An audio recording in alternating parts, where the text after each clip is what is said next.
What keeps the heartbeat of a community alive? Is it the courage to create, the power to connect, the vision to transform? Well, it's all of these and more. It's a symphony of ideas, innovation, and industry.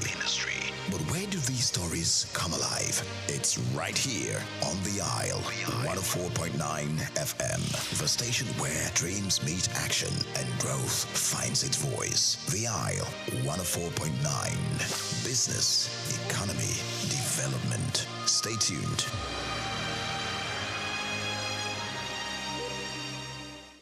Afrobeats is a classic overnight success story, except it didn't happen overnight. I'm happy to be here. One of the key things about the Omniverse is that it's designed to go beyond an event and designed to be fully something that people can engage beyond the summit. The point being that Nigeria has so much to bring to the world in terms of these things, but we will be bringing fresh energy, fresh ideas, a fresh engagement, and we're obviously open to collaboration.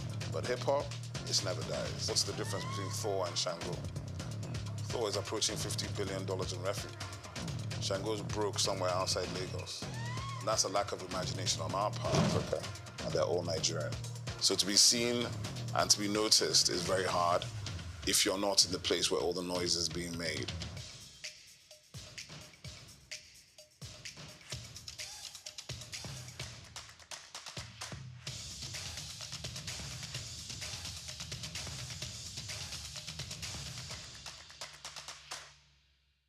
Woman, the powerhouse of every home.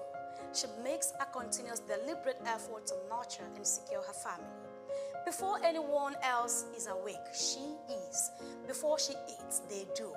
Before she rests, she makes sure tomorrow is possible. In homes across the country, hunger is silent, but a woman's sacrifice is not.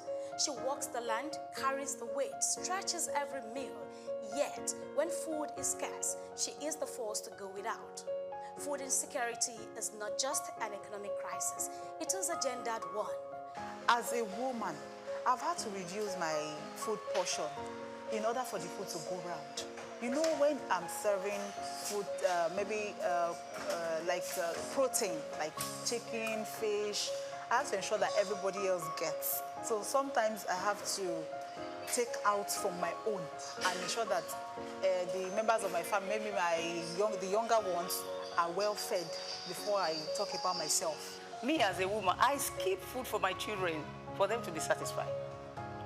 When food is not going round, we just have to manage ourselves. Like maybe you just one plate, you just have to short it to half, so everybody can take something and eat. It has not been easy because everything has been expensive now. Maybe when I go to market now, I take 50,000 to the market. When I got there, I see that this thing is expensive. I'll have to buy maybe one plate I want to buy. I'll just have to short the money that okay, let me buy half pint of rice, half pint of beans, everything half pints.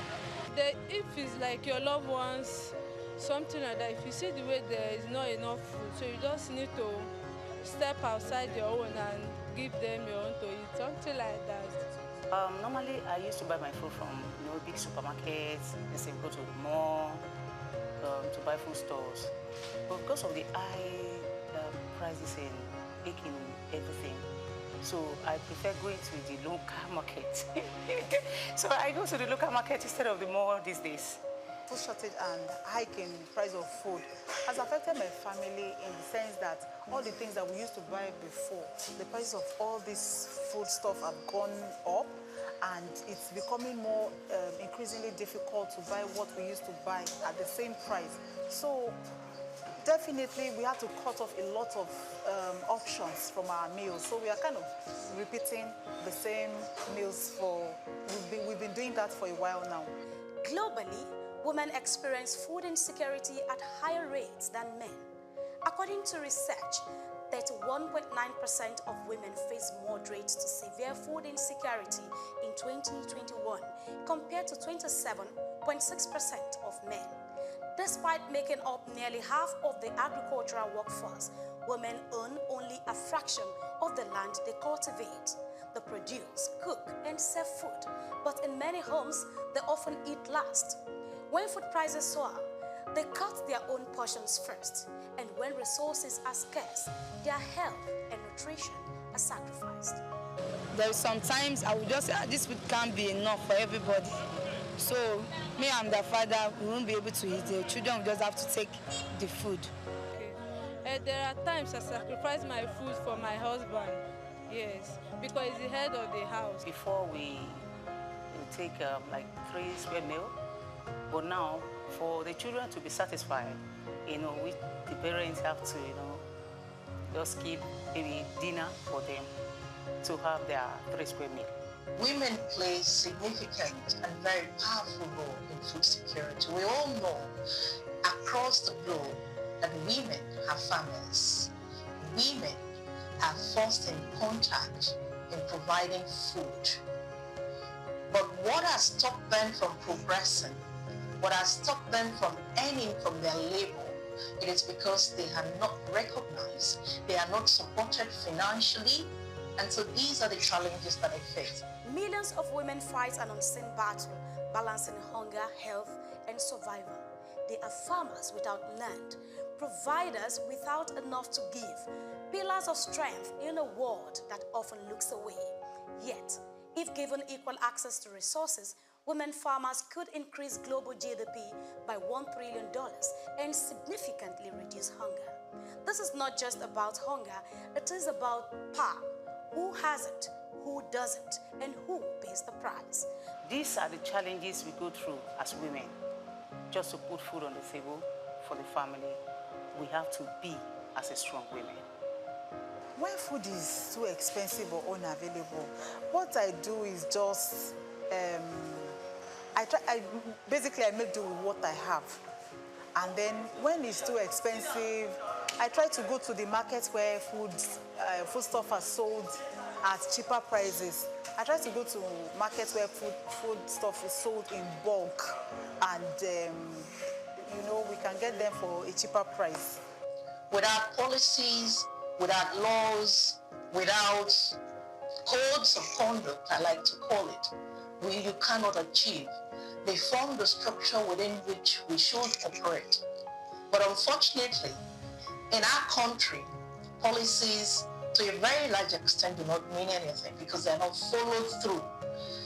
We call on every stakeholders, we call on government to provide the financial powerhouse for them to adequately enlarge the food security within our country and outside of our country. Policies exist, interventions happen, but while they work, women must be at the center of food security planning, not just on the margins. As the world acknowledges the strength and struggles of women, the call to action is clear. Invest in women farmers, prioritize women in food policies, end gender disparity in food access. When women thrive, community flourish, and progress accelerates. Happy International Women's Day. Grace Komalafe, Souq News Television.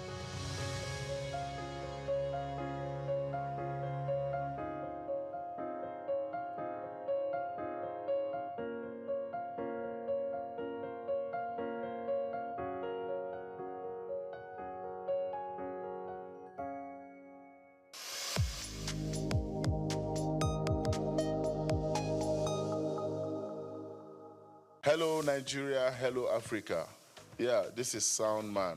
Keep watching Souq News. My name is Babalola from Excel LED. Keep watching Souq News.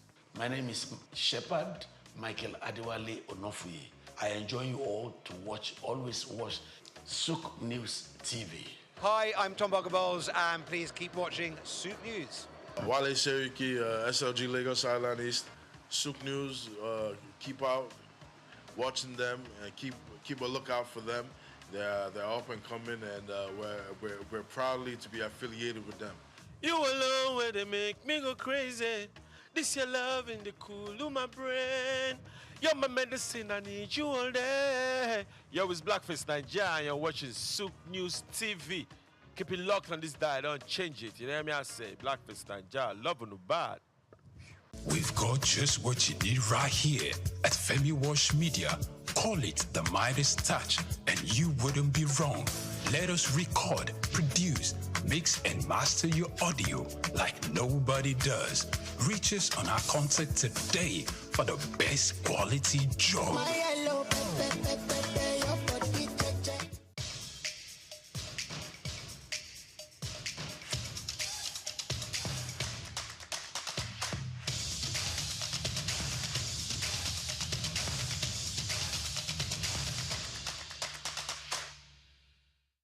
Welcome to the show once again this week on the amazing and lovely Inside Life, the show where we talk to our veterans, we talk to our pioneers in the music game and catch up with them with what's going on in their lives, and also more importantly take stock of how these icons have set the pace ahead of whatever it is that is going on right now. We'll get into that conversation. But before we do, we'll have an extra special guest in the house. When we return, we'll be introducing you to them. Stay here, it's Inside Life. Don't go nowhere.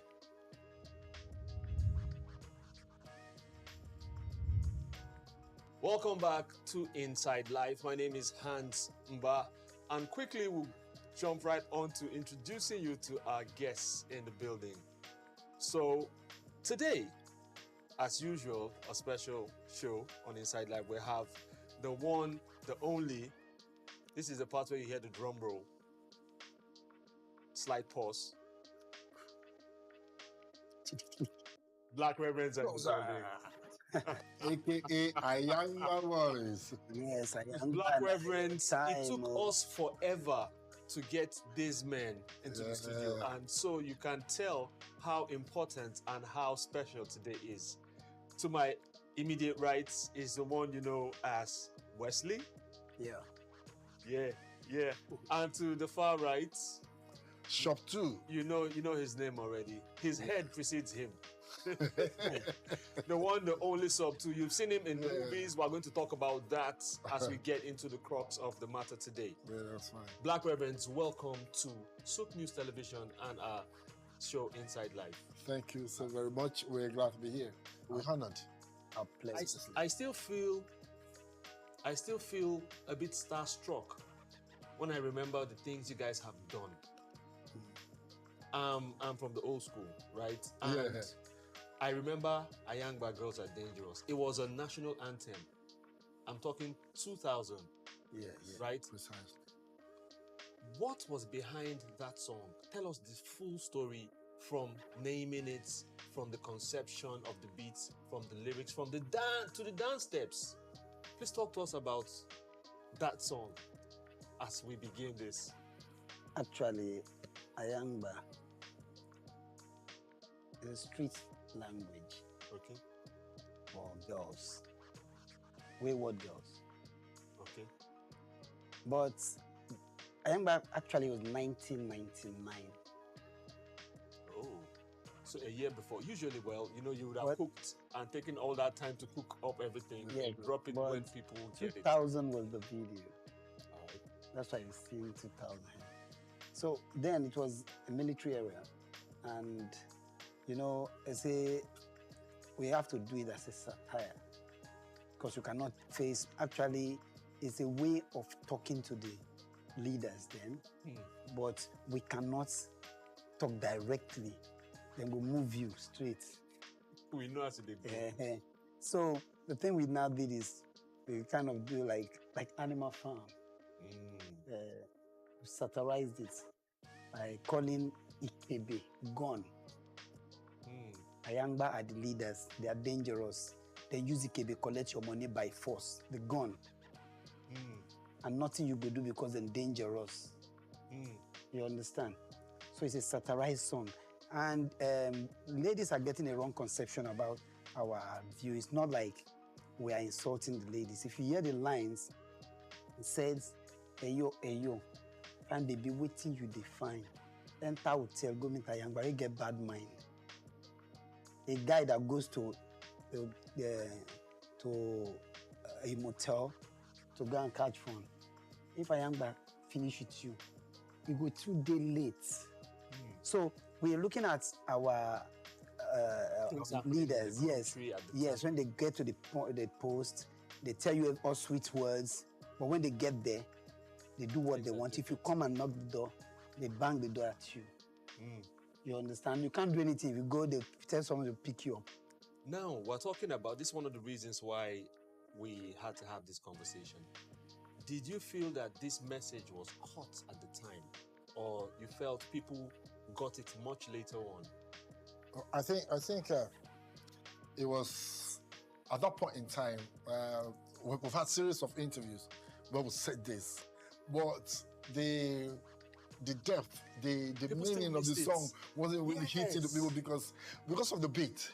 You know, like, okay, we have the intention of doing the song to hit at the leaders and the situation then, but we had to model after a popular song, the Busta Rhyme. Yes. So a lot of people were carried away with the beat, and then the video, and then the dance step. And so regardless of the message you pass, it was a club banger, party shaker. You go everywhere, and Yamba was virtually everywhere. But you can see that no matter how much you go to interviews and let people know that this song, don't take it literally the way we have delivered it. It's deeper than what you think.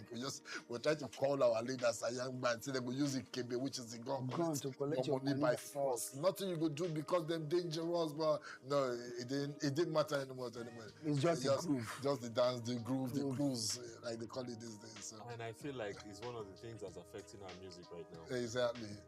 So what you were addressing at that time, yes, certainly, has it changed from what's happening right now? What do you think? Is it any different? Basically, no. Anyway, change is permanent. You cannot play music, but I know way back we are conscious musicians. We think deep before delivering any lines. No, we want to make like people. Back then, that was some of the attributes of the artist back then. True. Yes. You write your song from home. You go to the studio with your book, you give lyrics thoughts. book. Yes. It's the song that you sing to the producer that brings the beat out. Right. These days is the other way around. The beat is ready, then they call you to come to the studio. You go to the studio, you listen to a beat, and then the beat just moves you, and then you put melody. So by the time you put the melody to that rhythm, to the beat, lyrics don't matter anymore. You've not sat down to critically think, to say, okay, we're going to put the song and address this corruption, and address this and that. No deep thinking. It's just, you go to the beat, you go to the studio, you hear the beat. Hey, can just find your ways go down. Your ways go. Music don't ready. It's not how it used to be for us. Incidentally, I saw a clip. I think it was New York Times. I saw a clip yesterday, and they were talking about. It was a key question. They were like, "What has destroyed the art of writing?" Exactly. So I remembered it from what you're saying about how the beat is there ready for you, and you come in and you freestyle. It breaks my heart. You freestyle on the beat. You just go, and you see, when you say freestyle, I know not a lot. Freestyle is also a skill. It is. Like you have it or you don't. Yes. So when people are like, I'm like, yo, what are you doing? They're like, while practicing freestyle. I say you can't practice freestyle. Don't practice freestyle. It will not sound. I know someone that. He freestyles, he's talking about everything in the room. He's consistent, he's on beat. Spontaneously. When he finishes, and you ask him what did he just say, he doesn't know. Doesn't know. When you put another beat, he continues. So I said, listen, you can't do this. So when artists get, like what you're saying, piggybacking on what you're saying, when artists get in the studio and they begin to freestyle without thinking. Because many times you have to write, counsel, think about it, write, counsel. Yes. Could it be why a lot of people think that music has lost its way in Nigeria? Your genuine thoughts. I'm sure you've seen the video of Buju Banton and what he said about Afrobeat. 100% spot on. And maybe you haven't seen the video. You haven't seen the video? Please. Buju said Afrobeat is fuckery. That was his exact language. That it has no substance and it cannot last. that they say nothing meaningful and it's just about money and drink and women. But actually, that's not Afrobeat. You know, there's a difference. Thank you. Since we are going there, you know, there's one with the S. There's Afrobeat. There's one with the S. Which is what Fela came with. did. Thank you. Yes. That's Afrobeat. Now there's Afrobeats. With the S. Okay, with the S. With an S. So that's a collection of African kind of music. It's called Afrobeat, like Afro rhythm, which is what none of these Afrobeats musicians, as a matter of fact, sing Afrobeats. No, of course. They just they don't. No. Let's get some straight. Like I said, changes different kinds of entities. Yes. You know, so completely different. Let's not. A lot of people even know because people act like they don't, but they actually do. Mm-hmm. Let's go to what happened to you guys what happened in 2007 when I fight. People like say, when a woman went on this band. You went into movies. So too, you went into movies, and Wesley, you got serious with your record label and your studio. What happened? Nothing. You can't say you cannot say. Nothing really. You can't say you cannot say. No, nothing really serious. It's just at a point in time, the record. Let's say this was even start from the record label. You know, where you see like they're not really serious about pushing and taking the artists to the studio and investing more and trying to promote them. And when the record label itself don't come relax, you said you look at the whole thing and say, bro, yes, we did a hit song. It was everywhere, but commercially, how has it paid us? We say, man, make I delve into something else. You know, so like rightly said, I went into movies and tried to see maybe, you know, all entertainment. You see, you guys have it. Because as you went into, after Youngba did what it did, you went into movies, Silver Spoon, yeah? Silver Spoon. We were both in Silver Spoon. And you guys, Silver Spoon hit. Wait. Sorry. We went into movie. That's why I can't picture it. We are movie actors before music. Really? Yes. Our first movie is called Kata. Before 1996. Directed by Don Pedro Baseki. Yeah. We are DBN with Regina Askia, a lot of stars. Really? We what's his name? Mekwen. That's I think he's Actors Guild president and vice president now or something. So we've been actors all our life before the music. In fact, movie money gave us liberty to pay studio for Ayangba. Wow. So how long was this before Ayangba? 96, 4 years, 3-4 years, we now did Ayangba. That's amazing. That's great. I'm just finding. So if he's doing movie, it's what he knows how to do. Right. If I'm doing movie, I used to personally do comedy for DBN television.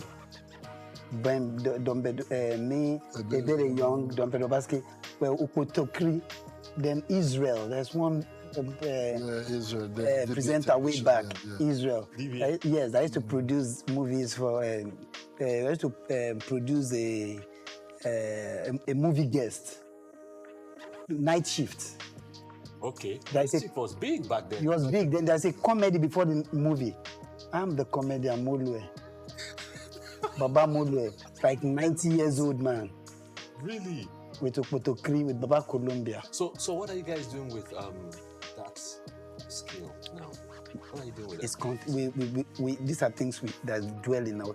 We definitely were working on something. Content creating, skits, you know, and even trying to produce our own, you know, set of movies and all. And we're doing new songs as well. Yeah, of course. No, obviously, I know that is happening. You guys, new stay working all the time.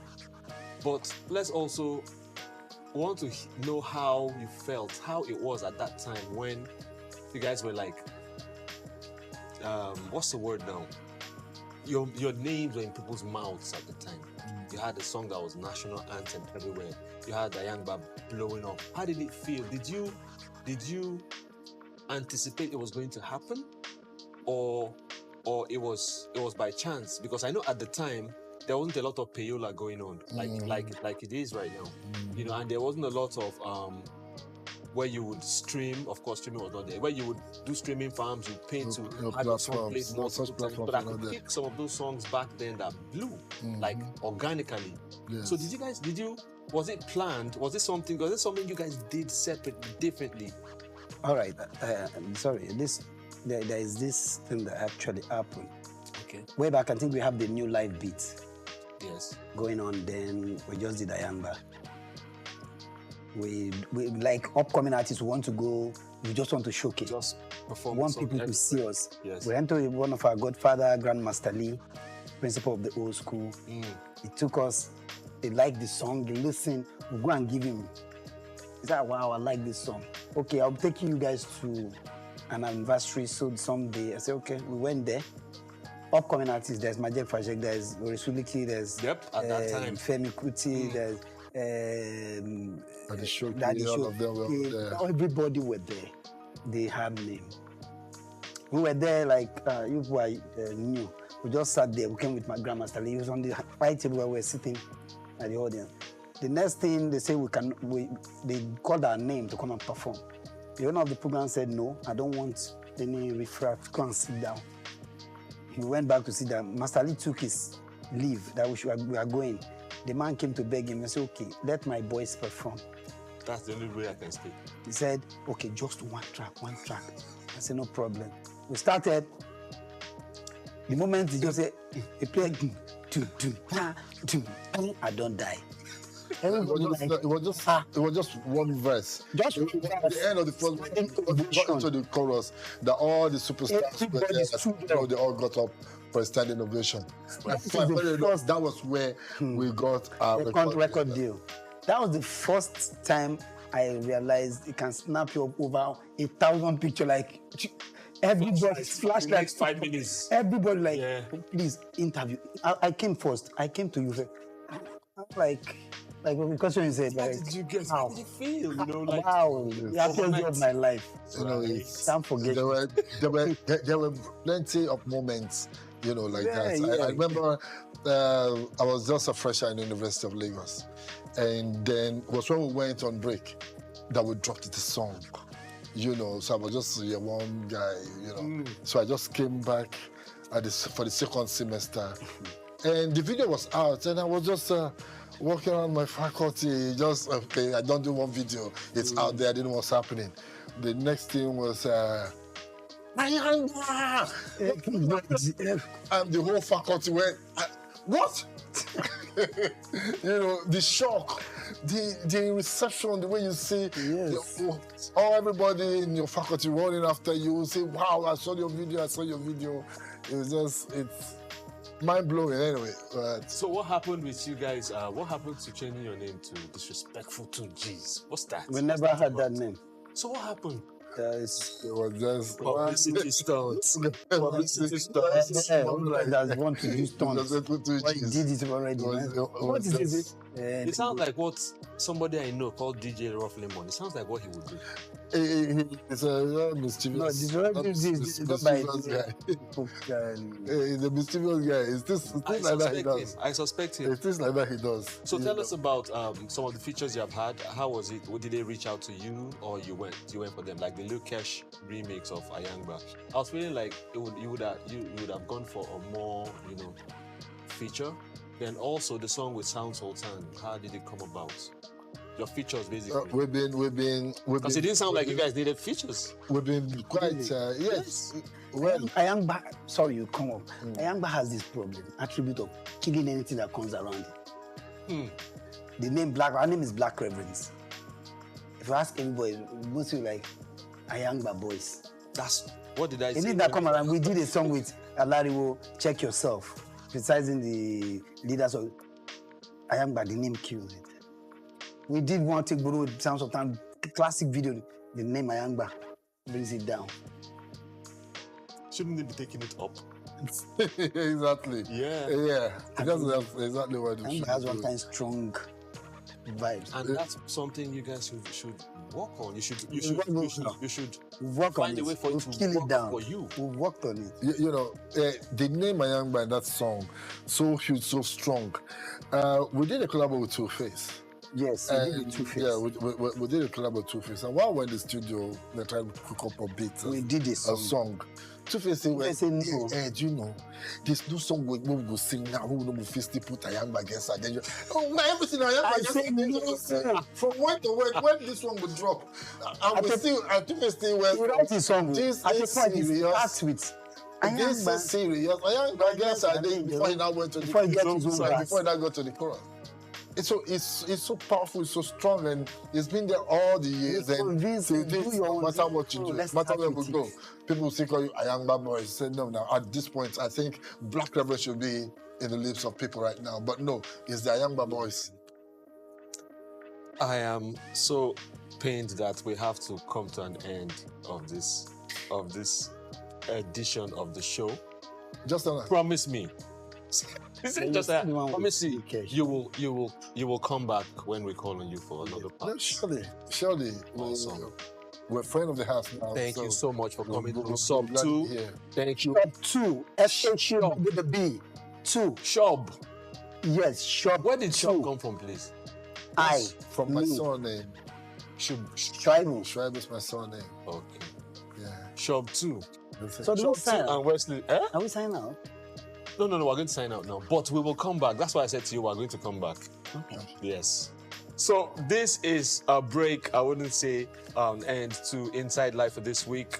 We had a beautiful session with the legends, the icons that paved the way. We're talking 90s, we're talking early 2000s, way before what you're hearing now became what you're hearing now. They are part of the people that crafted this. Find the song Ayangba and understand what we're talking about. My name is Hanson Ba. It's still Souq News Television. The show is Inside Life. We will do a part 2 on this one. Stay with us.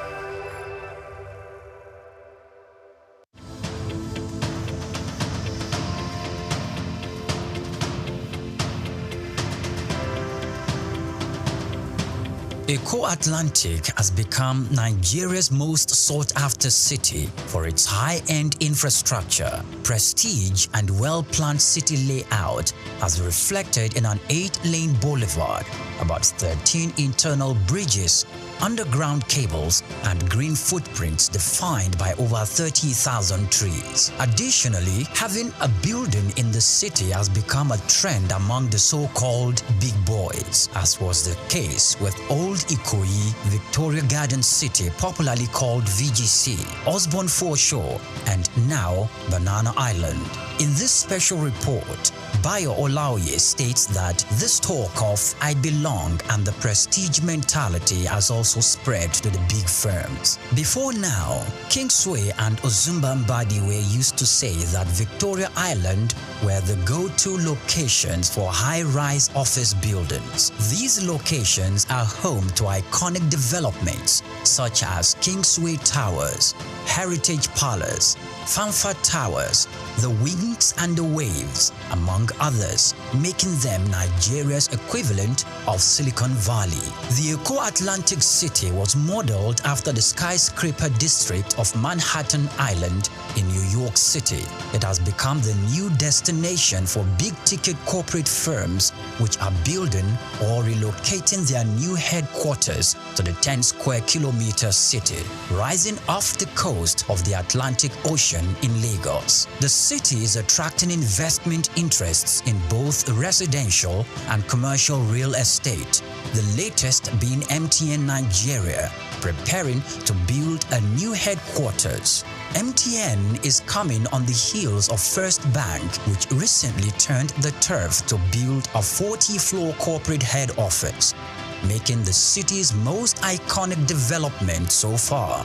Prior to this courageous and ambitious entry into Eko City by MTN, First Bank, Dangote Group, and the Embassy of the United States of America have taken positions there, developing a new head office and a diplomatic facility, respectively. Much earlier, a co-development company had occupied the city as the developer of the Azuri Towers, offering both residential and commercial facilities for high clients and corporate bodies. Arkaland Property Investment and Oak Homes are also in the city, developing A&A Towers simultaneously. These are the residential developments that will be standing on the 22nd floor and the 33rd floors respectively. Other developments are the Pan-African Towers by Periwinkle Residences, Eco Pearl with Champagne Tower and Eco Pearl Black Tower, Amni Towers and Ani International Petroleum Development Company, and Louisville Towers by Total Energy Staff Cooperative and Multipurpose Society. Louisville will comprise 300 residential homes spread between 2 towers, a world-class sporting center and a club, retail outlets and other facilities. It is designed to employ modern technology to achieve smart living and high standards. Eco Atlantic is an exclusive luxury city with superior infrastructure that appeals to the kind of investors we have seen in the city so far.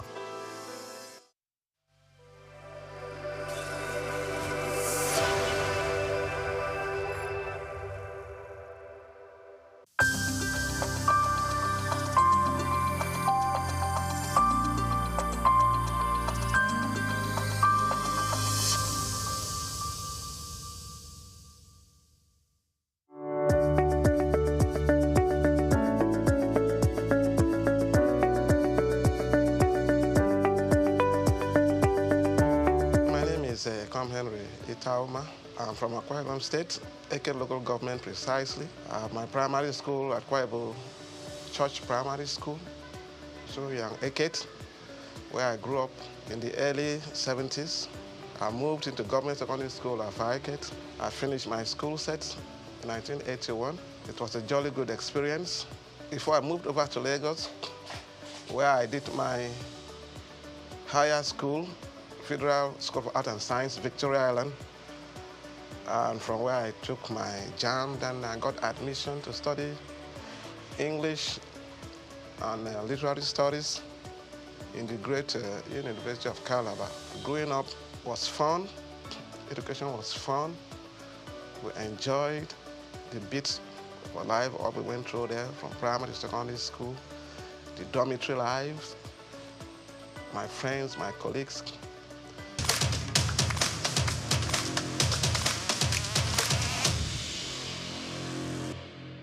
Coming over to Lagos was quite an experience. My first time in Lagos, arriving after a tortuous journey back then. Went over to VI, studied along with some blue chip children. Federal School of Art and Science then, as it was called, just where you have the law school now. It was quite an experience. And back to University of Calabar, we had quite a drill, the studies of English language and literature. I happen to have specialized in literature, where we did a thorough work on all the spheres of literature, the landscape of literature. We almost exhausted it with key professors and lecturers.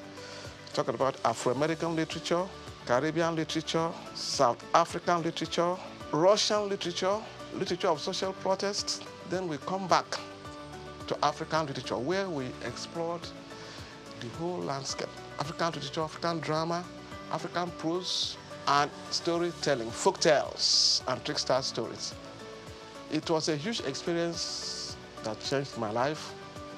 And coming over here, finished our youth service, did my youth service in Imo State then. We had respect as corpers. We were well treated. And came over back to Lagos, looking for work in Lagos, 1988, 89. We started a magazine in Lagos here. We call it the Hits magazine. It was tailored after the Right On magazine. It was a music magazine. We started that stuff in Lagos here, and then we couldn't sustain it because of the finances. Luckily for me, I was able to run, got a job with the bank, and then I started a marketing aspect for the bank. From the bank, merchant bank, when the bank went under, I decided to go solo. That brought me to the book industry.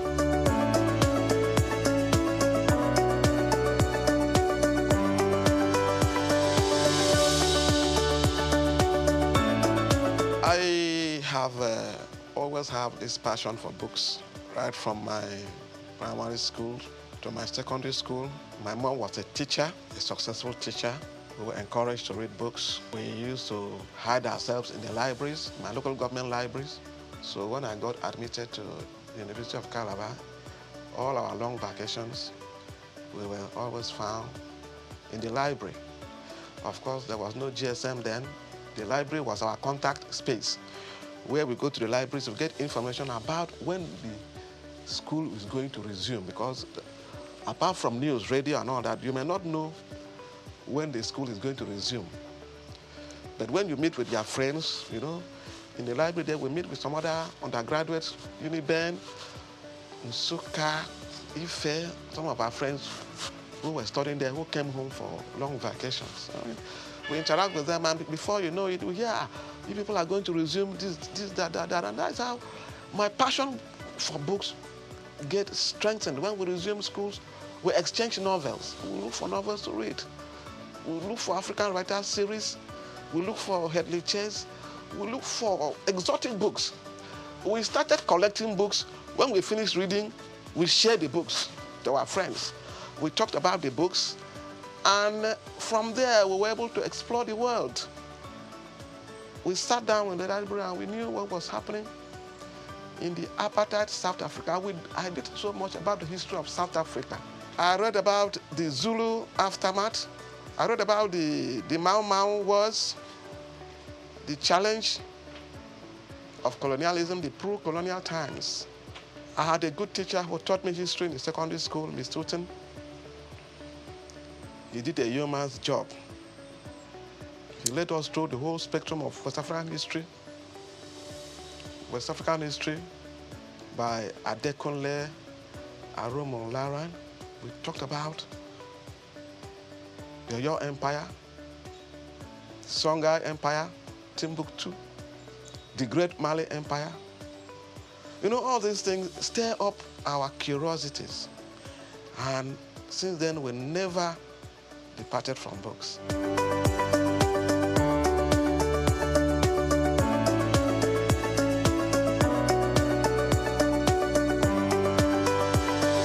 have worked in close association with the Institute of Public Analysts of Nigeria, IPAN. These are people that do analysis for products, water analysis, analysis of waste and effluent, radioactive activity, food and drug analysis. We have worked with quality control experts across the industries.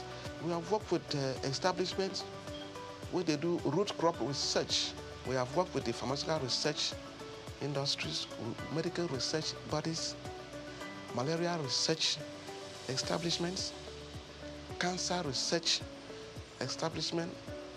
These people look for us for specialized information in the management of special disease and treatment. Treatment in oncology.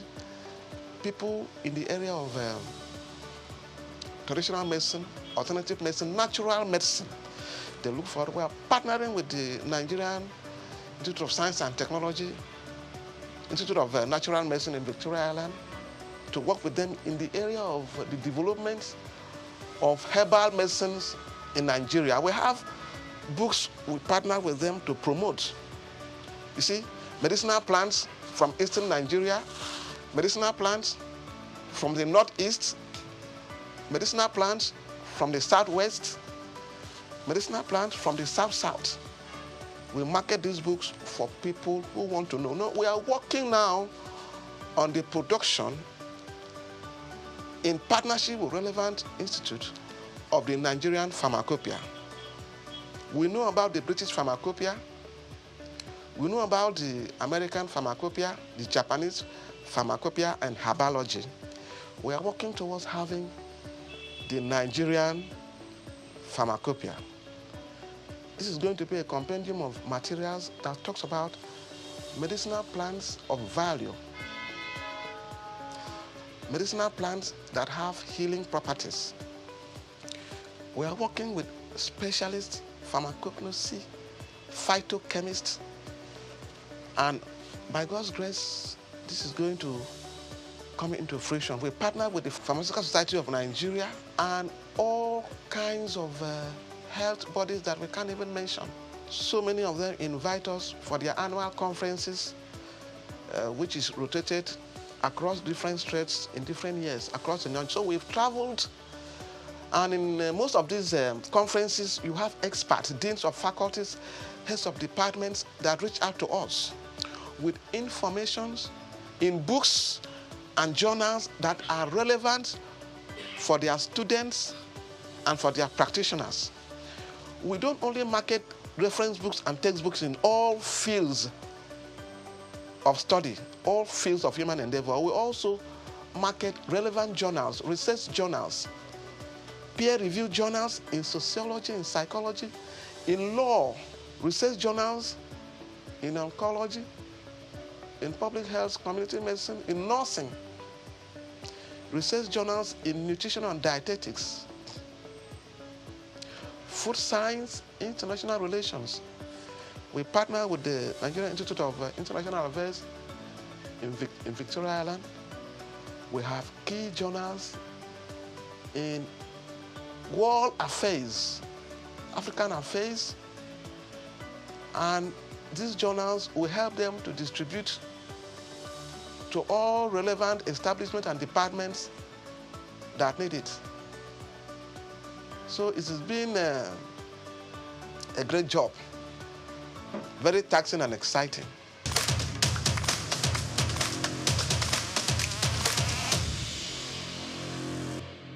Each book added a new spectrum of learning and knowledge for us. When we got into literature and poetry, we explored a whole lot.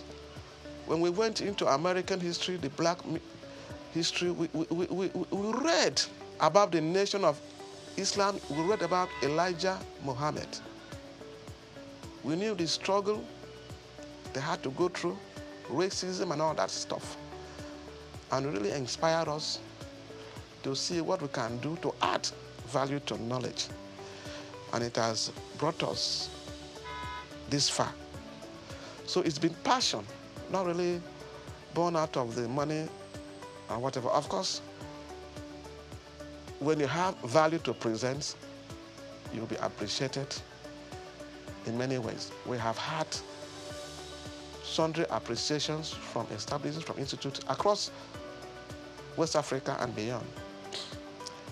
You know, we partner with international publishers all over the world to source cutting-edge materials for our clients.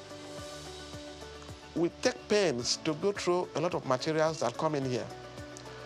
Whether there are new materials or whether there are new, we believe that when you are doing research, there is what is called cross-cultural research. You start from the past and then come to the present. Research in any field, what happened before, where we were before and where we are now, and then we look forward.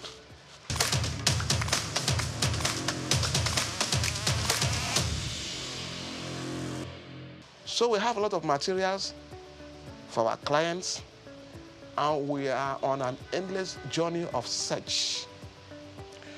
When we started this business, we came face to face with HIV. We go after books on HIV and AIDS. We got them across to our clients and our readers. As we went further, Ebola came, and we sourced for materials for medical virologists. It's a virus. Clinical virology, we gave the books to them, and they were very happy. We got the materials. We did what is called public health awareness to get people assured that these things are preventable. That is not the end of life. You see, when you have the information, you have the confidence to practice, you are not scared of whatever. Whatever is coming in, probably had happened before. All we need is for new information to combat the emerging diseases. There are journals that deal with emerging infectious diseases. We provide these materials for practitioners, and it has served the purpose over the years.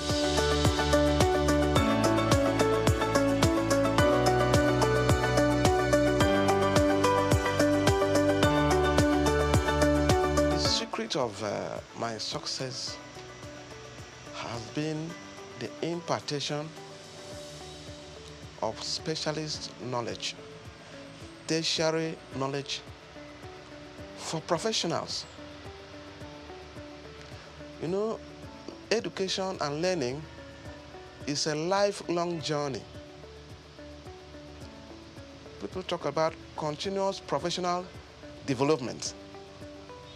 For instance, in the media world and the real estate world, we have partnered with people who are doing media studies, you know, the print media,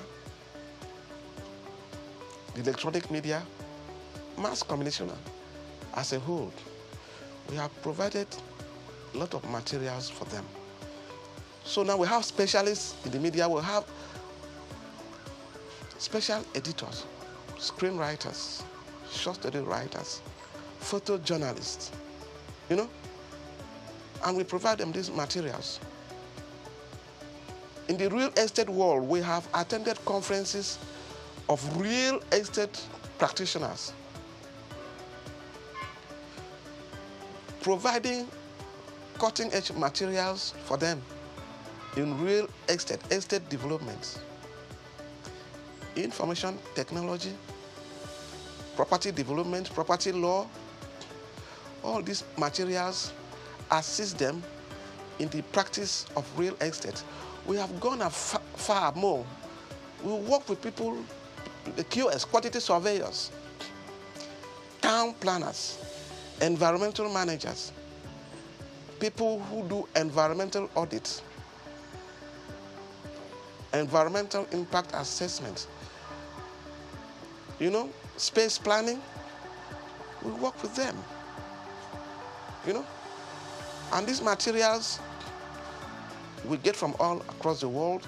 If you are practicing in this area and you need materials to improve your services and the value you are creating, you will need us. We have a whole list of experts in different fields that reach us when they have challenges, when they have need for special information to solve specific problems. They reach out to us. They call, yeah, a bookman, all range. We need books in this area. For instance, we had the former Minister of Health, that great woman, Ponja Iwala. She will always call us, look, all range, we need books on international economics. And we used to give her books on international economics. And many other experts like that. We have books for people who are doing radioactive interventions, people who are doing environmental management, people who are doing analysis, food analysts, all over the spectrum. We provide books for them. Food engineering, we give them books on food contaminants, food additives. These are not books to just go to anywhere and get. We have been able to interface with them, Nigerian Institute of Food Science and Technology.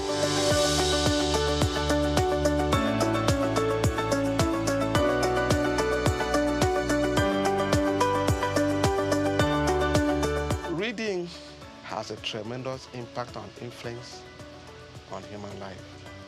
It helps you to appreciate issues, ideas, views, and opinion. It makes you an active participant in intellectual discourse and in intellectual environment. You are not ignorant of what is happening around you. It makes you a leader. Yes,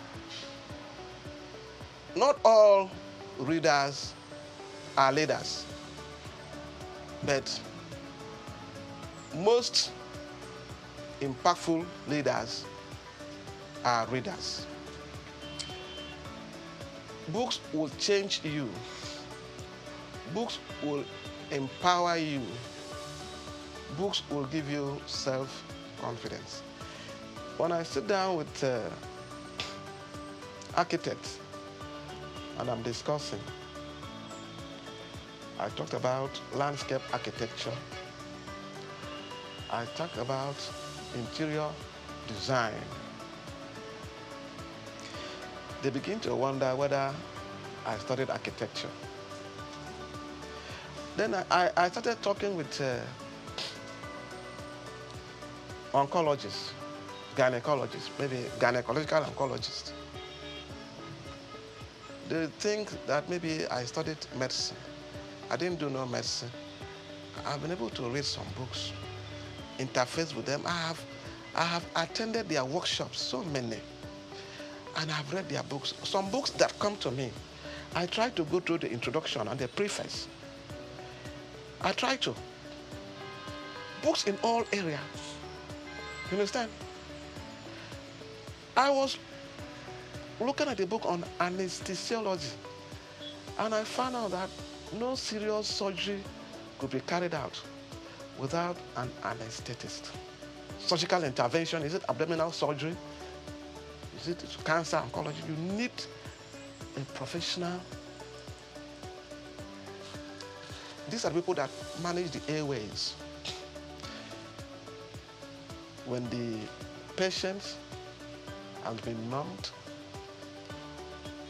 with drugs for the intervention, the surgical experience, maybe for 3, 4, 5 hours, there has to be a resuscitation. And this is the specialist area for anesthetists. Not all doctors can handle that. You are doing cesarean section. You are doing ENT surgery. You need them. So you have a team of doctors that will invariably handle a serious, for instance, at the orthopedic hospital, we want to do amputation.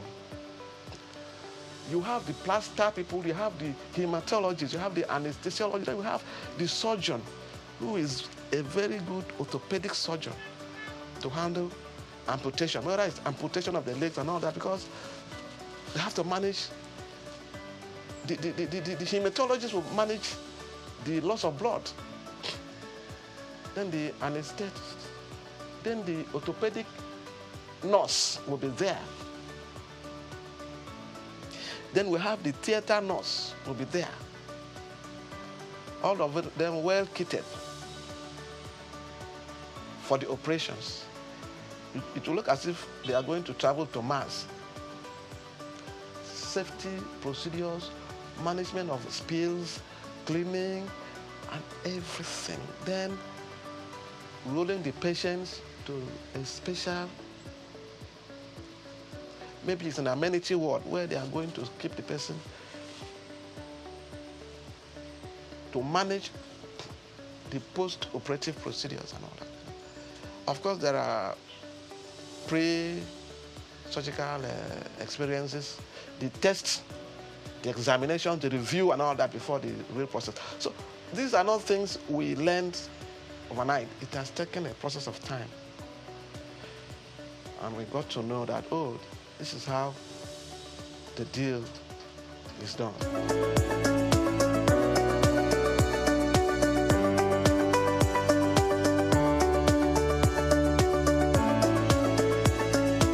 Great insurgents of e-materials, e-books, digital books, and of course, the World Wide Web. It has helped us to access materials easily. But you see, initially people were afraid that with the advent of the e-books and all that, that the textbooks, the physical books, will be phased out. But that is far from the truth. Libraries still get their core text and materials. They have the sections for the core text and materials and journals and serials. Then they have the section we call the digital libraries. Polytechnic libraries, university libraries across the countries, they have these sections. But my experience with these digital libraries has been the management of digital libraries, the power situation in Nigeria, and the maintenance culture. Most of the institutions that started with the e-library, they have always come back to complain that these materials, within a short spell of time, because of instability of power. You know, the computers and all the digital infrastructures, they need steady and standby power supplies. Most of them have acquired the solar systems to power these equipments, but truly speaking, it has not been sustainable. Sometimes we had some dubious students vandalize these facilities, and then people always have to fall back on books. With the smartphones now, students can get a lot of materials and all that, and they read, but I can tell you that people who are doing serious research, they come back to us for books. You are doing research, you have to do your references, your bibliography. You have to show evidence, materials you have read, both online and offline. You are doing your doctorate program, master's program, to whatever level.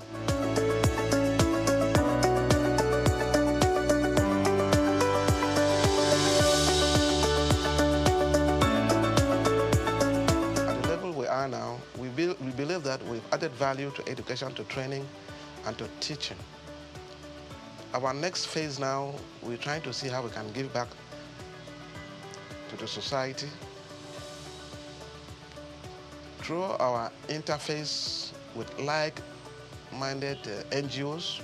We are started our book cafe, all-range book cafe, where we invite people, it's a private library, to come and read and study in a relaxed atmosphere, where you can come in and do your book reviews. If you're a writer, you come in and do your book reviews, review your textbooks. Going forward too, we also have our NGO, which we are working on, that borders on environmental management. We call it the Campaign for Sustainable Environment. This is a program we have been running the last 5 years. We are talking about global warming and climate change. We do environmental education.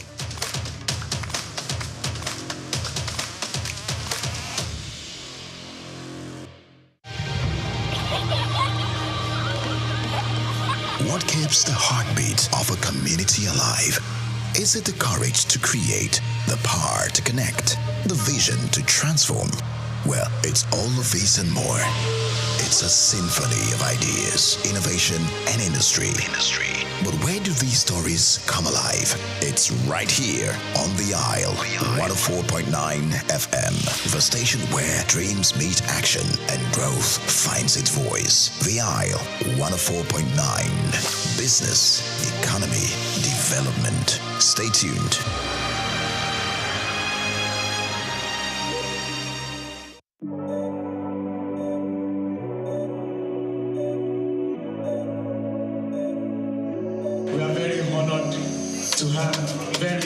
Distinguished personalities that will be coming forward to receive the awards as we proceed with tonight's celebration. The first category of awards will be displayed on the screen, and I'm going to read out the nominees. And then, after I've read out the nominees, I'm going to invite the presenter, and then the winner will be announced. and the award will be given. Ladies and gentlemen, this award is called the Timely Payment and Risk Management Award. And this is the Bureau Compliance Excellence Award, and the nominees are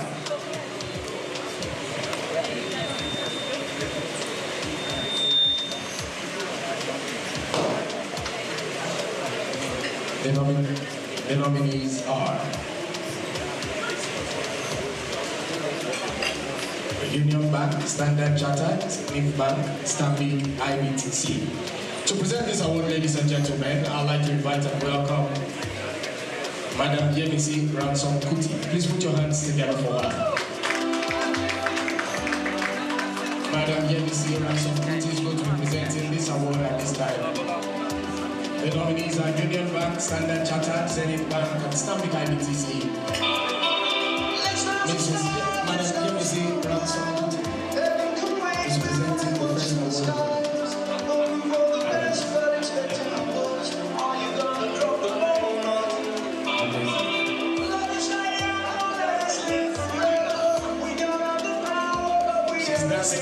Ladies and gentlemen, how we put our hands together for us is engaged very beautiful. Amazing. Thank you, ma'am. Thank you.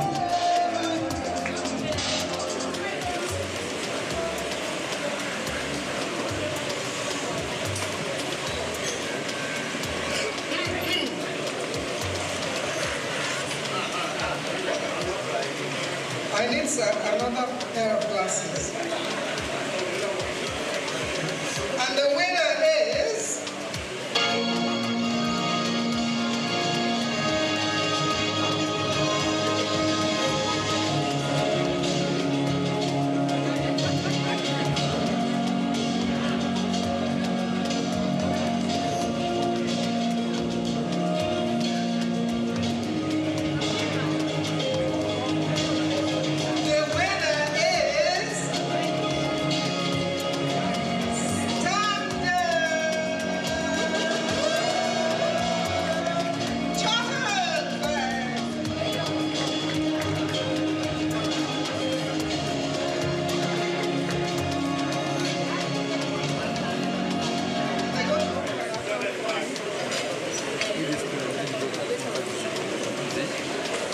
Do we have a representative of Standard Chartered around? Please put your hands together for Standard Chartered.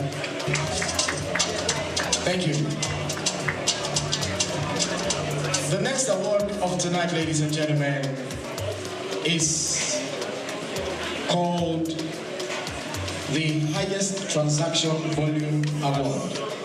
The Highest Transaction Volume Award. The nominees are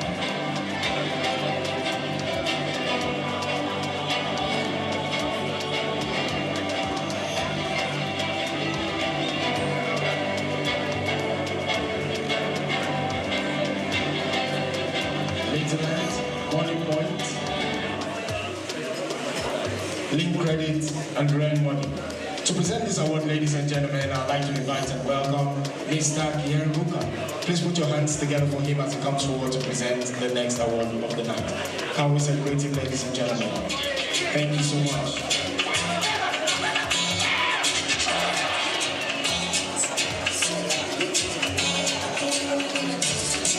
Thank you.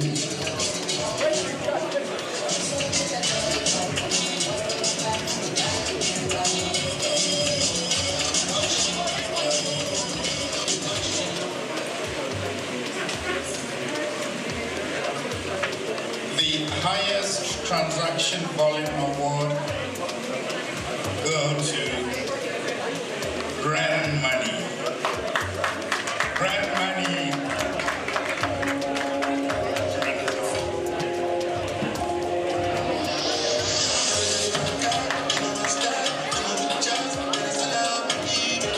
Can we put our hands together for Brand Money, ladies and gentlemen?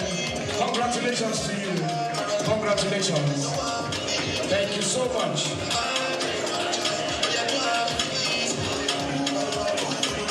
Thank you.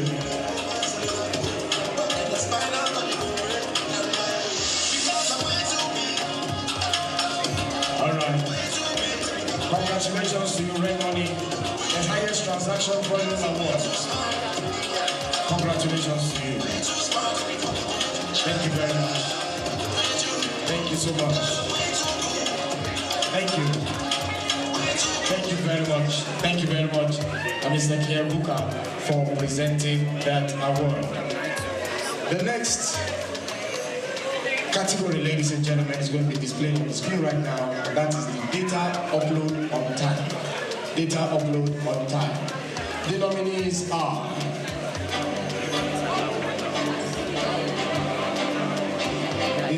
This is a partnership award. Data upload on time. The nominees are So you can just mark a shot. Money Point, GT Cole, the chairman, Credit Corps, as it comes forward to present this particular award. Please put your hands together for him as he comes forward at this time to present the next award.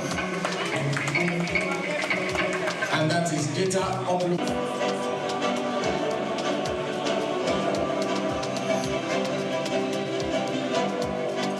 Insurance Alliance, Trans, invite and welcome a beautiful lady that just won Miss Nigeria World. Ladies and gentlemen, please put your hands together for Joy Raimi as she comes forward to present the next award of tonight. Please put your hands together for her. This is the current Miss Nigeria. Please put your hands together for her. Miss World Nigeria.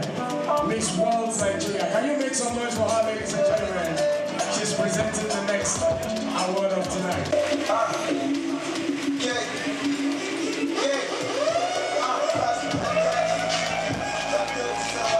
Congratulations to you.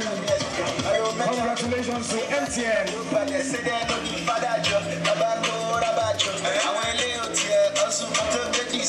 Miss World Nigeria presented this one. Thank you. Thank you very much. The Innovation Partnership Award celebrating maximum productivity. The next category for tonight, ladies and gentlemen, is the Value Award. The Value Partner Award. The Value Partner Award. And the nominees are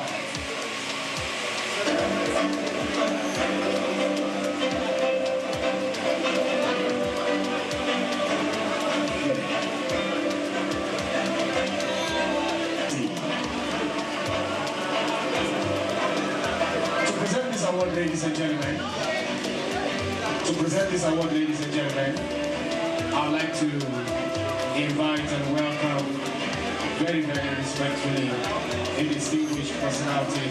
Please put your hands. All right.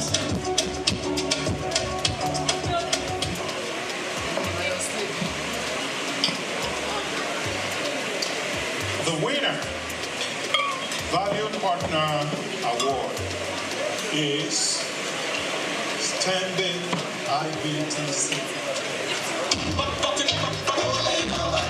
Thank you very much for your hard work. Thank you. Thank you very much. Thank you. Thank you. Thank you.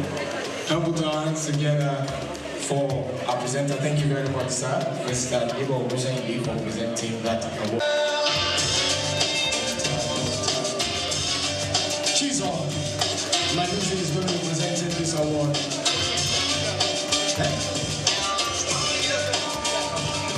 Okay. Chizo, my music. All right, in the absence of Chizo, can we have Lillian Adigbola? Please put your hands together for Lillian Adigbola. Lillian Adigbola.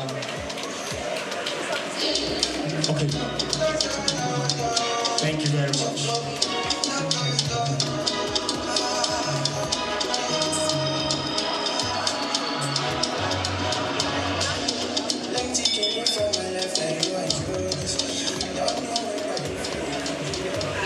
The winner for this award, Best Quality Data, is Lab Home. Congratulations. Can we put our hands together for Lapo, ladies and gentlemen? Lapo. Congratulations to Lapo. Congratulations, they're coming. Somebody's coming from Lapo.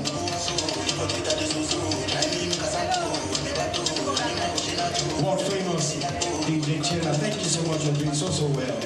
Amazing stuff. Thank you.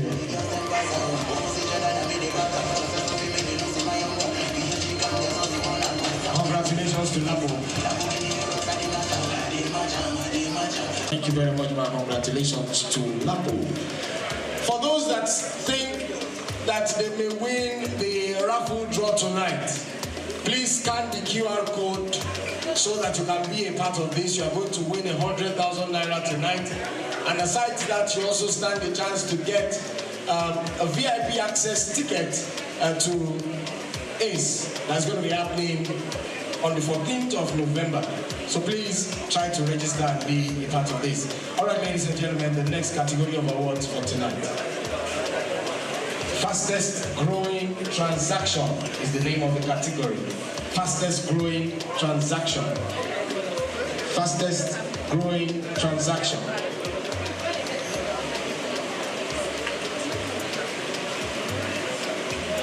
Ladies and gentlemen, the recipient of the fastest growing transaction award is Money Point. Please put your hands together for Money Point. Congratulations to Money Point. Money Point, please can we have you come forward?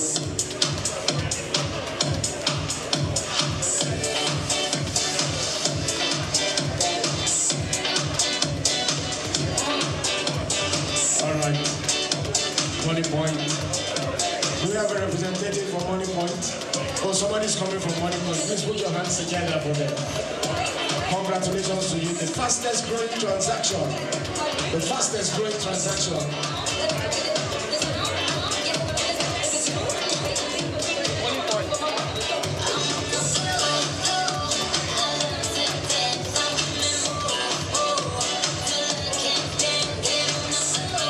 Ladies and gentlemen, can we put our hands together for Money Point?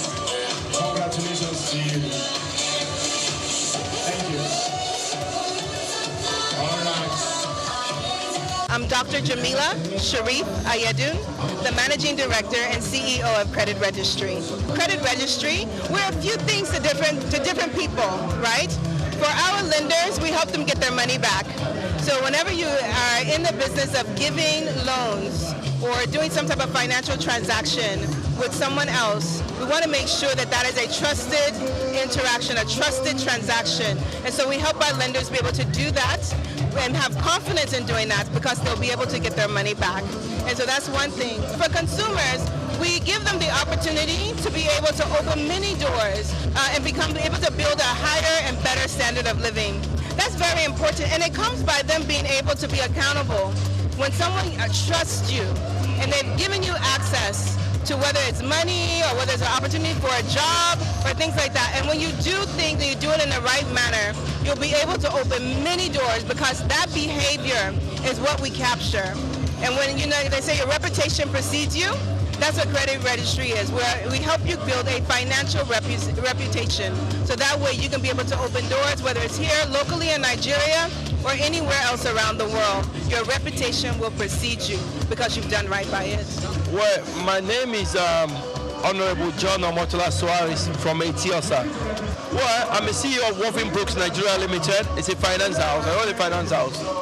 As far as I know, and as far as I'm concerned, Credit Registry have been able to do well in the last 25 years. So basically what they are doing, they were busy helping the economy of Nigeria by setting up a standard credit reference agency. And what that means is when you are able to get on credit reference agency, it means you can have access to funding. You can have access to, so the lender will be able to trust you more if you are able to build your own personal credit history with them. They will sell you to the lenders. And if you're a businessman, whatever business you do, you can be able to get support. So that's what this is about. And then I say a huge success to them. Congratulations to what they're trying to do. And I'm proud of the project as well. So I pray by God's grace, this goes well. We are going to, in the next 5 years, this is the plan. We want to help minimum of 40% of families out of poverty. This is our game. And this is what we're doing. And we will do it. My name is Oyeyinka Oyekon. I am the head HNI and corporates for Cowrie Wise Financial Technologies Limited. So the common factor is the fact that they can ascertain the credibility of a client before they advance them a facility.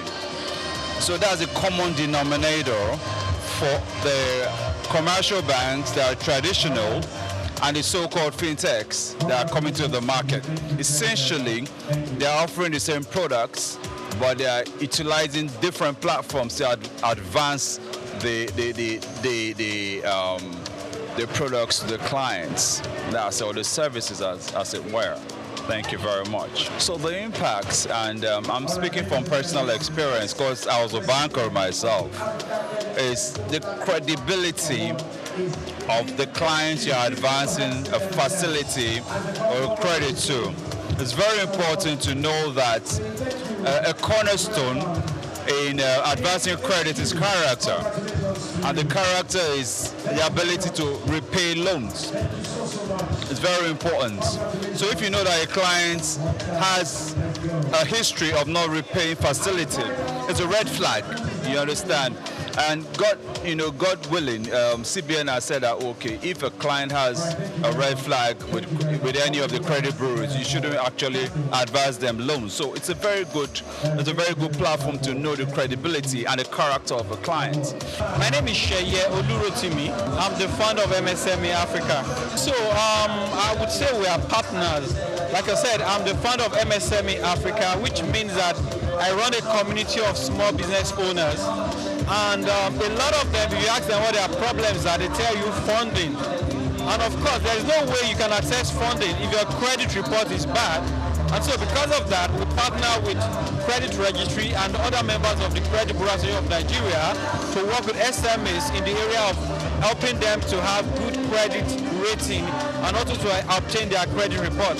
So that's the relationship that we have with them. My name is Shima Eze, Training and Development Officer with Credit Registry. So Credit Registry is, we call it the Epic Nation. We are the foremost credit bureau in Nigeria.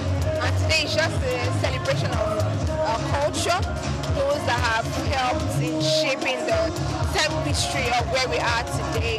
So it's a celebration of the companies, the brands that have contributed to our collective success.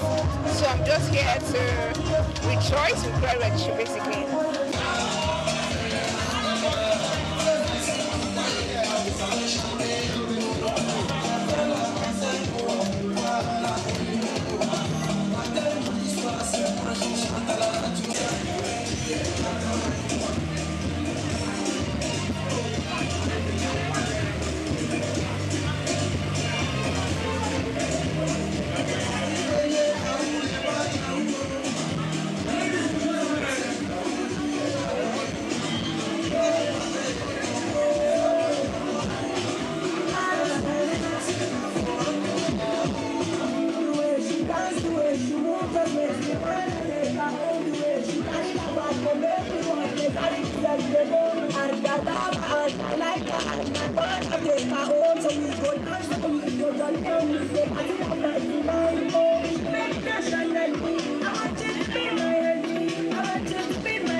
vibe, give it the move, give it the vibe, give it the move. Say DJ, we wanna party. Talk to me, say.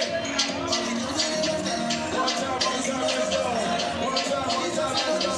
One time, let's go. Like this, like that, like this, like that, like that. 1, 2, 3, go. One time, one time, one time, one time. Victory, music, victory, music, victory, music, music, stay safe, stay safe. 1, 2, 3, go.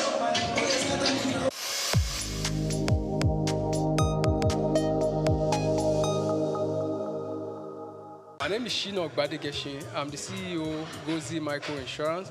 Continue to watch Souq News. Adenike Adeyemi, Executive Director of Faith Foundation. Keep watching Souq News. My name is Shepherd Michael Adewale Onofuye. I enjoy you all to always watch Souq News TV. Hey everyone, Majuli Obaje here representing Gigi. Keep watching Souq News, okay? Stay updated with Souq News. My name is Aton Keme. I am the head of MSME Banking. Please keep watching Souq News and stay glued to Souq News. I recommend that more and more people should watch Souq News because they deal with business news. Hi, my name is Amaka Wokolo. I am the director of the Faith Institute at Faith Foundation. Keep watching Souq News.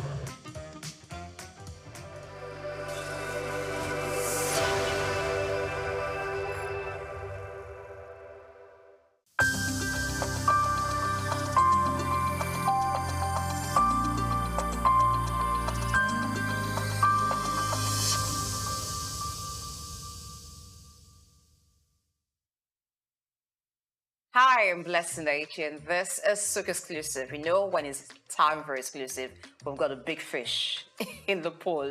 All right, this time around is JJ Ekwega, the name that comes to mind when you're talking about talent relations globally, talking about media consultancy, as she's been publicist to renowned artists such as the late Judge Michael. All right, I hate to say late, but because his music feels so much alive whenever you listen to it because they're classics. When you talk about Judge Michael, those songs is done, never fade. But let's meet JJ Ekwega. Good morning, welcome to the show. Good morning, nice to see you today. Yeah, I like to wake up to someone great, and this is it. Waking up to sit close to you and talk to you. Oh, thank you, thank you, appreciate that, thank you. All right. Now, for someone like you who's been around the high and mighty when it comes to the entertainment industry all along, it must have been a journey and it must have been very interesting. Also good to know that your grand uncle, Orlando Martins, was the first African to go to Hollywood. Yes. So talk to us. How has it been for you growing up amid celebrities and even working with them? Well, I have to say the inspiration started with great uncle Orlando, really, in the sense that when we were teenagers, we didn't know in the 80s, just before he passed away, we used to visit him just in Lagos here, near the Marina area. And I think there's a street named after him. This is the Marina area. Oh, my goodness. Yes. Are you serious? Yes. Okay, so this is like somewhere from my childhood. I actually left Nigeria when I was 8 to go to boarding school in the UK. And the journey, I want to say, was almost accidental because I went to university in California, University of Southern California in Los Angeles. And I did want to study international relations, diplomacy, because I studied French, Spanish, and I have colloquial Arabic as well. So you'd have thought I would go into something where I would use my languages more. But I ended up at university in Los Angeles. And where is that the capital of? Entertainment. So I fell into entertainment. There was no other route to take. And ended up working in media relations. My first job as an intern. I was thrown into this agency and they said, oh, you're going to work for this gentleman called Michael Levine. And he's one of the top PRs in Los Angeles. And I was assistant to his assistant. And who was he looking after in those days? We're talking about the mid-90s. He was looking after David Bowie. So I ended up working in my first job as an intern. I was unpaid, so it was like a student job, working for the PR for David Bowie. So that's where my journey started. So it was almost accidental because I didn't actually choose it. It kind of chose me. All right. Even though it was accidental, you wanted to become a diplomat. Yes. But you stumbled into entertainment. Yes, I working did. as a publicist. Yes. What was it that kept you and you decided to make it your thing? I realized that it was a vocation, that's something that came from the family. Going back to great uncle Orlando Martins, I came to appreciate in time when I told people that as a child he would show us pictures of him with Ronald Reagan or the great Audrey Hepburn, the actress from Hollywood, and other people. And we didn't appreciate it at the time. When I told the story, when I went back to Los Angeles, people would be like, but we know your great uncle's films. We've seen him in Hasty Heart. We've seen him in The Nun story with Audrey Hepburn. That was your great uncle? He was so eloquent. Because what was so good about great uncle was that he spoke Yoruba in his roles. He would never just make up gibberish. He'd say, no, I have a language, I'm Nigerian. And that pride, I think it came down to us. And my brother, Babatunde, and my sister Yewande were so lucky that we were around him as children because he instilled that thing in us. So when I fell into entertainment when I was in LA, it was a natural progression. And I just thought, no, I should do this. He was an inspiration to me. So I think that's what kept me going on. Did you ever find yourself in a conflict from being the publicist, the one who's behind the scene, working it out for the artist, and wanting to be in the stage, like being in front of the camera, being the artist yourself? Do you know how I got around that? Our late mom, Ibiene Adokie-Apega, she was a journalist in the UK in the late 80s and just before she passed away, unfortunately, in 1992.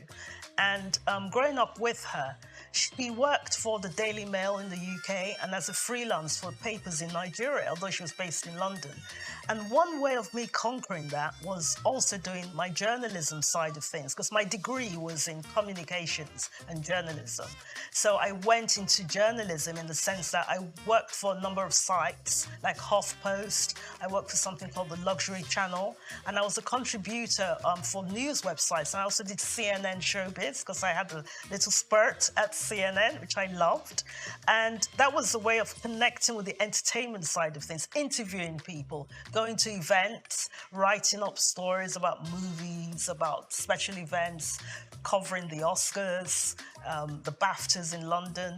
So that was a way for me to go around it, if that makes sense. It does make sense. And I see that you've got the experience all around, from media to entertainment. Yes. Now, when you first met the big artist, in fact, when you were asked to relate with someone like David Bowie, how did it feel for you for the first time? I'll tell you a quick story. When I started the job working for the publicist that looks after David Bowie, on the second day I was told, you need to call David's office and you've not got to speak to him and prepare him and his wife Iman. They're coming to London. You've got to give them the itinerary. I was like, I have to call David Bowie? I can imagine that. I was trembling, but I just had to hold everything in and say, okay, he's a human being. Okay, let me just get on with it. And that kind of helped in the sense that they trusted me to do it. But then I had to hold myself together, and sometimes you just go with it. You just go with it. So share with me your experience working with George Michael. I'm eager to know how it must have been working with him, watching him, on TV. I find him fascinating, unpredictable. But working with a man like that, how was it? Oh, it was amazing. I'll tell you, I first met him when in 1990. Well, I say first met him, worked for him. I spent a day with him. When I worked at MTV Europe in the mid-90s, he was doing, this was 1996, he was doing the MTV Awards in London. And during the MTV Awards, everyone's assigned to a different artist. So back in those days, it would have been people like Robbie Williams, I'm a UK artist. George Michael was there. You had the Foo Fighters. You had Janet Jackson. You had different artists. But that day, I was assigned to George Michael, and they said, from 9 o'clock in the morning till 9 o'clock at night. You've got to be with him. You've got to get him food, look after him. So you have to imagine that I had to go and meet his car at the stadium when he arrived. It was at the Alexander Palace, actually. I had to meet his car, introduce myself, say, I'm going to be looking after you today. And they call it a talent escort. Okay. I'm going to be your talent escort. And it was just him that came alone. So can you imagine with my idol who I'd loved as a teenager, yes, meeting at the car and having to just be with him all day. I met his parents, which was an honor because his mother passed away the year after. And he was just such a personable person. At that stage, I wasn't working for him. At that stage, I was just starting out in my career in '96. Starting out in my career, one of my second jobs actually at MTV Europe in London and looking after George Michael. And it was because of looking after him that day, and I kept in touch with his management team, that literally, I want to say 12 years later, I worked for him. Okay. In 2008. So for me, it was like a journey, and it shows you what a kind person he was, because he remembered. He said, oh, you were that young girl who was all nervous, and you looked after him, and I just loved your company. Come and work in my office. It's because of him I can say a lot that I'm here today, because he gave me so many opportunities. I met so many people with him. One of the people that was looked after in his office was Donatella Versace. So I did a lot of PR for Versace, dressing all these talents for the Oscars, for the Met Ball, for the BAFTAs, for all the concerts, things like that. So through him, a lot was achieved in my career. Wow, good to know. Now, before we talk about you working with the Academy Awards and what it was like in that aspect of your career, when George Michael passed, how was it? How did you take the news? On that night, it's odd because I was actually just reading a book or something, and my daughter turned to me and said, I was reading something and said, oh, look, on the iPad, it just flashed up, George Michael has passed. It was the worst. I still remember it very clearly, 2016. It was the worst night, I must say. And my phone started buzzing, and I got a call, and I wasn't working because I'm currently working with the BBC now, but I wasn't at the BBC at the time. But my best friend was working at the BBC News, and he said, Jay, you've got to come on. We've spoken to the management and one of the other PRs, but I know you. I want you to come and say something. And it was the hardest. I spent 10 minutes on BBC News, Global News, talking about George. What a wonderful person he was, personable, kind. And when we worked for him, we would get bonuses so we could go on holidays. It was just the kindest, most humble man. He wasn't fond of doing PR, oddly enough. He was quite shy, very shy. Strange. Yes, and he'd say, oh, we have to do it. And he'd roll his eyes, oh, do we have to? But he was such a kind, personable, fun person. One of the greatest bosses I've ever had, and unforgettable. And I think his music, as you mentioned, you talked about listening to him in the office, is beyond time. Indeed, it is beyond time. And when you listen to songs done by George Michael, you don't feel like he's gone. Yes, you feel like he's alive again. Alive and with us. Yes. Well, while you were talking about him, you mentioned that he was a shy person. Yes. That brings us to talking about shy people in the media industry. Yeah. You also reckoned with that in an Yes. interview that you granted, Yes. talked about being shy. Yeah. Sometimes it's hard to believe that you can be around so much buzz. You could be even the person of focus, Yes. but yet you're shy. Yeah. How do you manage that? I think sometimes it's just taking a step back and sort of saying, okay, this is a little beyond me. I mentioned went to some Oscar parties just a month ago. We were in Los Angeles, and we went to this charity event, which we thought would be a friend of mine invited me and said, oh, come to this, it's called the Green Charity. I thought, oh, it sounds simple enough, but it was at a very nice hotel. And who should walk in? Zendaya. And she's like the biggest star in the world at the moment. And she said, oh, hello, what are you here for? And I said, oh, I'm just visiting from London. And talking to people like that, you kind of realize that we're all human at the end of the day, but we're all giving our gifts in different ways. Like you're here today, you're a wonderful interviewer. Thank you very much. You know, lovely surroundings and everything. So I think everyone has something to give, no matter how high, no matter how the journey is going. I think we're all humans. And the way she, you know, took the time to say, oh, hello, and oh, what are you doing here? Where are you from?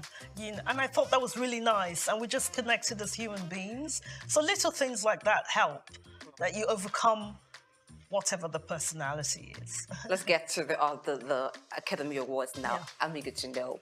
Now, being in that space, it's a very influential space. It is. It gives you so much power to do a lot. Yeah. I guess that there are not many Black persons in that space. So working in that space and doing your bit, how has it helped you? And how do you think it has also helped other artists of African descent in the entertainment industry? What have you learned that they should learn? I think we've come a long way. It's getting better. We're not there yet, but it's improving in the sense that there are people now able to make films. Just recently, actually, just this time, a cousin of ours through our mother's related to his father, Miss San Harriman. His father was the late Hope Harriman, who's well known in Nigeria. And he was a business partner of my father's, Ben Ipega, Harriman, Ipega & Co. They were land property developers, well known in Lagos. Miss San had a film at the Oscars, a short film that was nominated with the actor David Oyelowo in the lead. And when you have our work being honored like that, he was a nominee. He didn't win this time, but the fact that he was at the Oscars shows you that we're being recognized, not only as working behind the scenes like myself as a publicist. No, there are not many of me, because I'll tell you a very quick thing. I've been at events in the past with George Michael and his entourage, and I was the publicist there, and somebody came to me and said, could you go and find the publicist? And I had to say, I am the publicist. And they had to apologize. Why was it hard for them to detect who the publicist was? Is it that you're this person who likes to be in your space? Is it you're called out? At that time, I was there doing my work and being respectful, but I was the only person that looked like me. Oh, are you talking about color now? Yes. Okay. Yes, because especially even now, in the sphere of publicists, I would say 3% of us are of ethnic minority in the UK, on par, you know, on that level where we've grown, and the level working with very A-list talent and things like that. There are not so many of us. It's getting better, but we still have a struggle. I've still had issues lately in my life, in this role that I've been in, but I refuse to step back when I've started a journey moving forward. You seem to be very comfortable in the UK or working in the UK. Yes. Most part of your career has been in the UK. Yes, most of it. What's it about the UK that makes you comfortable? If you were in America, would it be any different? I have worked briefly in the US and lived there as a student as well. And basically, and my ex-partner is from the US, Los Angeles. But essentially, the UK, because I went at 8, because I think I went as a young child, I went to boarding school there, so I really cultivated the culture there. And when you grow up somewhere, it becomes more familiar, if that makes sense. More like home. Like home. But again, it's a similarity with Nigeria. We all speak English, and this was a colony in its time. But there's that similarity with Nigeria and England in the sense that we're not far. Like, look at the time now. We're both on the same time zones at the moment. There's just that closeness to home. And I think that's why I became more settled there and became like a second home to me. All right, let's talk about your first home, Nigeria. Yes. So you're in Nigeria right now. Yeah. This is your home. No one should ask you, why are you here? But I want to ask, what's up this time that you're here? This time is very special. Well, essentially, again, we go back to George Michael, because I am here for the GT Food and Drink Festival. And basically, the person that I came with, we all came yesterday with Dylan Alora, who's an artist who's actually in the UK at the moment, but over in Lagos. And we came over with Tom Parker Bowles, who's the son of Queen Camilla. And we all flew over last night. And George Michael gets involved with this again because I met him because he was a friend of George Michael and someone that we organized tickets for back in 2008. So we thank George Michael. Because of George Michael, Tom is here. And so we're here for the food festival for a few days to enjoy, you know, see what it's all about. I haven't been to any of these festivals. I think it'll be fascinating. And they have other people attending like Aldo Zilli, Jean-Christophe Novelli, and some US chefs as well. And yeah, very much looking forward to it. So that's brought me here for 5 days to enjoy Lagos. And I'm always happy to come home.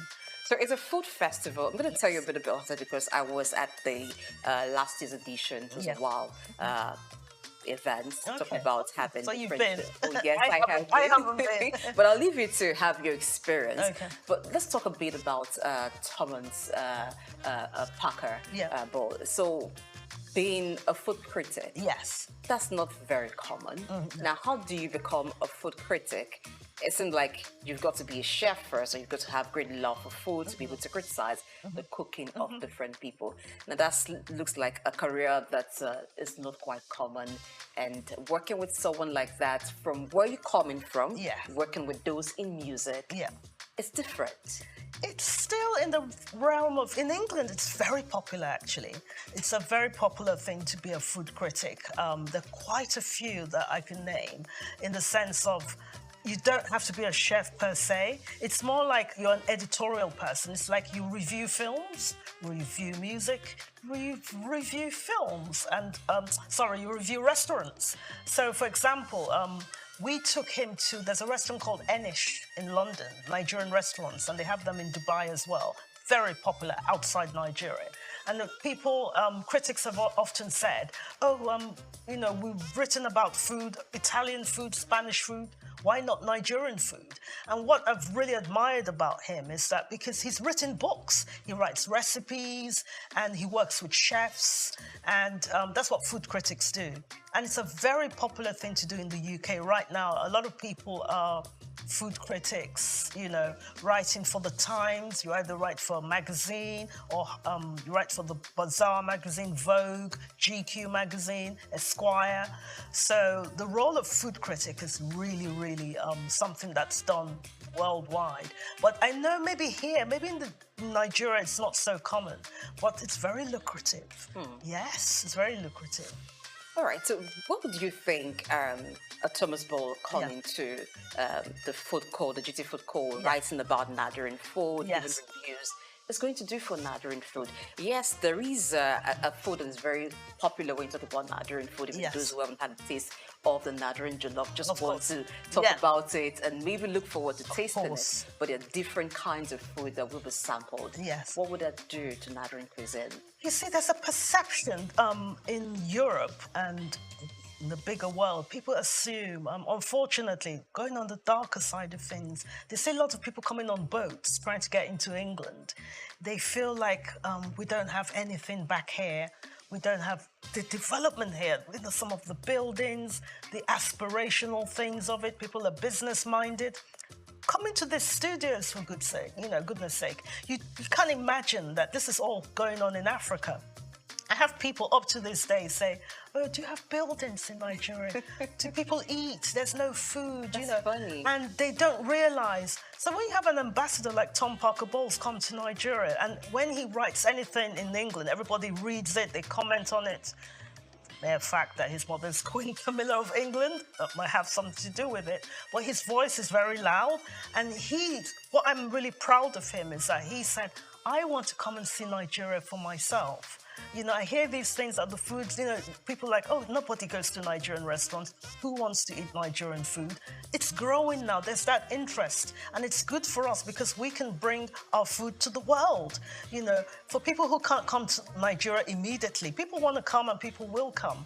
But people who can't come, people like him, food critics, can come back with that message that we've been to Nigeria, we see what they do, they're really doing well, they're trying. Yes, there's good and bad in everything, but they're promoting our food, promoting our culture, and it gives us industry, it gives us some business opportunities, it gives us partnership opportunities, and it's increasing our voice in the big global stage. I'd like to get back to your first love, which is being publicist for entertainers. Yes. Now, in Nigeria, we have A-list artists that are known worldwide. Yes. They have managers. Yes. Some of them also have publicists. Yes. Looking at the way they're managed and the way the publicists run, is there a thing or two you think they need to know and understand when working with artists? How could it also help their career? I think to realize sometimes it's not overnight and it shouldn't be so gimmicky. A lot of the time people want Instagram followers and let's do this crazy thing or let's do that crazy. You want it to last, you want longevity. So it might be that, we all love Burna Boy or whoever the big star is. But what I like with people like, I want to give someone an example like Skepta. Do you know Skepta? I do. He is wonderful because he's done things like with Channel 4 in the UK where he's done content with young people to try and bring them, let's take them away from the knife culture or any crime and trying to inspire younger people to do business, to do different things with their lives. So I think what the PRs can do is like use them as like an influence, as a force to say, come into this, you can do your career here. It doesn't always have to be in entertainment. You can be a lawyer, you can be a lawyer for an actor, you can be a lawyer for a singer, you can be a lawyer for whatever. Or you can do different jobs, but just to aspire to do better. And I think that's what PRs can do a bit more of and use the talent, that platform they have. Those 22 million followers on Instagram, use it as a platform to inspire young people to come up. And good enough, you are inspiring a lot of young people watching Souq News TV because this is what it's about. Yes. Changing the narrative, inspiring people to be better. Definitely. As a wrap-up, what's next for you after the GT call? Oh my goodness. There's a lot because like I said, my main role at the moment is working with the BBC. So working on different shows. I've just done something called The History of Disco. And I was thrilled to see it on the flight over on British Airways. Do you dance? Yes. Oh, okay. I won the Michael Jackson dancing competition as a teenager. Yes, I'd like to see that. I want to do it here. But yes, so there's a lot in the pipeline, lots of new programs that we're doing with the BBC, and they're trying to make people more cultural and diversity aware, and I want to be part of that journey with the BBC because it has been in the States where people that look like me feel that we're not taken, in the sense that we're not taking the direction that we want to go all the time, but they're trying to readdress that and make things better for everyone. So, yeah, my future, I'm, hoping to, get involved with things like diversity causes and work with teams and everything and work with new talent and new TV shows. Okay. So it's very exciting time. And get Nigeria involved as well, and do a bit more writing for BBC Culture and write about Nigeria and Africa. Well, you've got Souq News TV with you. Yes. You want to do things, and we want to thank you for being here today. Thank you so much for having me. Oh, yes. I like that you had this energy from start to finish. Thank you. It means that you're very passionate about what you do. And grateful. And you really want to change the narrative for people of color and make the world a better place, like Michael Jackson sang about. Yeah, I know.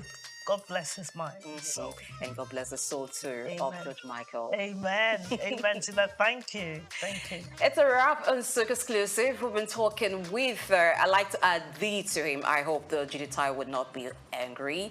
The JJ Ekwega, because this woman is awesome. Trust me. It's never been a dull moment talking with her. Thank you so much for having me. I've thoroughly enjoyed it. Thank you.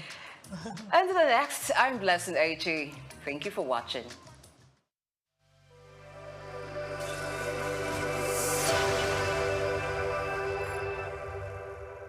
At the African Development Studies Center, ADSC, we are committed to driving sustainable growth and development across Africa through innovative training and research. Our mission, empowering leaders, policymakers, and professionals with the tools they need to create lasting change with customized training, dynamic research programs, and study exchanges on leadership, management, and other critical development topics. ADSC offers a platform for exchanging cutting-edge ideas and global best practices. We provide comprehensive services in research and consultancy, capacity building and training, education programs, publishing and knowledge sharing. Our esteemed faculty, composed of seasoned experts and researchers, ensures a learning experience that is insightful and practical.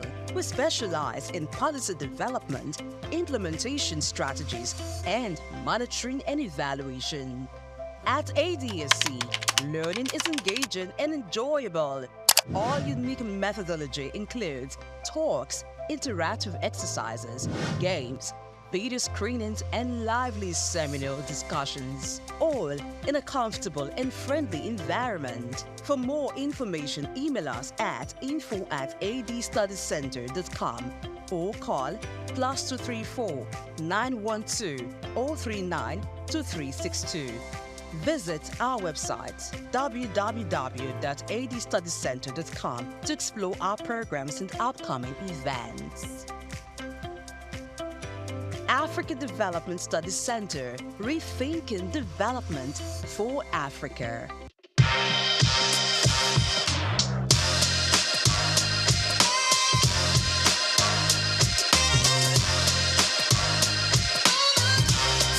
The unexpected rise of Ankara fabric in West Africa has transformed it from merely an industry into a vital part of culture, identity, and art woven into everyday life.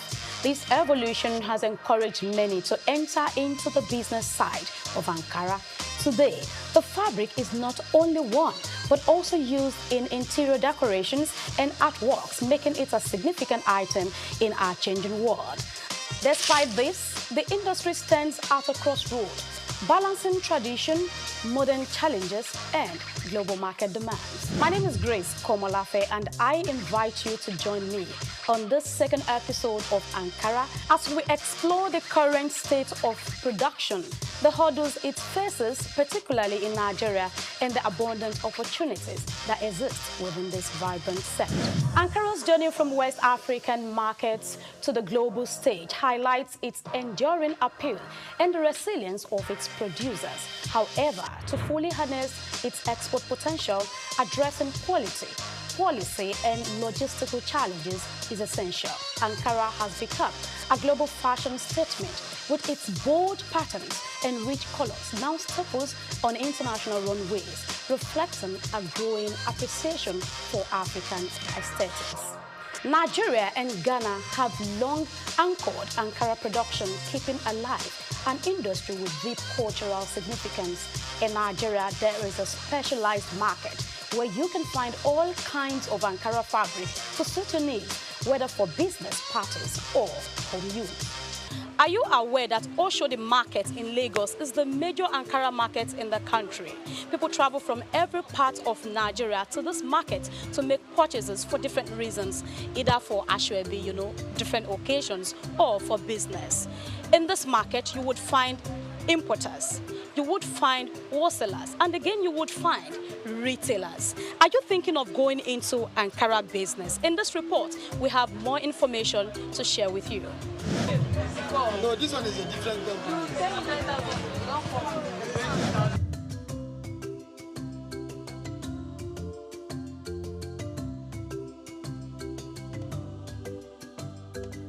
Despite Nigeria's rich resources, skilled workforce, and a large domestic market eager for Ankara fabric, the country has struggled to capitalize on this potential.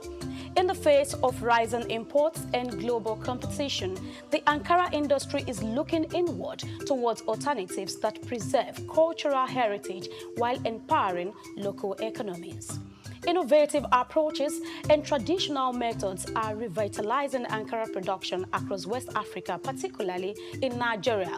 While the future is bright, it is not without challenges. The high reliance on cheaper imports has led to an overwhelming dependence on foreign textiles. which now dominates over 80% of Nigeria's fabric market. How have Ankara sellers and business owners been able to sustain growth in the industry?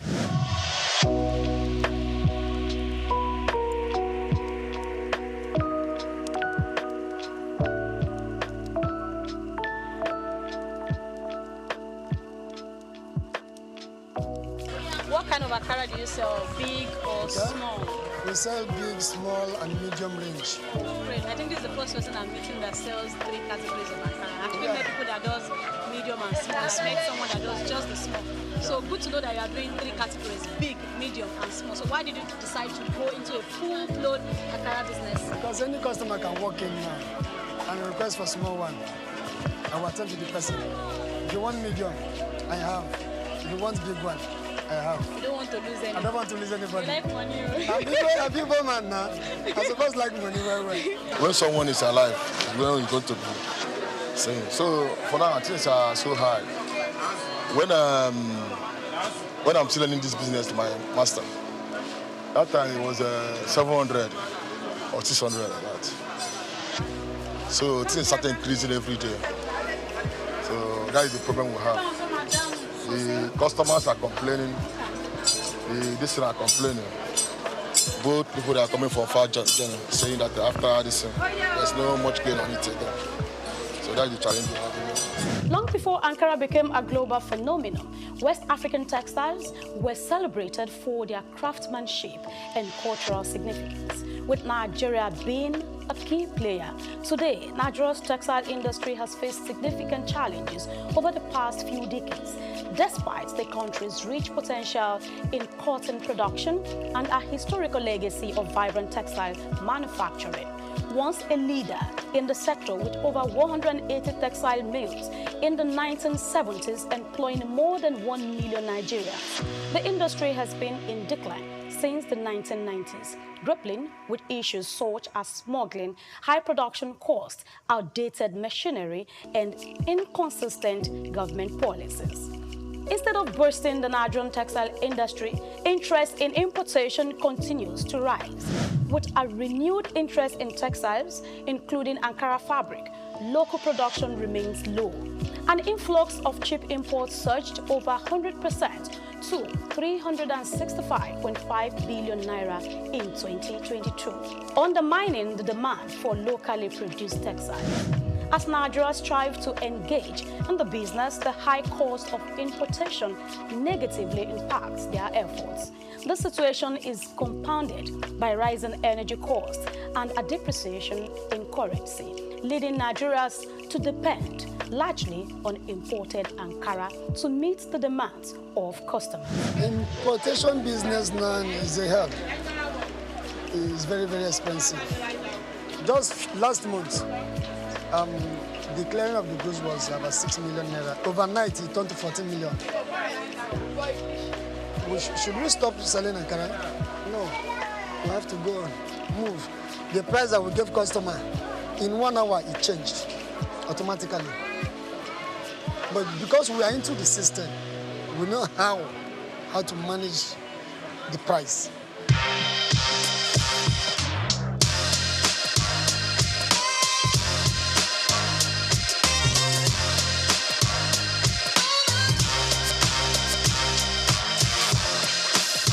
As customers become more conscious of their environmental and social impact, the demand for sustainable and ethically produced textiles is on the rise.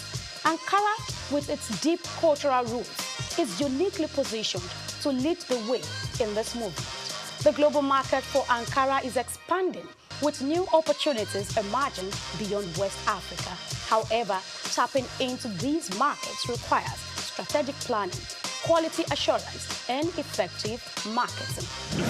Actually, like, the person wants to do the business, it depends if you have the money, because this business now it's all about money. Capital intensive. Capital. No amount of money that is enough. No amount of money. If you have 10 million, 20 million, 100 million, you can start up something, because when you check this one now, this level now, for one level now is almost 48,000 or 37,000. So when you now calculate 1 line, 2 lines, 3 lines. So you can see that it's millions of money. So if you want to go into the business, if you have the cash or you have the power, it's a nice business, but you must have money to rotate the business.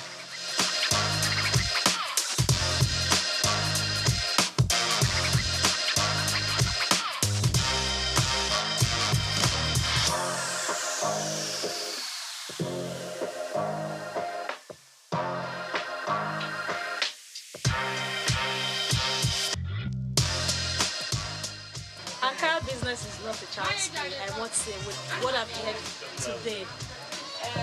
You want to go into Ankara business, of course you can start a very small scale.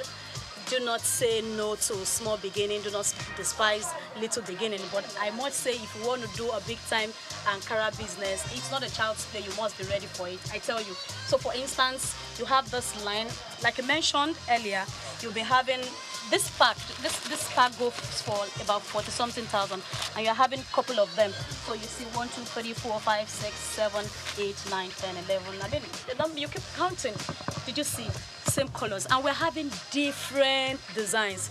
It's not a child's play. Millions of naira goes into this business, and you can see this is Oshodi, where Ankara business takes place, the real business. This is where it happens. Yes, from all over the states in Nigeria, they come all the way to Oshodi to do their biddings in Ankara business. The Ankara industry, a cornerstone of West African culture and economy, is deeply influenced by government policies. Yet, the implementation of these policies is not without its challenges. Bureaucratic delays, corruption, and inconsistent enforcement often undermine their effectiveness. The success of the Ankara industry is intertwined with the government's actions. Thoughtful policies and effective implementation can drive growth. Moreover, regional and international trade agreements such as the African Continental Free Trade Area (AFCFTA) offer new opportunities for expansion and collaboration. The future of Ankara lies in the hands of the next generation. Young innovators are reimagining what Ankara can be, blending tradition with modernity and driving the industry forward.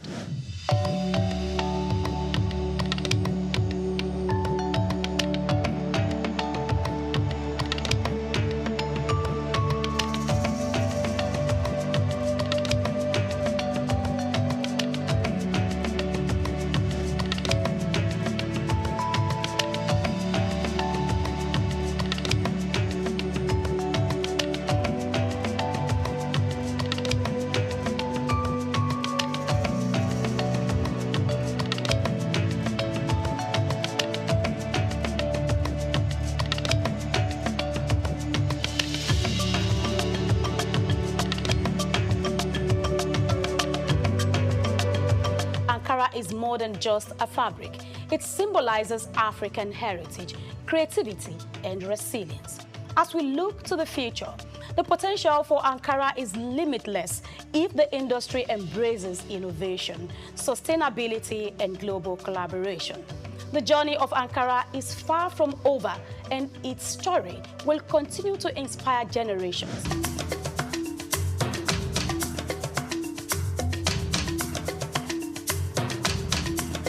As we conclude our journey through the vibrant world of Ankara, we turn our attention to the future. What lies ahead for this iconic fabric? How will it evolve to meet the demands of a rapidly changing world? And what opportunities and challenges will shape its future? Questions you may have quality answers for. See you again on another interesting topic on Souq Perspective. I am Grace Komolafe.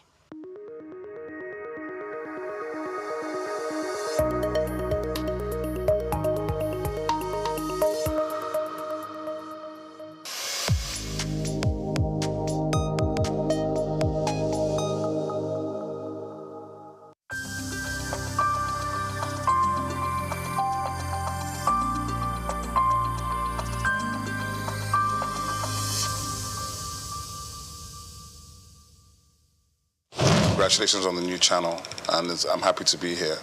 The Omniverse is imagined as a collaboration platform So it's a platform that, as the name suggests, is bringing together ecosystems. So it's like an ecosystem of ecosystems, aggregating aggregators and community leaders who are able to bring together their communities together to a platform.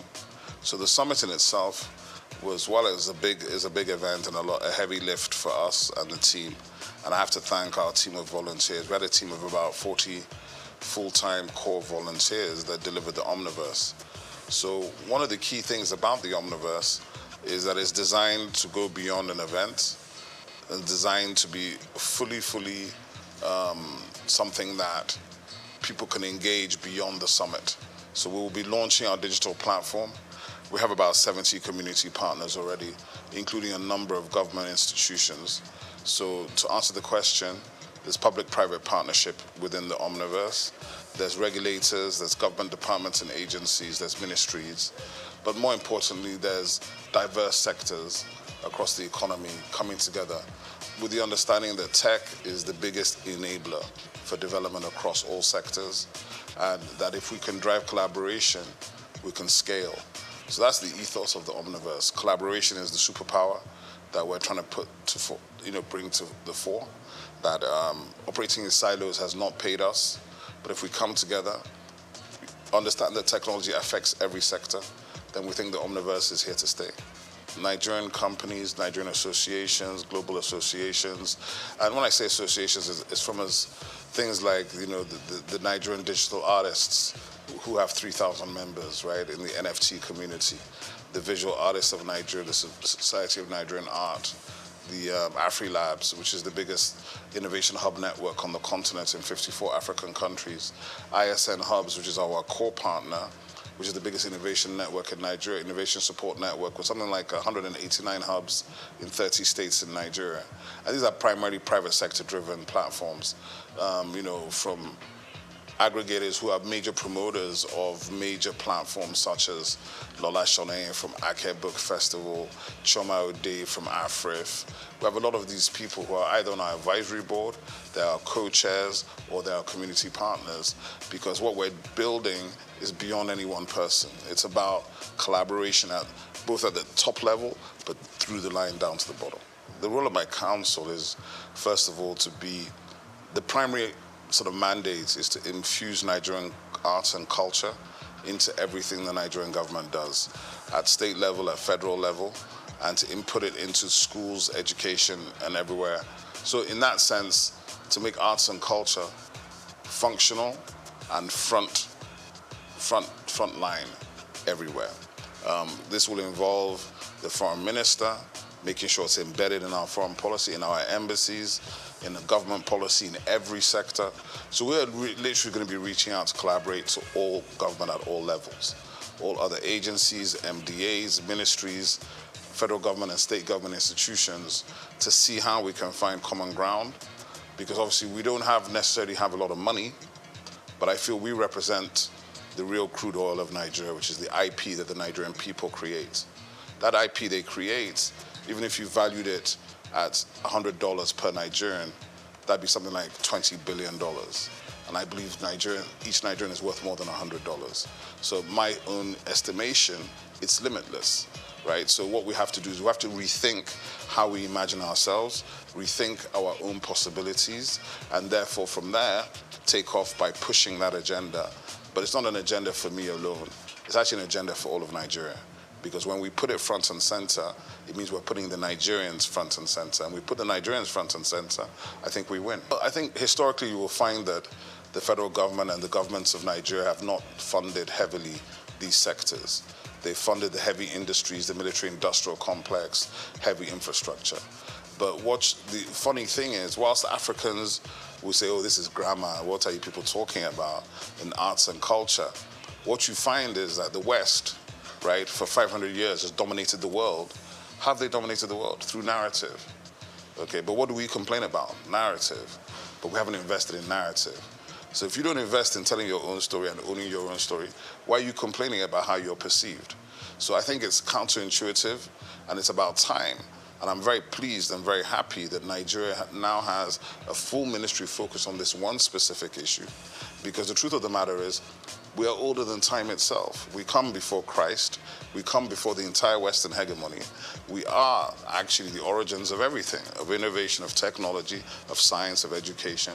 But if we don't believe it ourselves and we don't express it, how can you expect anybody else to believe it?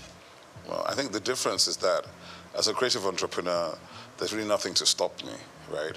I can take all the risks. I don't have to worry about anything. I can decide, win or lose, we're doing this thing. But of course, as a public official, I have rules and regulations I have to go by. I have a boss, I report to people, and I have KPIs I have to deliver on. So there's a bit difference in that regard. There's a difference in bureaucracy, maybe a difference in response time, but there certainly will not be a difference in my personality. So I think it's really about how you perceive what these things are. For me, it's an elevation, obviously, and it's a privilege and a pleasure to serve at this level, to do something that I believe in, to do something which is that I believe in Nigeria. I believe in Nigerians. I know our ability. I think we are world class. I don't like all this, it's good for Nigeria. I hate that. So I think for me, that is what's important. And to have the opportunity to try to deliver on some of the things we've been trying to do from the private sector for the last 25, 30 years. So there's nothing new for me in that regard. But of course, the position is new. Being in the government is new. But with a lot of support from friends, family, professional colleagues, and other people in the industry, plus my co-DGs and the minister, hopefully we'll do well. We're under the Ministry of Arts, Culture, and Creative Economy. And that's very, very powerful because it means Nigeria itself has taken a decision to own the agenda. Hopefully I have a good time, have a good tenure, and I don't make any enemies. And well, for me, if you leave a place and the people that worked with you have good things to say, if they feel better about their work and about themselves, and if the brand that you're now leading is now appreciated by the people for what it does and how it brings it to the table, then I've done my job. I think Afrobeats has already established the fact that we are originally Nigerian, or some people say arrogantly Nigerian.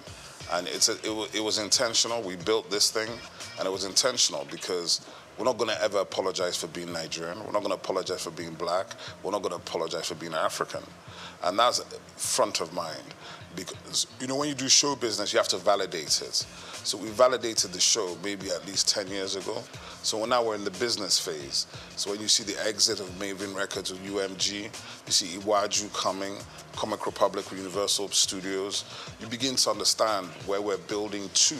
And when you think about where we're coming from, where there was no infrastructure, no funding, no support, and I think part of what we hope to do with government at this time is, because we come from the sector, we can collaborate with everybody in the sector. We don't have to talk at them. We talk with them, we build with them. And together, I think it's limitless. You know, Nigerians like to say the sky is your limit. I think it's limitless. There's no limit to the whole situation. One of the things I talk about all the time is what's the difference between Thor and Shango? Thor is approaching $50 billion in revenue. Shango's broke somewhere outside Lagos. And that's a lack of imagination on our part. That's a lack of us delving into the richest thing we have, which is our mythology. Our mythology is endless. If you look at the Marvel universe and the DC Comics universe, the Orisha are basically the same thing as the X-Men. But the Orisha, some people are still afraid of them, whereas the X-Men are north of $100 billion in revenue. So I think we have to understand and reimagine our mythology, our history, our stories, and how to bring them to the world in new formats. It's not just film. It could be live action. It could be gaming. There's so many different ways to action these things. And when you do them, and you do them right at the right level, as Iwaju is beginning to show you, our stories have always been world-class. Our characters are world-class. What we have not had is the resolve and the confidence to finish. I think that is coming now. For me, I think it's still the fact there's more to do. My young brother, Misan Harriman, is nominated at the Oscars, the first Nigerian nominated for a director for a short film, because I know what that will do for the next generation of Nigerian directors, right? So for me, there's still more to do. There's so much more to do.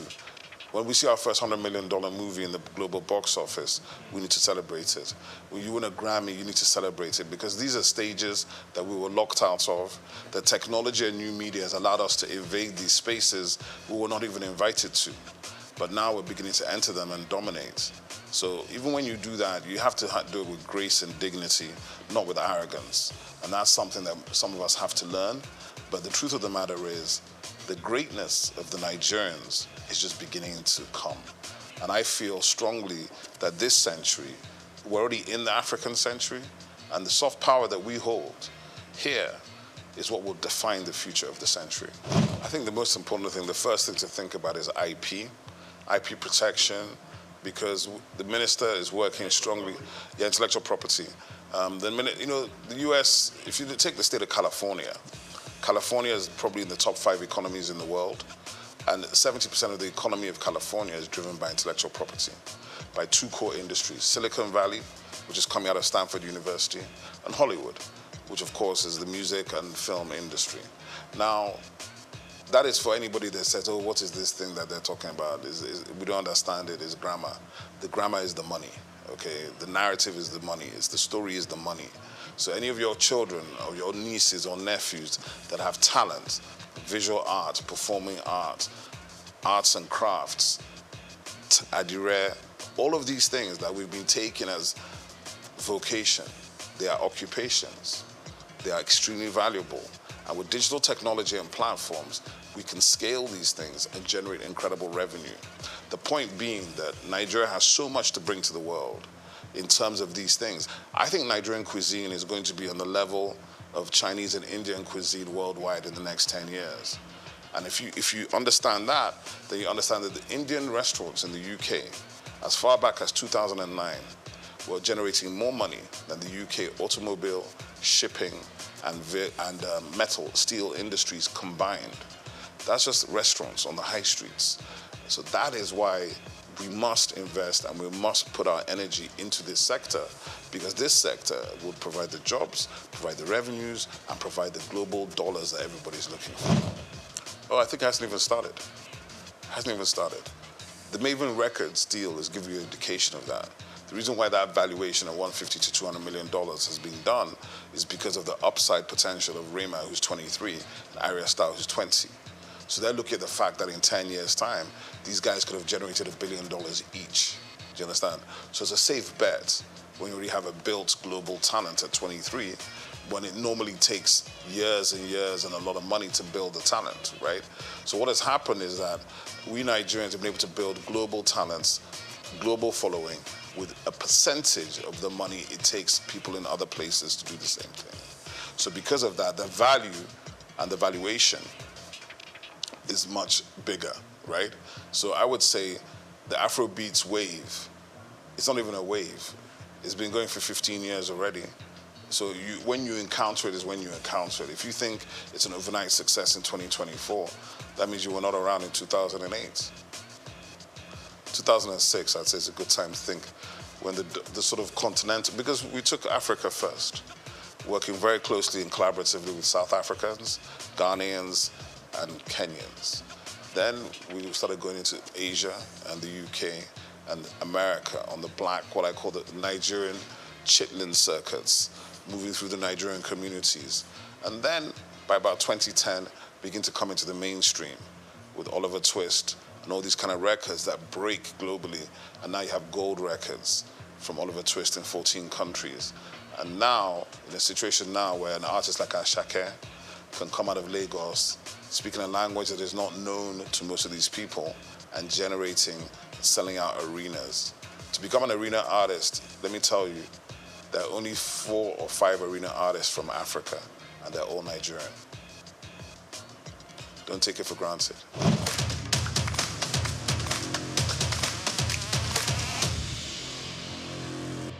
I think a lot of people feel that, but what I should tell the rest of the country is that the rest of the continent is also trying to get to Lagos as well, right? It's not just the rest of Nigeria. From Accra, from Luanda, from everywhere on this continent, they're trying to get into Lagos, because if they can break in Lagos, they can break anywhere else in the world. But what I would say is this, from the perspective of my agency, our purview is national and global. We have 10 regional offices. We'll be visiting all of them. And our duty is to spotlight and showcase everybody. So we can't deal with just Lagos. And I think as we go forward, people begin to see the activations and plans coming. But the easiest way to do it, and the way we're going to do our best to do it, is to provide digital platforms to give everybody the opportunity to be seen. Because in this world, we live in the attention economy. So to be seen and to be noticed is very hard if you're not in the place where all the noise is being made. But I know for a fact there's significant talent in all parts of Nigeria. I was watching last week, a gentleman called Ehi Benite was showing me all this content from Jos with these guys rapping, serious stuff. They're rapping in Hausa, they were doing ciphers. And then he was like, what do we do about these guys? I said, just keep pushing them because there's an audience for everything. There's an audience for everything. Don't be worried about that. There's an audience for every single thing, including the thing that you may be doing in your bedroom, but you think is not important. Somebody's interested in it. My label was a hip-hop label. I even refused to sign singers. There's almost every singer you could name was trying to get us to sign them. And I used to do it based on, can you rap? If you can't drop a freestyle, don't bother, right? It was that simple. And we helped all the other singers get signed to labels that we thought could help them and develop them in that direction. Hip-hop has changed, and obviously it's generational, right? So hip-hop has changed, and everybody approaches music from their own generation. Like, oh, I like this kind of hip-hop or that kind of hip-hop. What I feel is that Afrobeats became overwhelming, and it overwhelmed every other genre here. So the hip-hop guys had to fight for relevance, but the best ones always rise to the top. That's just the simple truth. So I don't worry about that. And I've heard enough guys. I even saw there was a whole Instagram series some guy was doing about a year ago where he was just bringing out fresh rappers every day from Enugu, from Jos, from Kaduna, from Kano, from Benin. I love it. I think they're incredible MCs in Nigeria. A lot of times they need to focus on doing better songs, right? Not just being a freestyle rapper. If you want to get paid to rap, you've got to do better songs. You can't just do the freestyles. And that's something they've got to think about. You've got to balance the commercial side of it with the business side of it. And what has happened is, to a large extent, the commercial side has won because you've got to pay bills. But hip-hop, it never dies. I think, first of all, obviously from the perspective of I'm sitting in government, so I'm not in a position to tell government what to do or what not to do. But what I can say is this, is that the agency, my agency will be the home for the music industry, for performing arts, visual arts, fashion, gaming, recreation, festivals, culinary arts, film and television. We're kind of a convening agency for the ministry. So we have a lot of work to do, a lot of places to touch, but we're also going to collaborate with all the other MDAs in the ministry and heavily with the private sector and the developmental sector.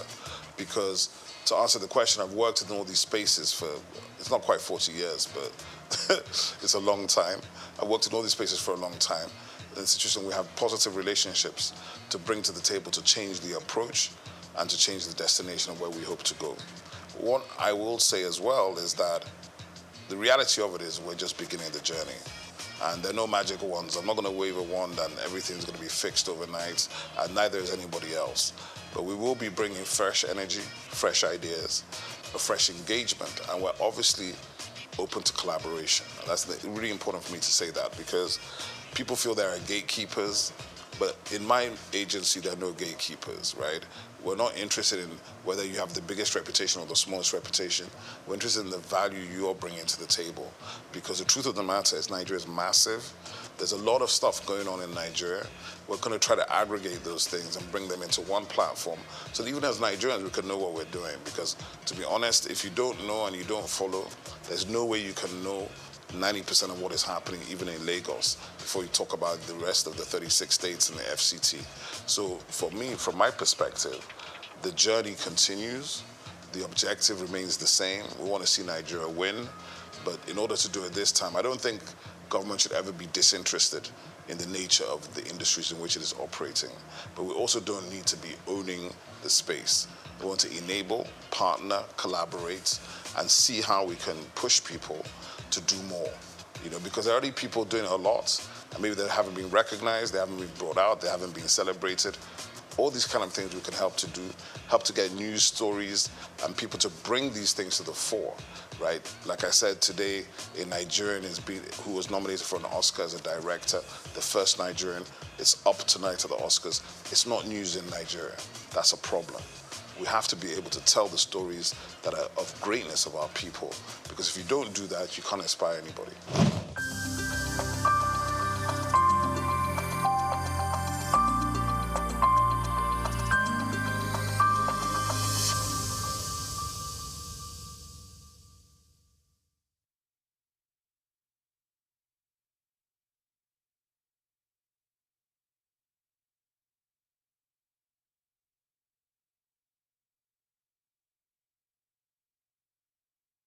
My name is Shino Gbadegeshin. I'm the CEO of Gozi Micro Insurance.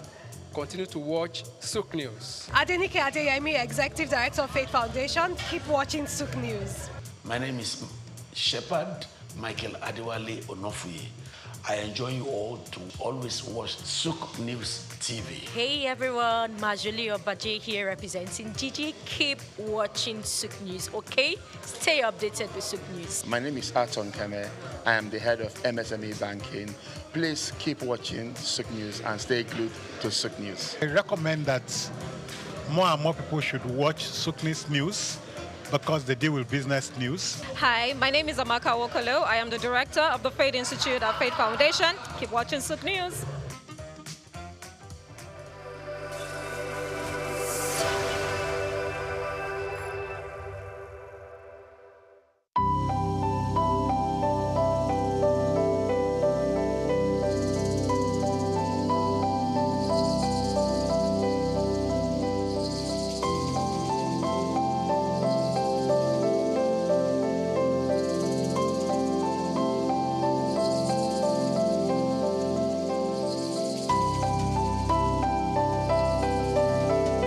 Trafalgar Square, established in 1844, is a symbol of British naval history and a popular cultural spot in London. Named after the 1805 Battle of Trafalgar, it has been the site of celebrations, protests, and cultural events, representing the changing identity of the city. It houses several landmarks, like the Nelson Column, St. Martin in the Fields Church, and the National Gallery. The Nelson's Column, a tribute to a naval hero, is the main feature of Trafalgar Square. Standing 52 meters tall, completed in 1843, it honors Admiral Horatio Nelson's victory at Trafalgar. The column is topped with a statue of Nelson, and 4 bronze panels at its base show scenes from his battles. Surrounding it are 4 large bronze lions added in 1867, symbolizing British power. Iconic part of British culture, not just in its look, but this is very much the sort of centre of London. You know, whenever there's a celebration, a protest, it's a public space that's very important for a lot of not just people that live in London, but for the UK. You know, it's a place where people would congregate. You know, I remember being here all around the 2012 Olympics, but it was very much one of the centerpieces of British iconic culture.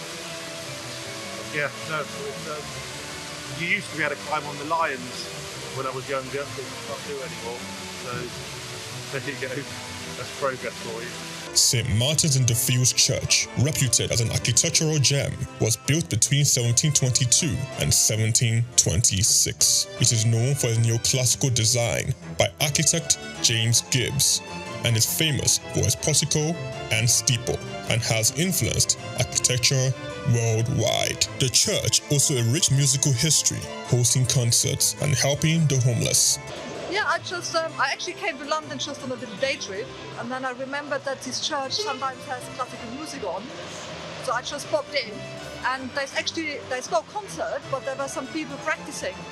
So there's a quartet of violins, and they made some lovely, sort of practice for some classical concerts. So I really enjoyed just sitting there for 10 minutes listening to it. It's lovely, it's a really nice church, and it's nice that people don't use it much time. So maybe we should have a nice coffee as well.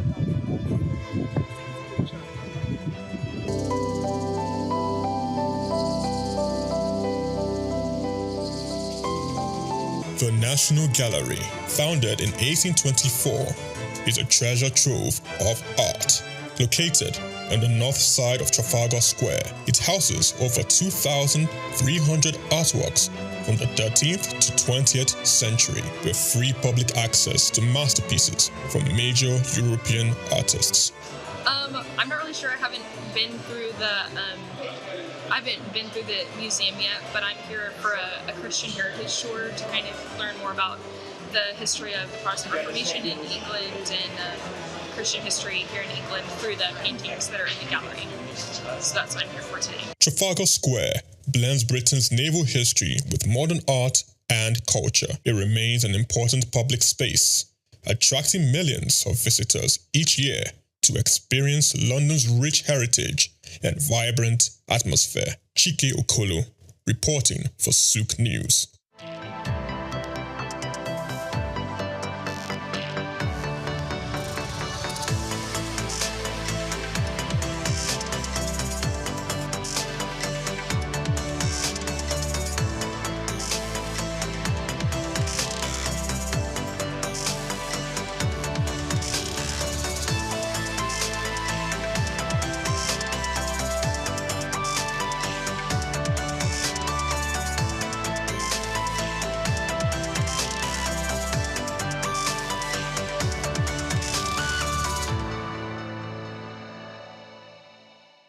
Optimism is a strategy for making a better future, because unless you believe that the future can be better, you are unlikely to step up and take responsibility for making it so. Responsibility is the price of greatness. How else can one explain the thought process of a 24-year-old youth leaving the luxurious comforts in the United States to fill in for his incarcerated father in sub-Saharan Africa, Nigeria, and run a family business holding the fort till stability was achieved? This is the story of Abdul Samad Rabiu, an unassuming, silent achiever.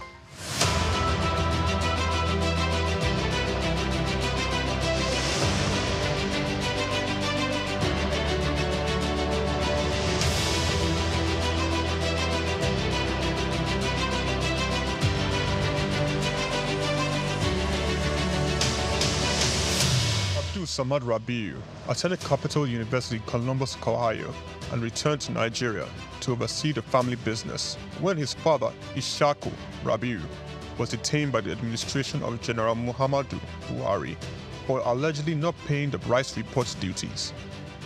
Not only was his father under investigation, the family business was under scrutiny. These harsh realities of being thrust right into the middle of it all shaped the young man's resolve to hard work in silence. Abdul Samad Rabiu is the son of one of Nigeria's foremost industrialists, late Khalifa Ishaku Rabiu, founder of Ishaku Rabiu and Sons Group, the family-operated holding company with a history of investment in manufacturing, insurance, banking, and real estate. In the 1970s, the group invested in manufacturing, with its first investment being the Kano Suits and Packaging Cases Company, a factory producing suitcases and handbags. In 1972, the Bagauda Textile Mill, manufacturing woven clothes for uniforms, importing and trading in different segments of the economy, including frozen food service, sugar, and a motor vehicle and parts distribution company specialized in Daihatsu products. Abdul Samad Rabiu was born with a very big silver spoon in the ancient city of Kano on the 4th day of August in 1960, 57 days to Nigerian independence. 24 years later, responsibility beckoned. He was in the family business till 1988. Abdul Samad Rabiu, following in the steps of the family business, established BUA Bois International Limited in 1988. Solely for commodity trading, Bois International Limited imported rice, edible oil, flour, iron, and steel. The much-needed wins to his sale came in 1990. The government, owners of the Dettol Steel Company, got into a contract with Bois to supply its raw materials in exchange for finished products. This was the young company's much-needed windfall. Bois expanded further into steel, producing pellets, importing iron ore, and constructing multiple rolling mills in Nigeria. Nigerian Oil Mills Limited, the largest edible oil processing company in Nigeria, was sadly bought by Bois in 2005.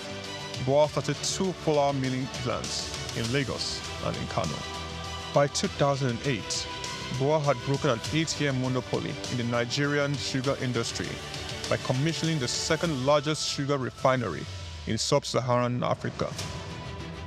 In 2009, the company went on to silently acquire a controlling stake in a publicly listed cement company in northern Nigeria, Sokoto Cement, and began to construct a $900 million cement plant in Ogu Obela, Edo State, completed and commissioned in 2015, which is at that time the single largest non-oil investment in South Nigeria, and had a capacity of 6 million metric tons per annum upon completion of the second line. This was followed by a new 1.5 million metric tons line in Sokoto in 2018 and another 3 million metric ton line, which commenced in 2020 and was commissioned in 2022, bringing the total installed capacity for his cement holdings to 11 million metric tons as of January 2022. Abdul Samad Rabiu is very entrenched with his family in business, having over 40 siblings. His younger brother, Rabiu Ishaku Rabiu, was the CEO of IRS Airlines Limited, an airline based in Abuja, Nigeria. He operates scheduled domestic passenger services. Its main base was Nnamdi Azikiwe International Airport. The airline was established in 2002 and started operations in March 2002 and ceased operations in 2013. Kabiru Rabiu, our younger brother, currently serves as the Group Executive Director of BUA Group. In 2020, Kabiru was named the Best African Economic Leader under the age of 40 in the 100 African Economic Leaders for Tomorrow Awards by the French Institute, Chausseo. BUA invested $300 million in the 20,000 hectares Lafiaji Sugar Estate project, which comprises a sugar mill, sugar refinery, ethanol processing plant, and 35 megawatts power plant. The company also built an export-focused refinery in Port Harcourt, the only destination sugar refinery in sub-Saharan Africa. Abdul Samad Rabiu is constructing a 200,000 barrels per day petrochemicals refinery in Akwa Ibom State, Nigeria. The agreement was signed with Access of France in August 2020 for the refinery aimed at serving Nigeria and the West African petroleum refining needs. It is expected to be completed and operational by 2025. The privately owned Omu Ogbela Cement Company was in January 2020 merged with the publicly listed Cement Company of Northern Nigeria, where Abdul Samad Rabiu already held a controlling stake in the $3.3 billion transaction, and BUA Cement PLC was born. Abdul Samad consolidated all his food businesses in sugar, edible oils, rice, flour, and pasta milling into a new company, BUA Foods PLC. In December 2021, it was listed on the Nigerian exchange. BUA Foods emerged as a consumer goods leader in market capitalization, experiencing a phenomenal 206% year-to-date appreciation. Share prices soared from 65 naira per share in December 2022 to the current value of 379.9 naira per share as at 24th March 2024. In terms of fundamentals, BUA Foods exhibited robust financials with a 54% increase in profits to 105.6 billion naira in the first 9 months of 2023. Revenue witnessed an impressive 80.95% year-on-year growth, reaching 524.428 billion naira, and return on average equity stood at 43.42%. Despite challenges, Rabiu strategically increased his direct shares in BUA Cement by 56.37%, totaling 96.12% ownership. This move, executed on June 26, 2023, demonstrates Rabiu's confidence in his company's future growth. BUA Foods PLC and BUA Cement PLC companies are among the top 10 most valuable publicly listed companies in sub-Saharan Africa.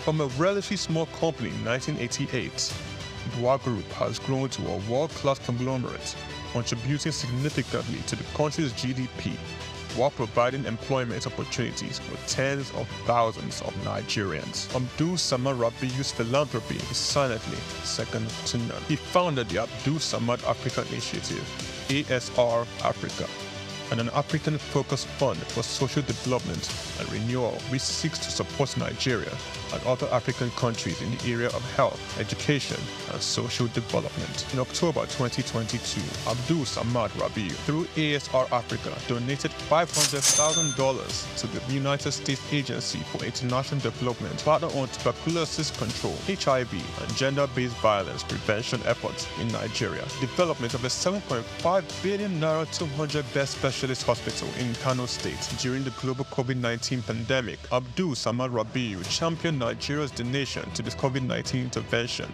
by a single individual or corporate donating, amongst other things, 1.35 billion naira to the COVID private sector coalition, 300 million naira to the Presidential Task Force on COVID-19, over 1 billion naira in cash donations to 10 state governments across the country, 70 ambulances, medical equipment, face masks, provision of foodstuffs for over 1.5 million persons in Kano, Lagos, and River States. ASR Africa Initiative donated a 4 billion naira police hospital in Abuja and donated 1 billion naira each for 6 universities across Nigeria through the ASR Africa Tertiary Education Grants Scheme for infrastructural development. The beneficiaries of the 6 billion naira tertiary education grant schemes are Ahmadu Bello University, University of Ibadan, University of Maiduguri, Nnamdi Azikiwe University, University of Ilorin, and the University of Benin. ASR Africa Initiative also donated 2.5 billion naira each through its tertiary healthcare development grants for health projects across 4 geopolitical zones in the country. These are in addition to 5 billion naira donated to build the first teaching hospital in Akwa Ibom State, donated 10 billion naira to the Security Support Fund of the Nigerian government. Abdul Samad Rabiu was awarded the 2022 CEO of the Year at the African CSR Awards, 2016 African Industrialist of the Year Awards by the All African Business Leader Awards, the 2022 Sun Man of the Year Awards, 2020 Vanguard Business Person of the Year, and the New Telegraph Philanthropist of the Year 2021, a recipient of several honorary doctorate degrees from various universities, including the University of Benin, Nasarawa State University, Sokoto State University, and Crescent University. Abdul Samad Rabiu is a fellow of the Institute of Directors, and he currently holds the prestigious Nigerian National Honors, Commander of the Order of the Federal Republic, CFR, Commander of the Order of Niger, CON, as well as the highest civilian national honor in Niger Republic. Abdul Samad Rabiu is married with children. His children are Mustafa Khadija Kuki Rabiu, Ishaku Khalifa Rabiu, Junad Rabiu. On the 22nd of January 2024, Forbes estimated Rabiu's wealth at $5.9 billion, putting him as the 6th wealthiest man in Africa and 508th in the Global Billionaires Club. The family man, the silent achiever, the giver, Abdul Samad Rabiu.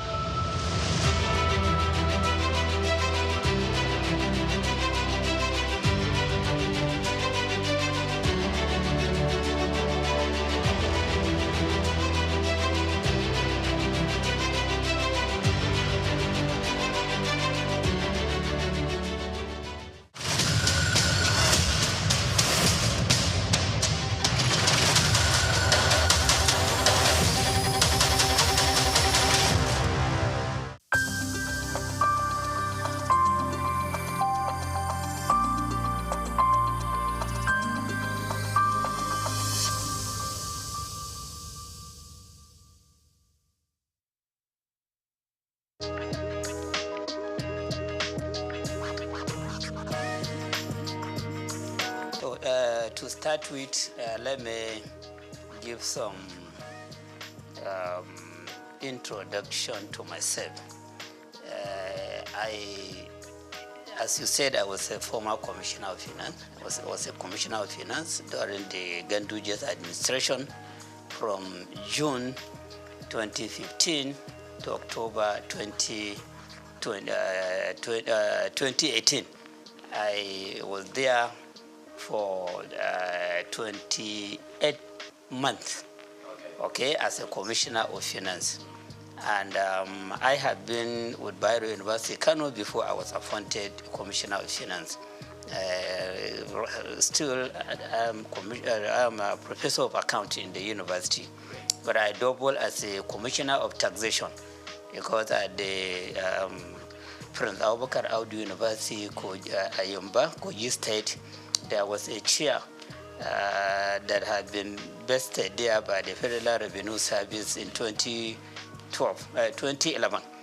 And they invited applicant for that chair, and I was the successful person, successful applicant. So I still occupy that chair, even though the chair is not functioning. But I got the privilege of serving as the elected or selected professor of taxation in that university. So I am in the area of taxation. I have done a lot of researches in that. And then I serve as the Federal Commissioner of the Tax Appeal Tribunal.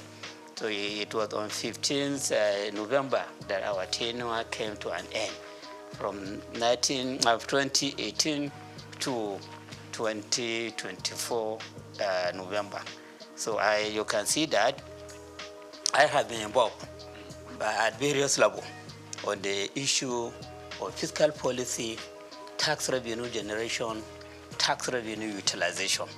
So this reform that we are talking about was brought about by the president with a view to maybe perfecting the tax system in the country. So he formed a committee to advise him as to how to go about coming up with very good national fiscal policy, not just tax policy, and then how to reform the taxes in the country to make them better so that Nigeria can compete with other economies that are advanced in the area of utilization of taxation as a means of growing up the economy and achieving sustainable development. So this I know, the process and all that have gone into this project of reform. So bills were developed out of the report of that committee appointed by the president under the chairmanship of Mr. Tayo Oyedele. And for the first time in the history of forming a committee in Nigeria, we had a committee that the president has given the power of implementation. So it's not just about recommending something to him. It is about coming up with a report which will be convincing to him, and if he's convinced, he will ask then to be involved in the implementation of the recommendation of the report. So I think that is why the committee just presented the proposed bill to him without taking this bill to the public domain. Because of the trust that he has on the committee, he just sent the bill to the National Assembly for consideration, for passage into law. And in the bill, they even gave deadline as to when the bill to be passed into law. They expected that the National Assembly would deliberate on this committee, on this bill, to the extent that the bill will be passed into law before 1st January 2025, so that by 1st January 2025, the content or the provision in these bills will begin to be implemented by the government. 4 bills were developed and proposed. And then, unlike the expectation, the comment you made that people are more concerned about the administrative, tax administrative bill. What the bill that is generating the highest controversy is the Nigerian tax bill. That is the bill that has made provision for repealing about 11 taxes that are currently existing, including the VAT itself, including petroleum profit tax, including personal income tax, including companies' income tax, and other taxes like capital gain tax, casino tax, etc., etc. And then about 14 laws that are related to taxation, including laws that are designed to exercise control over consumption, over production. They made substantial amendment on them, and then take the amended aspect, amended part of those laws into the Nigerian tax bill. which means that the laws have suffered from, or they have enjoyed consequential amendment. So this bill, which is expected to become an act by 1st January, is now becoming an amalgamation of most of the taxes that Nigeria is using now. Most of the taxes, those that have been repealed, part of them, part of the provision in them have been injected into the Nigerian tax bill. Those that have been considered for consequential amendment, they are also captured in the Nigerian tax bill. And then they made a lot of paragraphing, creating part, creating section, etc., etc., to the extent that the content of that bill is about 220 pages. So you have to develop the stamina. You have to be used to reading before you read everything from the beginning to the end. And if you don't do that, you may miss a lot of things.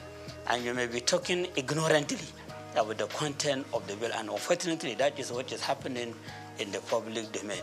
You hear people talking ignorantly about the content of the bill. They just listen to news, radio, television. When they hear the comment of somebody, then they will amplify that comment ignorantly without reading the bill and understanding the content of the bill.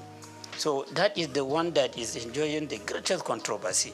Of course, others too are enjoying some controversy. The Nigerian Tax Administration Bill, because it is in that bill that the new sharing formula for VAT was stated. VAT have been extensively explained or described in the Nigerian tax bill. But how to share the proceeds of VAT have not been captured there. That provision could only be seen when you go to Nigerian Tax Administration Bill, which is the bill that has been designed to show how the tax authorities in the country at the federal level, state level, and local government should be relating with one another so as to avoid conflict, so as to avoid a situation whereby all of them may go to a taxpayer with different dimension of claim. The bill was designed to achieve this main objective, to resolve the conflict that has been happening between tax authorities or even revenue generating agencies. Because when you talk about the revenue, we shouldn't be talking just about the tax revenue. You have revenue that custom is collecting. That bill, second bill, is saying that customs should no longer be involved in collecting revenue. It is the Nigerian Revenue Service that should be collecting. Customs, let them take care of their responsibility of checking item coming in, item going out, which is another area of clash. These custom people, they are used to collecting money. Okay, and they are used to, many of them, a lot of allegations are there as to how they are collecting this money, how they are not remitting the correct amount. So now, collection of custom duty will no longer be the responsibility of custom official, custom service. It's the Nigerian Revenue Service that should be collecting. The same thing with all other agencies of government that are considered as revenue centers. So that bill has made adequate provision to show that they know the moment this bill is passed into law, they don't have any power to collect revenue. It is the Nigerian Revenue Service that should collect. Let them deal with their own responsibilities of stabilizing the economy, ensuring control over consumption, over production, over whatever. But then collection of revenue is not their own. And then between the said Internal Revenue Service and the Nigerian Revenue Service, there should be harmony. If there are revenues sources that are difficult for the said revenue service to utilize in generating revenue, they can bring in, they can collaborate, or they can reach agreement with the Nigerian Revenue Service to do the collection and then share the amount collected as per the agreement, or take cost of collection as per the agreement and then give the state Internal Revenue Service or even local government Revenue Committee what they deserve. So the expectation of the Nigerian Revenue Nigerian Tax Administration Bill is to bring about harmony and understanding. So how that could be brought about is a question to be answered. Because of the nature of Nigerian, the nature of official, and the way the people put their eyes on money. They want to be the one collecting money or keeping money or doing something with money. And now you are saying that all those that are used to that, they have to, they will be suspended from doing that, or they will be barred from doing that. It is only that agency, the Nigeria Revenue Service, that will be doing it. So there are some issues there that are calling for a question, okay, understanding among the agencies involved or the tier of government involved, and then of course patriotism to ensure that whatever we do as revenue collectors, as treasury managers, as revenue utilizers for the execution of various projects, we demonstrate ethics, we demonstrate honesty and integrity. The revenue agency itself, before now, the revenue agency is behaving as if it is for the federal government. And this bill that has been sent to the National Assembly is encouraging the Nigerian Revenue Service, which will now replace the Federal Revenue Service and the law that established it. It's encouraging it to consider itself as a federation agency, not federal government agency. It is to be serving the interests of the federation. And so the concern of the state should be addressed by that agency. The concern of local government should also be addressed. It should be an agency that should be mentoring local government revenue agencies or tax authorities and state government revenue authorities or tax authority, so that they carry themselves together as a team, then ensuring that we have very good tax system in the country, that we have adequate revenue generation on taxation, which should be put to use for executing various projects that will bring about sustainable development in the country. So when you look at all the provision made in the Nigeria Revenue Service Bill, they are talking about the need for harmonious working relationship. They're talking about the federal Nigeria Revenue Service to serve as the model to state revenue service and local government revenue committee, so that they have very good understanding in implementing the provision in the Nigerian tax bill and the Nigerian tax administration bill. So all the provisions are like that. And then provision have been made adequately as to the position of the executive chairman of the State Internal Revenue Service, the need for governing board, which will have that chairman as the chairman, the need to have the technical committee at the state level, and who are to be members of that committee, the whole and representation to be drawn from various MDAs and other agencies of government and federal government into the committee, and many other issues. And even at the local government level, there is a need for revenue, local government revenue committee, which should be chaired by the councillor in charge of revenue or finance at the local government level, and who the members are and their function. So when you look at all the provision there shouldn't be any controversy. Even if there will be controversy, it should be less, and it should be something that could be resolved. For example, personally, I will not support a situation whereby the chairman of the State Internal Revenue Service should also be the chairman of the board. This is against corporate governance system. And then the same person will be the chairman of the technical committee. The same person will be the chairman of the revenue joint committee, where all the representatives for local government will be members and other agencies. So it will be as if the chairman of the Internal Revenue Service at the state level will become the alpha and omega on all revenue issues in the state. And that person may even be seen himself to be more powerful than Commissioner of Finance. When I was Commissioner of Finance, I was serving as the supervisory person on all the activity in the Internal Revenue Service. The chairman of Internal Revenue Service should be reporting to me, should be taking orders to me. He shouldn't be going directly to the governor. But the provision is showing that the chairman of Internal Revenue Service is equal to the commissioner. And in fact, they were even saying that governor is just to nominate him and has to go to the House of Assembly for clearance. Just as commissioner will go to House of Assembly for clearance. And there is no provision to show that this person should be answerable to the Commissioner of Finance. So something like this, I think many people may not see it. But with my own experience as a Commissioner of Finance, who have been intimately related to the Minister of Finance that time, I know the problem many states were facing as they empower the chairman of the Internal Revenue Service, they empower too much the Accountant General against the Commissioner of Finance, who should be the supervisor to all these agencies of government. So issues like these are there, and appropriate action need to be taken by the National Assembly in correcting the lapses in the bill. Then the last one, which is about institutionalizing revenue board. Okay, a revenue board.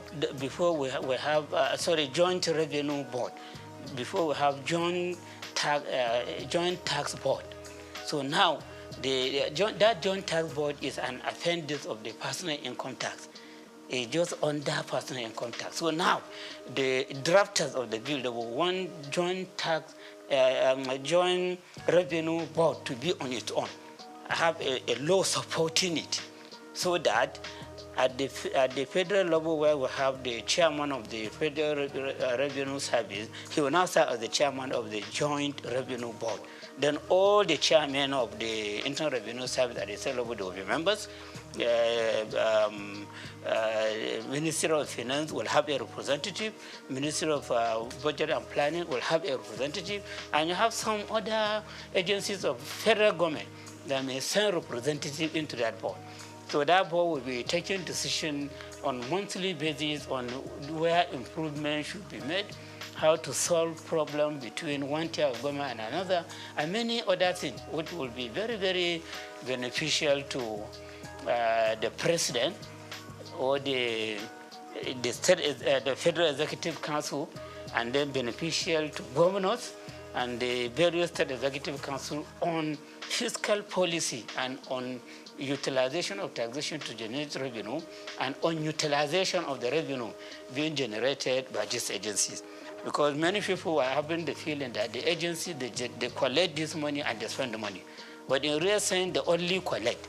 But they remit to the government, into the treasury of government. So while they collect, they have the responsibility of collection, they don't have the power to spend a kobo from the amount generated. It is the government that takes care of that. So the Joint Revenue Board has been given a lot of responsibilities in that bill. So when it becomes act, become a law of itself, so the Joint Revenue Board will now be more powerful than what we know before as a joint tax board. So this is just the summary of the bill that have been sent to the National Assembly for passage into law.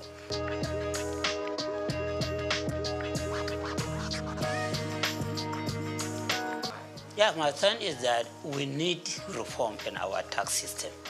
As a student of taxation, I have the belief that no economy can make any progress if it doesn't have a good tax system. Most of the economies of the world, or I can say all of them, all the developed economies of the world, they are tax-based economies. And most of the natural resource-based economies, they are among the backward economies in the world. Look at it. All the members of OPEC, none of them is part of the G20.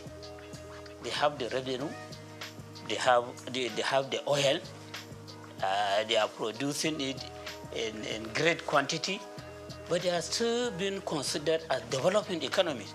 Well, when you look at UK, Germany, France, US, other countries like that, they don't claim to be having enough revenue, enough oil to refine for their use and then to export the excess for sale. They don't claim for that, and that's why they don't belong to the OPEC, Organization of Petroleum Exporting Countries. They base their economy on taxation, but then they have very good tax system, which is just attracting minimal complaint. And the moment they hear some complaint from either the taxpayers or the tax administrators, they take appropriate action immediately, so that at the end, nobody will complain. And because of the reliance on taxation, the citizen of that countries, both natural and artificial person, companies and individual, the citizen of the country, as they pay tax, they have the right to demand accountability. They have the right to demand prudence. They have the right to demand transparency. And for that, those imposition of austerity, they are always in fear that whatever, if they steal a kobo, people will shout, this is our money. We contributed this money for execution of progress that will amount to a project that will amount to sustainable development, not for the money to be stolen. So this person that is stealing money, appropriate legal action should be taken against him. Sometimes you hear some leaders being hung. Sometimes you hear some leaders being shot, the firing squad, because of the misuse of public money. So members of the public that are contributing this money in the form of taxation, they complain, and then they insist on appropriate action to be taken. So before you come out and claim that you want people to vote for you to go to the parliament or to be the governor or the president or whatever, you will have it in your mind that when you go there, you touch public money, that may be the end of your life.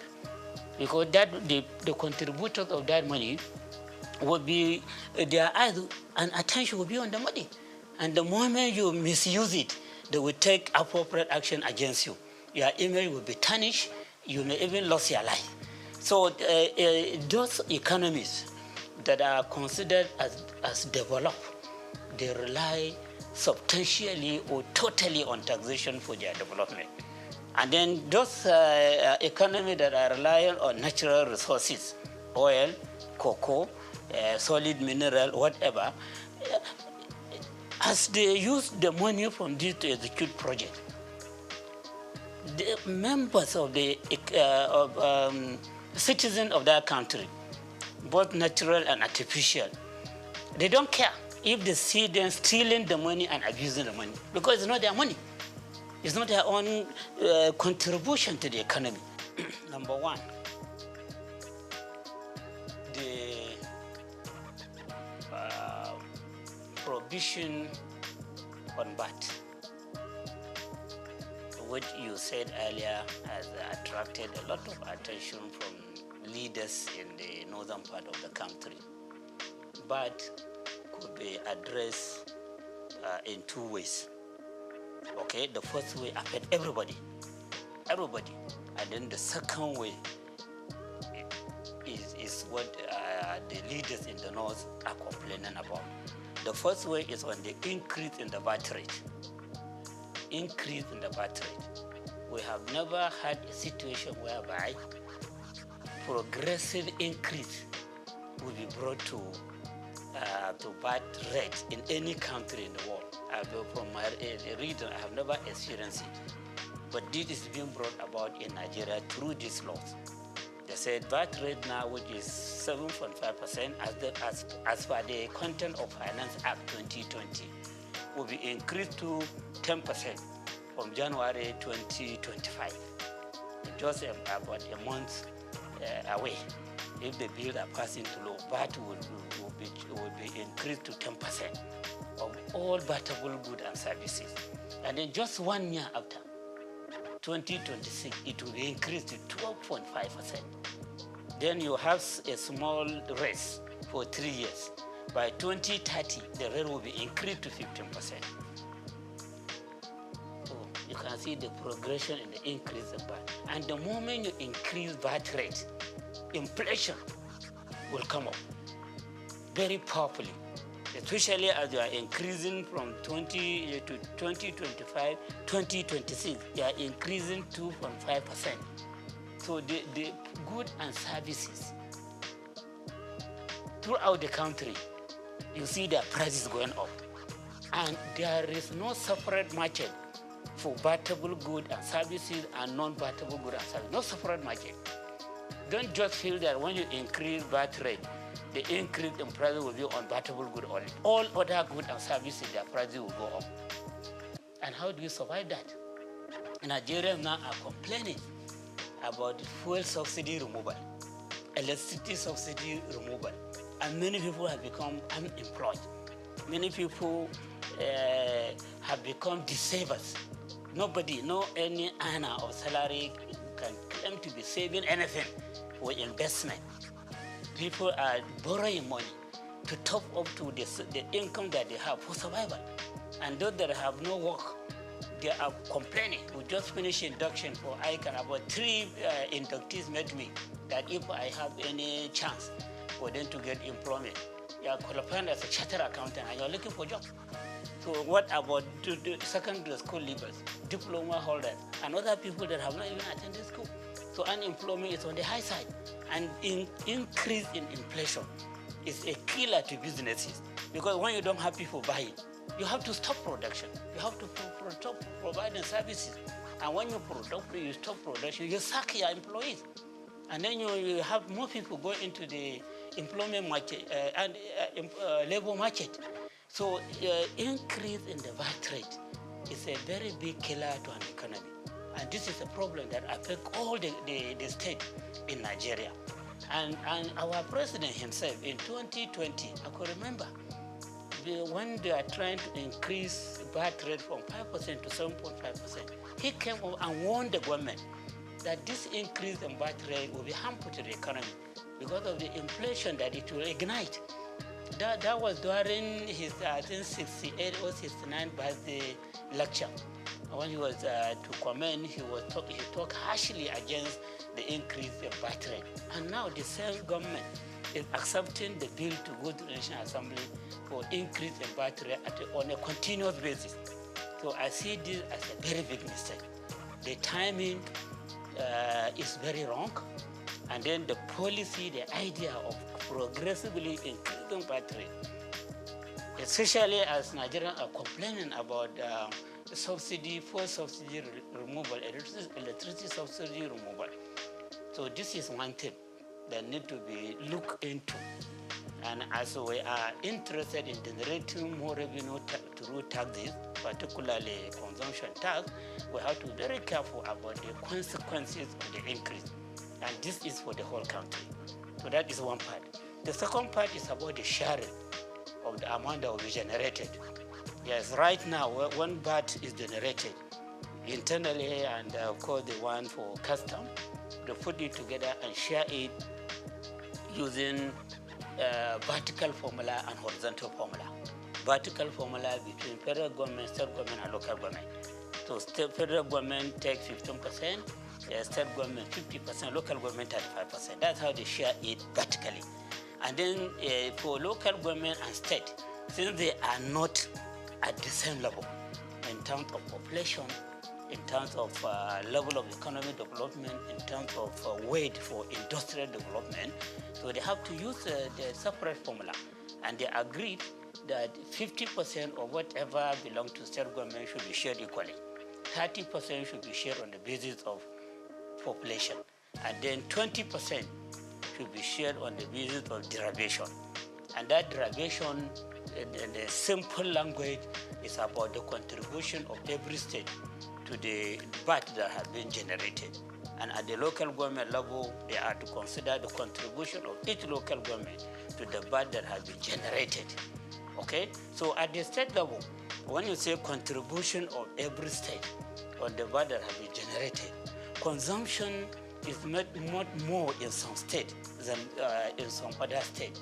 But then the formula, the derivation, the term derivation, this date, that is being applied now, is giving priority to state where the head offices of companies providing services and goods are located. You do consumption in Adamawa on services, maybe the chat card and other communication or telecommunication services or bank services or insurance services, whatever. So since you are just dealing with the branches there, the head office of the bank producing these services is in Lagos or in Rivers or wherever. So it will be deemed as if you do the consumption there.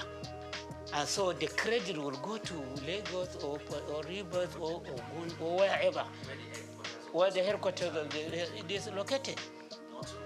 Not where you do the consumption. So at the end of the day, you see that states like Lagos, its own contribution may be 50% or 60% or more every month. The state like Rivers, its contribution may be about 15% or 20%. Abuja may be about 10% or 50%. And then the heavy consumers, the northern state, like Kano, which is a commercial center, its own contribution may be 1% or 2%, because it doesn't have the head offices of the companies providing these goods and services that are being consumed there.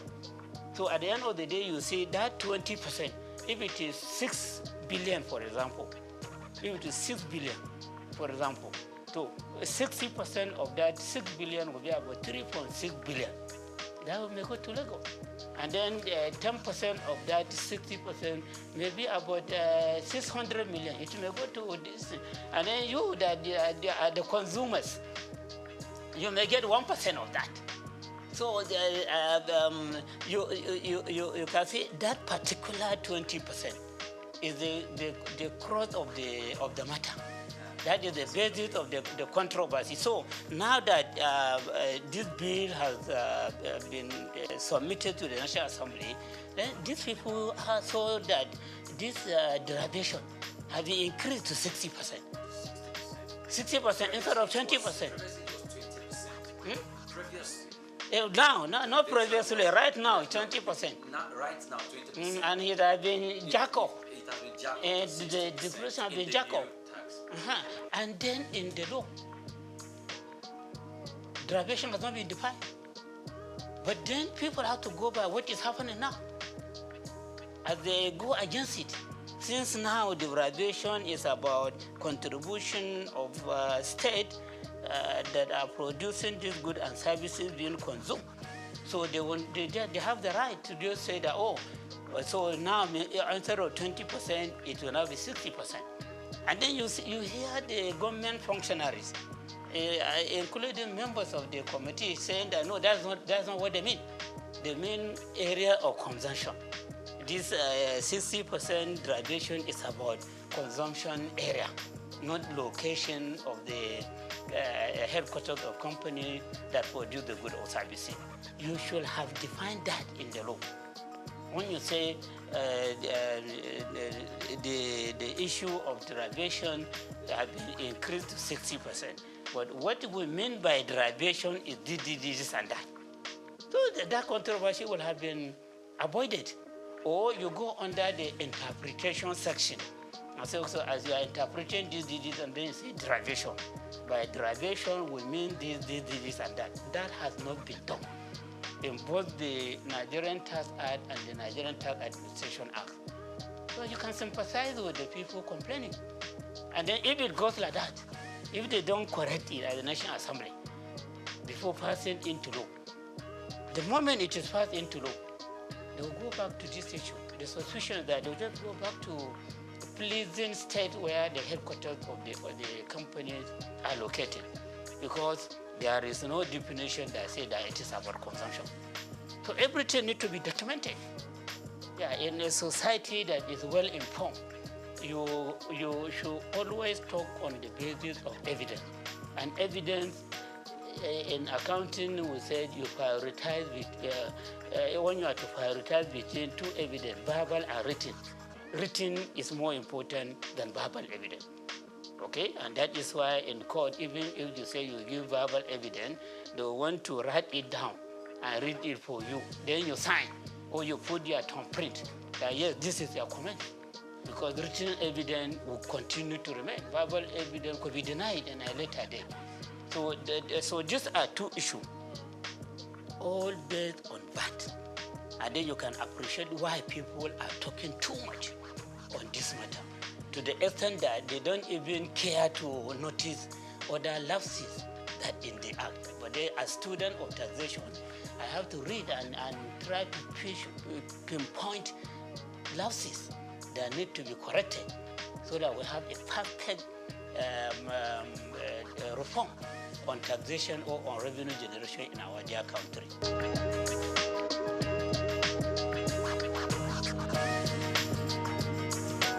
So you see, I saw provision on development levy. That there will be development levy. And that development levy will be 4% of accessible profit of companies whose turnover is more than 50 million per annum. So their accessible profit, 4% will be charged as development levy from 2025 to 2026. From 2027 to 2029, development levy will be reduced to 3%. From 2030 and up thereafter, development levy will go down to 2%. So that development levy will be the reason for wiping out other development levies that is used by some government agencies that are providing vital services for this country. You have TED Fund, Tertiary Education Trust Fund. Now they are relying on 3% of accessible profit of companies for all the projects that they are executing across the country. TED Fund, as I hope you know it very well. So it's the one that is most of the infrastructure development in federal university, federal polytechnic, federal college education have been executed by TED Fund. They sponsor lecturers of various institutions to go for further study, to attend conferences. And they have what they call National Research Fund. They take care of all the researches that are being conducted by all these tertiary education institutions using that money. So TED Fund will now get some share from this new development levy. And then you have NIDA, Nigerian Information Technology Development Agency, which is given the mandate of making Nigeria to become an ICT economy. And that agency is relying on 1%. 1% of the profit before tax of GSM companies, banks, insurance companies, etc. These are companies that are pushing for ICT technology development. So the agency is the one to be monitoring the activities, and they want to be funding ICT development in various institutions and taking many other measures which should take Nigeria to ICT economic level. You have NASENI, Nigerian Agency for Science and Engineering Infrastructure. So that is an agency that has been given the mandate to make Nigeria become science and technology economy, to promote local manufacture of cars, local manufacture of motorcycle, and many other things that we show that, yeah, we have grown up as an economy that can compete with all these developed economies. So that agency is also relying on a particular share, I cannot remember, from what internal, I think, Federal Revenue Service is collecting. And now the government has introduced NEL Fund. So NEL Fund is collecting 1% of the total taxes, levies, etc. that are passing through the Federal Revenue Service. So these are 4 agencies of government that are relying on levies, charges, etc. for them to take care of the mandate given to them. So this development levy is designed to ensure that 3 of them are phased out systematically. Only NEL fund, which is for giving loan to students, will survive. By 2030, that 2% that we are talking about, from 4% to 3% to 2%, the whole of that 2% will be for the NEL fund. While all these have been put aside, it's up to the government to decide whether to disband them or to put them into the mainstream budgeting system. So in 2025 to 2026, TED fund will get 50% of that 4%. And NEL fund will get 25%. NIDA will get 20%, NASEMI will get 2%. So by the end of 2026, NASEMI, NIDA will no longer get anything from that development levy. So they will be on their own. It's up to the government to decide whether to cut them out or to continue to fund them through the budgeting system. And then by the end of 2029, TED fund will not be getting anything.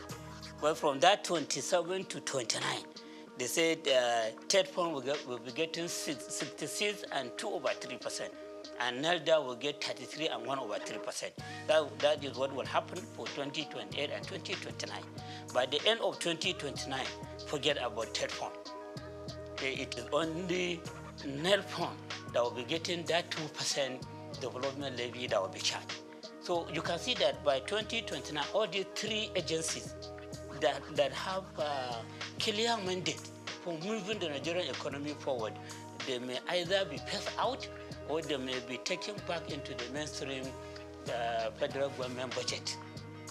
And agencies that are used to being independent, are going to working on target. How can they survive under the mainstream government budget?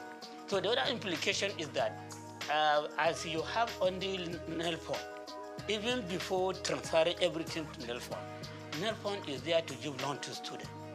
All this money that will be coming to you just for giving loan to students. So this shows that a Nigerian student will mainly become debtors. And when they become debtors, will they have the mouth to complain about the government being a debtor nation? Nigeria as a whole becoming a debtor nation. Every day loan is increasing. So students too will now become debtors. Secondly, the federal institution, all these federal universities, they are not charging tuition fee up to now. They only charge registration fee. University of Lagos, University of Ibadan, Bayero University, Kano, ABU, all these federal universities, and many of the state universities, they don't charge tuition fee, just to encourage children of the poor to attend universities or polytechnic or colleges of education. So as TED fund is put in place, nobody can claim that he or she cannot pay tuition fee. And then no university or polytechnic should be going to government asking for money. In fact, government may even give them target of the amount that they should be remitting to the government. Because you are charging tuition fee, you are charging registration fee, you are having enough money to take care of yourself. And then we want you to remit something to us because we own the federal university, college education, polytechnic. So at the end of the day, you see that students will become debtors, students and their parents who insist on making sure that their children attend universities or polytechnic or college of education. And then the universities will no longer be complaining about insufficiency of funds because private universities are not complaining of it. They have their founders who are funding them and they are charging fee. Some are even charging 2.something million per semester. In Nigeria here, some are charging 2 million, some are charging 1.5 million per semester, and some per session. And so they have a lot of money to execute various projects, to pay high salary to their staff. And then the private universities, they are complaining that no money. When you go, they say no money. Even for execution of project, you either third point to do it for you, or you go cap in hand as for support from individual and organization to execute project for you. But now that you are allowed to charge fees, and the student, if they don't have money to pay, or their parents don't have money to pay, they go to NELPO to collect loan for the payment of the tuition fee and the registration fee, and even for living costs.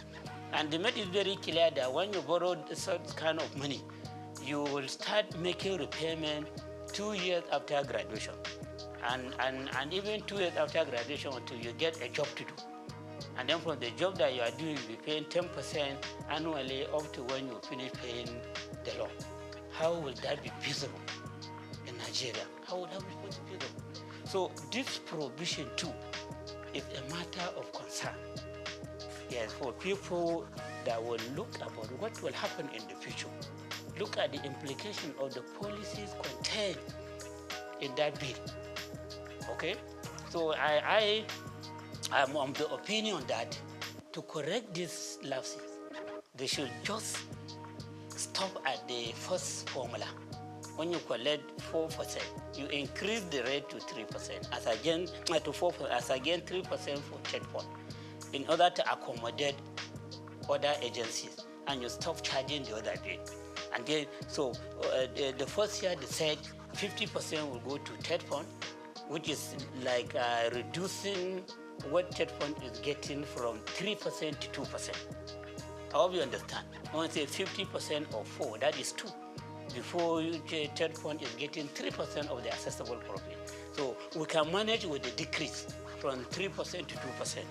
And then NEL fund, which is the baby of the government, will give you 20%. Okay? Then NISDA, which is having very clear mandate of making the Nigerian economy an ICT economy, 20%. Then NASENI, 5%, saying we don't care much about the technological development that may come to manufacturing cars, motorcycle, etc. We give them 5%. And then allow them to look for means of further funding themselves. So you stop at that, but not to scrap any of these agencies. So that's my own advice. Okay? So that is another important area that need to be addressed in this bill before they are passed into law.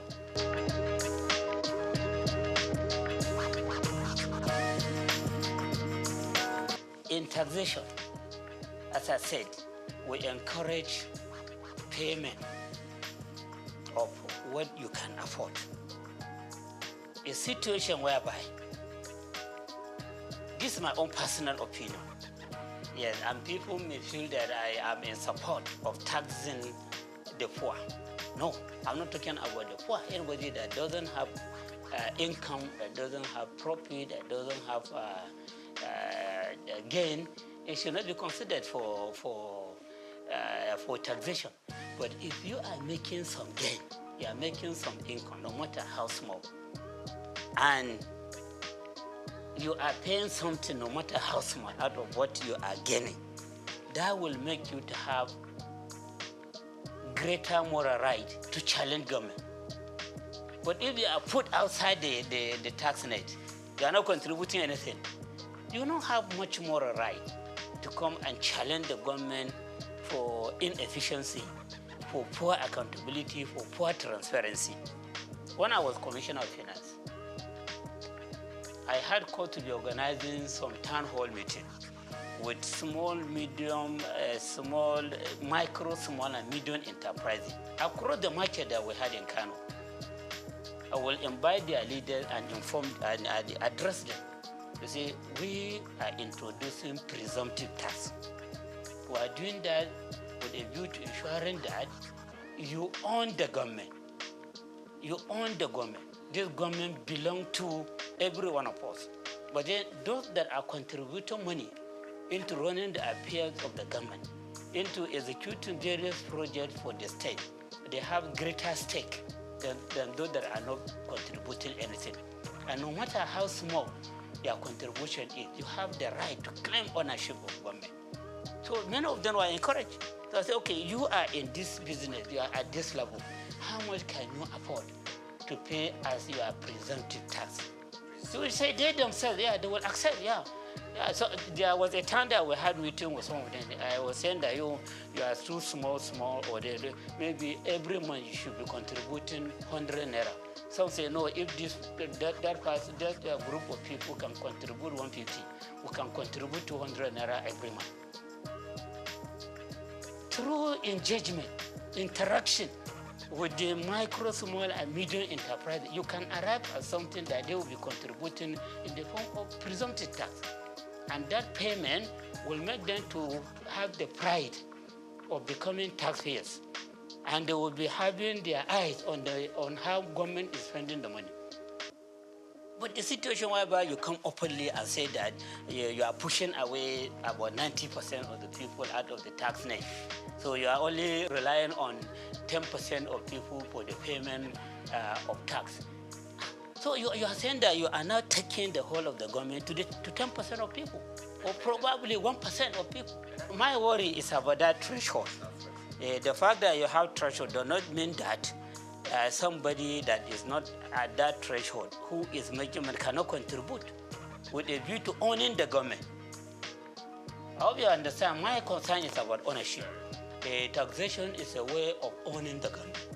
So if I pay tax, like now I pay tax, I know every month they deduct something out of my salary as a lecturer in the university. I will look at my pay slip and see the contribution that I have made. So if I need tax clearance certificate, I can go there and collect it, whatever reason. But you that are not paying anything, what tax clearance will you ask for? Okay? And then if something bad is happening in government, you see them stealing money, do you have any right to complain? Is it their money? What have you contributed there? So a situation whereby we want people to be economically empowered, to own government. And then we are now having a reform that is saying that that is even proud to say that about 90% are made not taxable, even presumptive tax. So in other words, I am of the view that as we claim for transactional tax to be paid by the rich and luxury asset to be taxed as that are at the lower level, they should also be paying some presumptive tax, even if it is 10 naira per month or 20 naira per month, so that those rich people claim that the government belongs to them, this one too will say, yes, the government belongs to us. So provision like this is not there in the act. All they are just claiming is that they have pushed people away from the tax net. And pushing them away from the tax net, just pushing them away from ownership. So you are just surrendering the whole of the government to very few people who will now be teleguiding those in the position of authority. And you will just be asking for help all the time. Where you can also claim ownership with pride, or no matter the amount that you are contributing to government.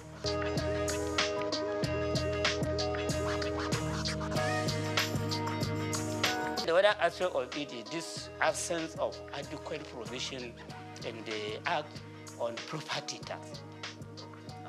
Property tax, yes, property tax. Like I was talking about luxury asset.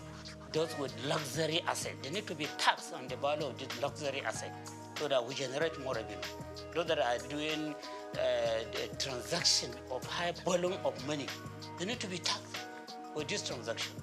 That's what we call transactional tax. So you can see that as we are talking of relieving the poor or income earners from tax, from this tax rate, we are not talking much about taxing the rich in the bill. It is not clear as to how properties of the rich people in this country who are very small. Someone was even telling me that in Nigeria, where you see 99% of the wealth of the country is in the hand of 1% of the people in the country. That 99% of the people of this country, they own only about 10% of the wealth of the country. What a gap! If this is true, we have not done any study empirically to ascertain this figure. But you can see some sign of it. And you need taxation to bridge the gap. And then as you are arguing for the bridging of the gap, you now have a reform that is throwing away 90% of the people from the tax net, and then the people drafting the bill are even proud to say it. So I have reservation on this. If I found my way, I will agitate for appropriate correction to be done. And that does not mean that I'm agitating for the taxing of the poor. I'm talking about those that can afford. They are not for the personal income tax rate, but then they pay presumptive tax with a view to owning the government, with a view to ensuring that the government is not allocated to only the very few rich. And then these few rich, and the other way around, there are no adequate provision, there are no clear provision to see how their wealth will be taxed.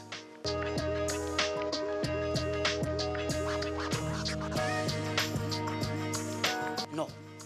If you look at all the statements that I've been making, there's nowhere that I mentioned that the North is having this agitation.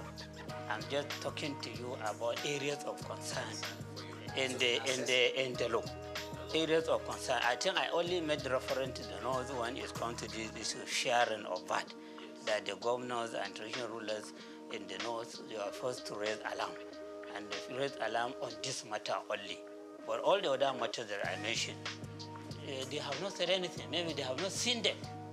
They don't have this perspective that I have. Okay, so I am a Nigerian first before becoming a Northerner. So I talk as a Nigerian. My concern is about the Nigerian people. And the Northern people are also part of Nigeria.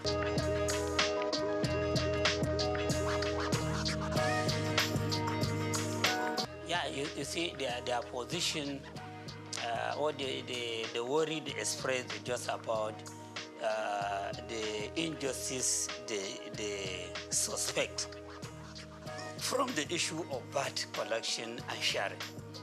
And even that provision has been made perfectly, I doubt very much if they will complain.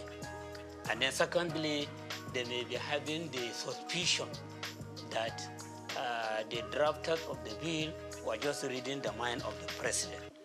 A president who was a governor in Lagos State, who developed, people are just having the feeling that he was the one that developed the Lagos agenda, which is about making the Lagos State to have a special status in Nigeria.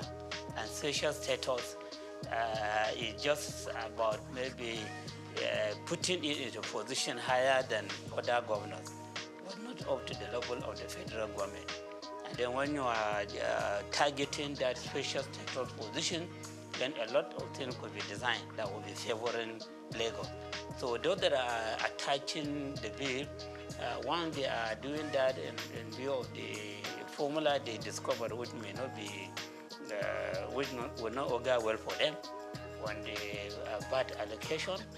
And then secondly, they may be having the feeling that this law was just designed to favor Lagos State in the course of its own effort to become a state that has special status.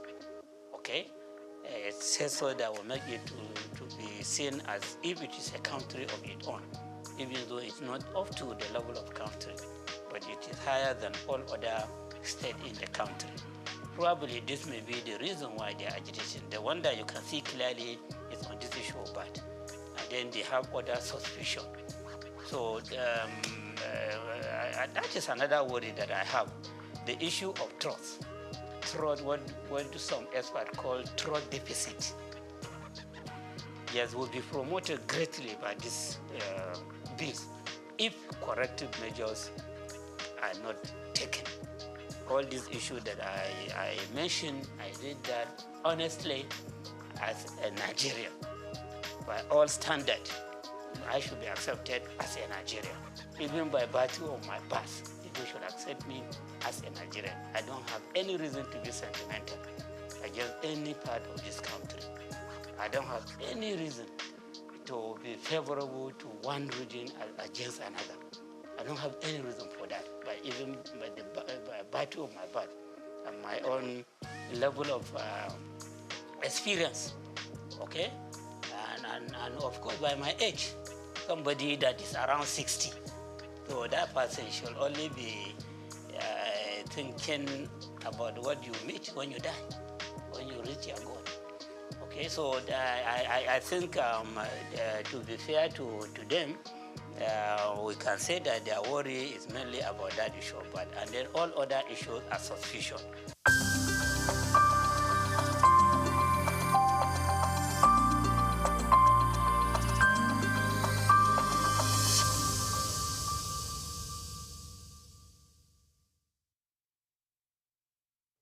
The much-anticipated Super Leader Conference kicked off with energy and enthusiasm in Lagos as the host, Apostle Success Haruna, delivered a transformative opening presentation.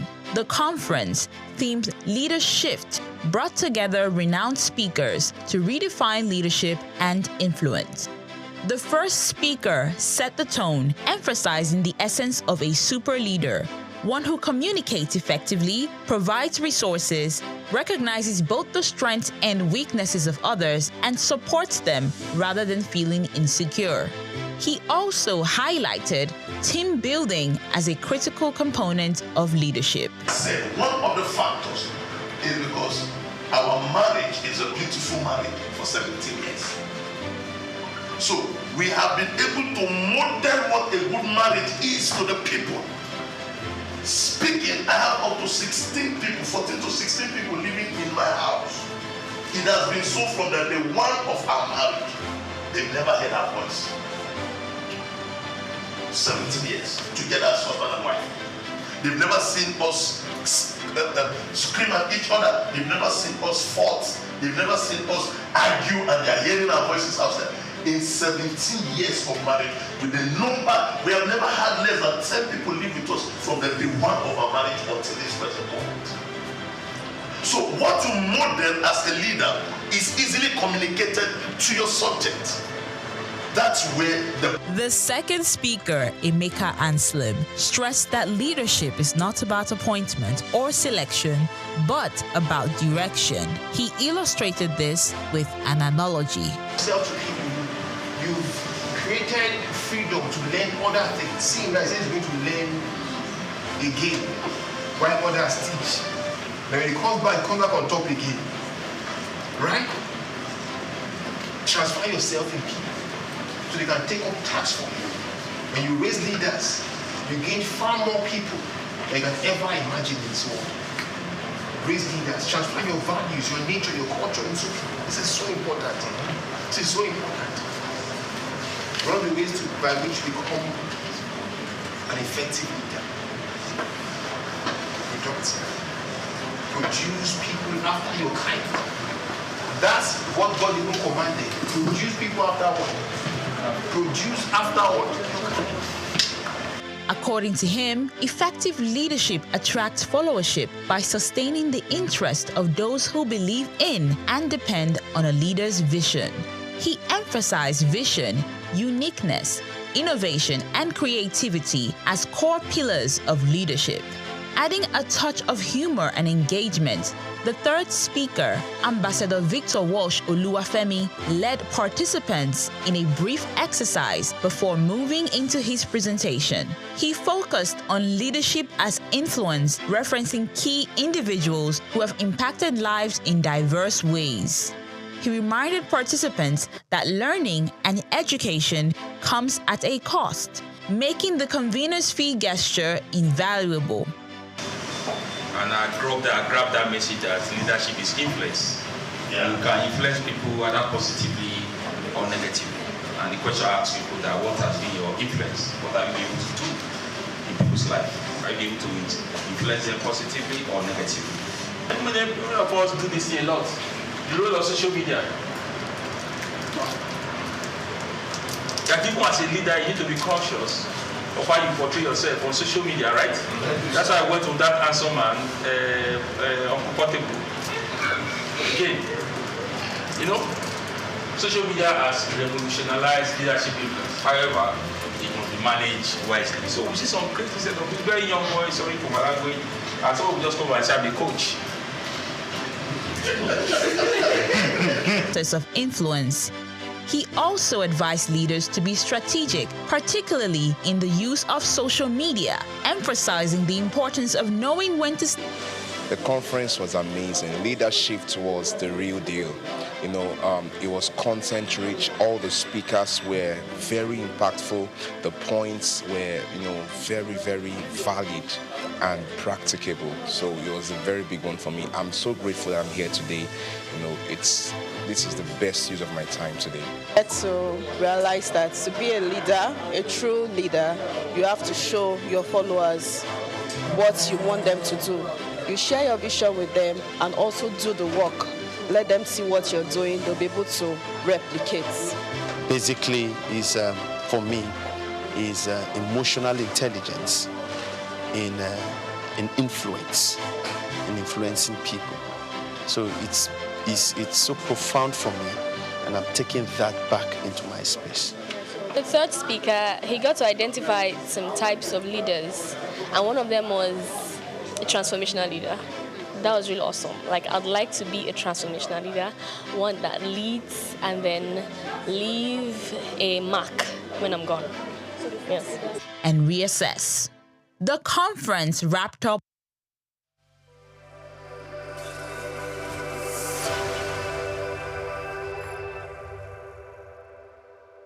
Africa is on the rise, and at the forefront of its growth is a sector as old as civilization itself, agriculture.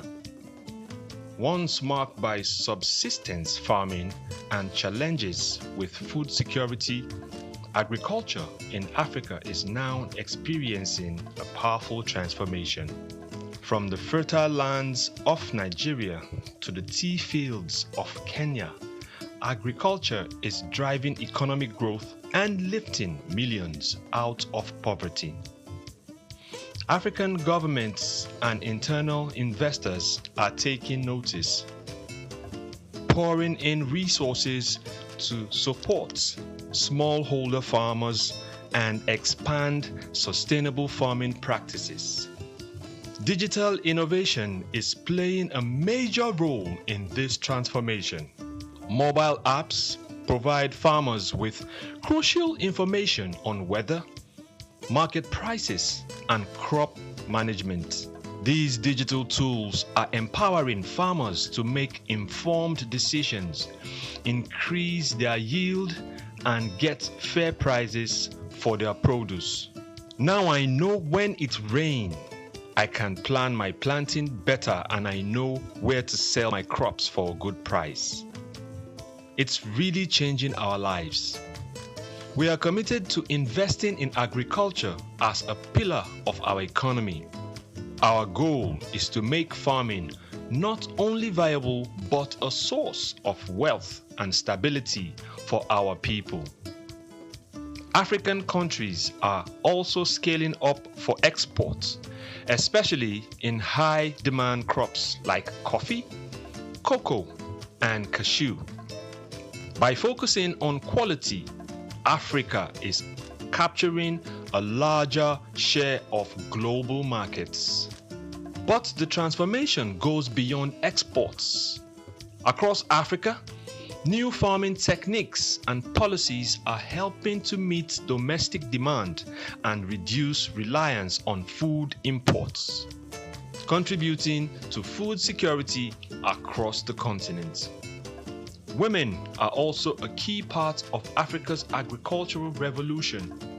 They make up a significant portion of the agricultural workforce, and initiatives are empowering women farmers with resources and training to enhance productivity. From subsistence to sustainability, the future of agriculture in Africa is bright. With innovation, investment, and resilient communities, Africa is sowing the seeds of prosperity.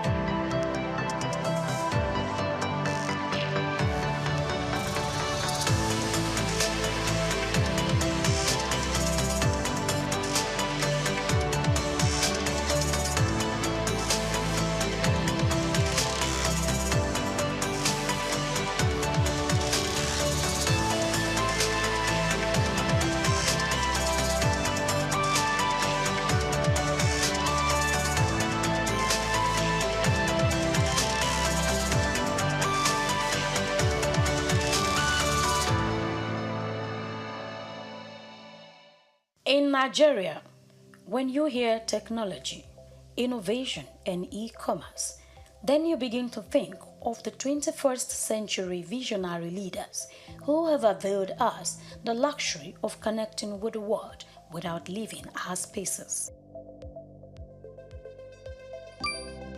Nigeria, alongside some other developing countries, has occupied the tech space, networking and making a brilliant impact around the world, all thanks to people like LSK. I am Grace Komalafe. Join me on the Corporate Maverick as we unveil the journey of a foresighted leader who foresaw the transformation of technology decades ago. The year 2001, known as the third millennium, stands out for some individuals. It was thought like every other regular year to some people, as they express the excitement that comes with experiencing a new millennium. While many carry on with the feeling of entering the 21st century, some visionary individuals saw it as a strategic period to bet their thought-provoking plans and business goals. Among these visionary leaders and innovators is Leo Stan Eke, founder of Xenox Technology, bringing this tech-oriented company to life in 2001. How much do you know about this tech and business-driven giant? Who is Leo Stan Eke?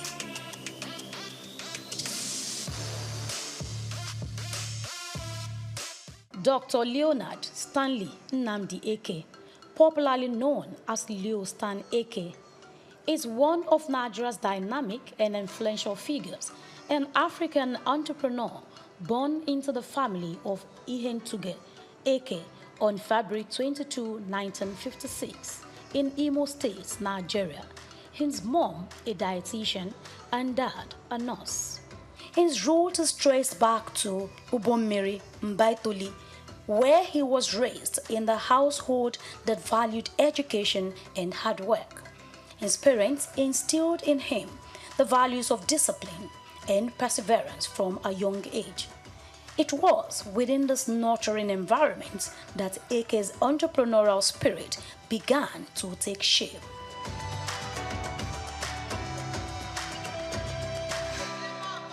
Like many visionaries, Dr. Eke's journey to success was paved with academic excellence. He attended Holy Ghost College in Owerri for his secondary education, where he honed his intellect and ambition. Eke's dream of becoming the biggest transport company owner in Nigeria changed as a result of his encounter in India, where he had his university studies. It was a turnaround moment in his life. In India, he pursued a Bachelor of Science degree in economics from Punjab University, and the exposure to India's vibrant economy left an indelible mark on him and then tilted towards more realistic business ideas. This led him to get full involvement into ICT. Sir, I'm a very good testimony of an African who started from nothing. And got somewhere, not there, right? Okay, so in summary, I came in here first of all to the University of Nottingham, or Nottingham University. I was in Cork City University, where I was doing computer science, and I wanted to specialize in user interface as a postgraduate course. Okay, and the system, which I'm sure still exists in the UK, that you have university counselors who observe you in classes and direct you properly. And they thought since I was going back to Africa, there were no computers. And if I got there, I could be frustrated for another 32 years. So they discussed with my parents, and they wanted to know if I could stay in the UK and continue computer science. I said, no, I was going back to Nigeria. I have passion to change the country, and by extension, the continent. He later went on to earn a Master of Science in Risk Management from the Exton University of Nottingham, England, further enhancing his acumen in the field. With his tech startups dating back to the 80s, Eke can be put in the bracket of visionaries who saw that ICT would define the world in no distant time. his ICT solutions company commenced operation in 1989, focusing on desktop publishing and computer graphics. Over the last 3 decades, the company extended operations from Lagos to Port Harcourt and Abuja, implementing several ICT projects across the oil and gas, telecoms, manufacturing, and public sectors. I started small, like any other entrepreneur you read today. Okay, some started in a garage. Okay, most of them didn't inherit wealth. Now, so how could they have started? You start with your own. During our time, you have to start with your own sweat. Okay, until you build such, get to such a level with a system and structure in place. And then people trust you. But because our kids today pass through business schools connected to people, okay, and they now want to go from average above, you understand, instead of starting. A lot of us started from -1. Leo Stan Akers' major hits into the business world commenced with the establishment of Souq Technology Limited in 2001. With a fervent desire to contribute to Nigeria's technological space, he embarked on a mission to manufacture computers locally. Now a world-class ICT company providing innovative products and solutions. Under his leadership, Souq Computers have emerged as a trailblazer in the industry, earning accolades for its quality and innovation. One of his notable achievements was the attainment of the Windows Hardware Quality Lab Testing (WHQL) certification, showing Souq's commitment to excellence. In 2013, the company made headlines with the launch of its computer tablet line, ZPad, marking another milestone in its illustrious journey. Dr. Akers' entrepreneurial prowess extends beyond the realm of technology. In 2018, his company Souq made waves with the acquisition of Konga.com, a leading e-commerce platform in Nigeria. This landmark deal underscored Akers' strategic vision and his unwavering dedication to driving innovation in diverse sectors. Konga.com was founded by Sim Shagaya in July 2012 as a third-party online marketplace. 99% of its shares were acquired by Souq in February 2018.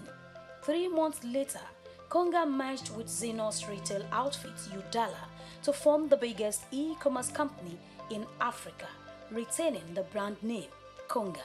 Leonard Stanley Ake also founded BuyRightAfrica.com Limited in 2008, at a time when credit card and e-payment infrastructures were still strange to many Nigerians. He did this to resolve funding issues for ICT projects and companies. He partnered with international financiers to help Africans acquire technology and compete globally. Some other of his establishments are Technology Distribution Limited, Tax Direct Limited, and iTech Solutions. He is involved in ICT Brokers and ICT Connect. Okay, but mine had a call. I had a call on the tech sector, and I've been consistent. And if you remember, my first step was to deal with the doubting Thomases, the media people. And it was like an evangelism. If you prove your worth to press people, to media people, because these are the critics of our time, then they follow you. You get to your destination faster. So when I did the whole media houses, transitioning them to digital economy through digital processing, through from typesetting to desktop publishing, computer graphics, okay, and multimedia. Then they started spreading the news. But again, we had to enhance that profile to the corporate world so that people can run offices with data analytics to guide them on advice, projections, okay, and where they're headed to. And then even our election. Okay, so today there would have been crisis in the economy if elections don't have facts and figures. And we did that with the DDC, and then did authentication with a card reader. If you've come this far, kindly like, comment, and share. Throughout Eke's career, he remained committed to empowering others and fostering socio-economic development. His philanthropic endeavors and advocacy for youth empowerment reflect his belief in the transformative power of entrepreneurship. He launched the Computerized Nigeria project in August 2000, thereby encouraging development and the use of computers. He also launched the Can I scheme, providing affordable laptops to young Nigerians with a repayment plan of 24 months window. Eke's foundation furthers his charitable efforts, supporting various causes with different donations across the country. Now, I see entrepreneurs trying to live big. Are you with me? Yeah. I see entrepreneurs trying to show off. You must have incubation period.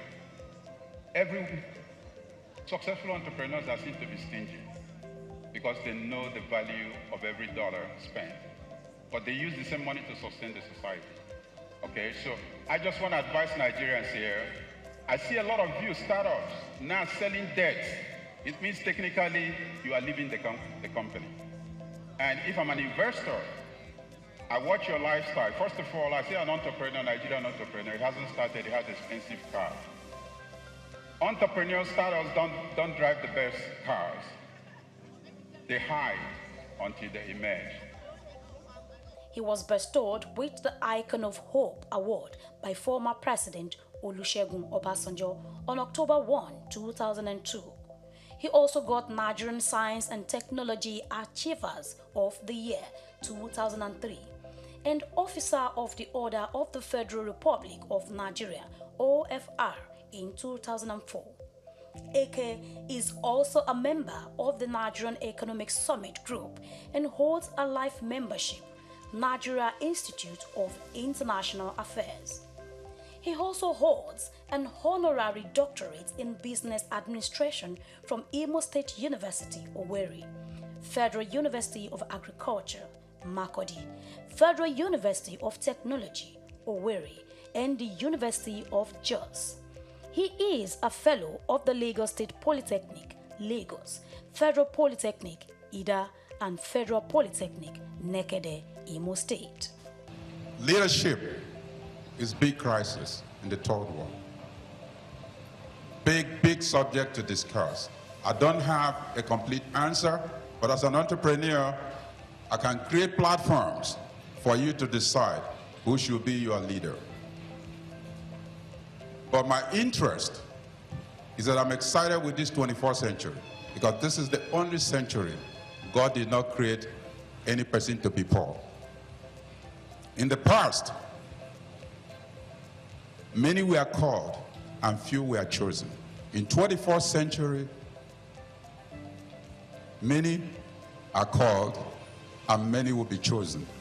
But you have to decide if you want to be one of those to be chosen. Leonard Stanley Nnamdi Eke is married to Chioma Eke, the CEO of Technology Distributions Limited, TD Africa, and together they have raised 3 sons and 2 daughters who are doing well in their respective fields of endeavors, just like their parents. As Dr. Leonard Stanley Nnamdi Eke continues to chart new territories and inspire future generations, it speaks to the limitless potential of the African entrepreneurial spirit. With his visionary leadership and unwavering resolve, Dr. Eke embodies the essence of innovation and resilience, creating indelible marks on Nigeria's business in Africa and humanity. Leonard Stanley Nnamdi Eke.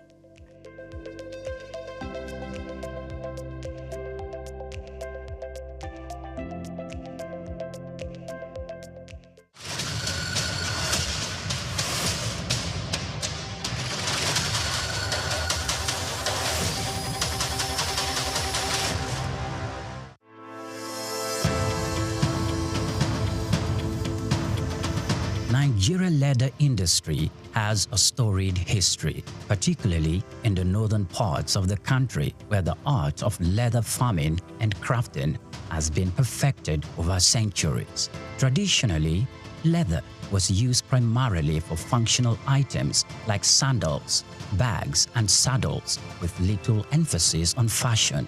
However, the narrative has changed drastically in recent years as Nigerian leather has evolved from a utilitarian product to a symbol of luxury and high fashion. Here is a special report by Bayo Olaoye. The turning point for Nigerian leather came as local designers began to recognize its potential beyond traditional uses.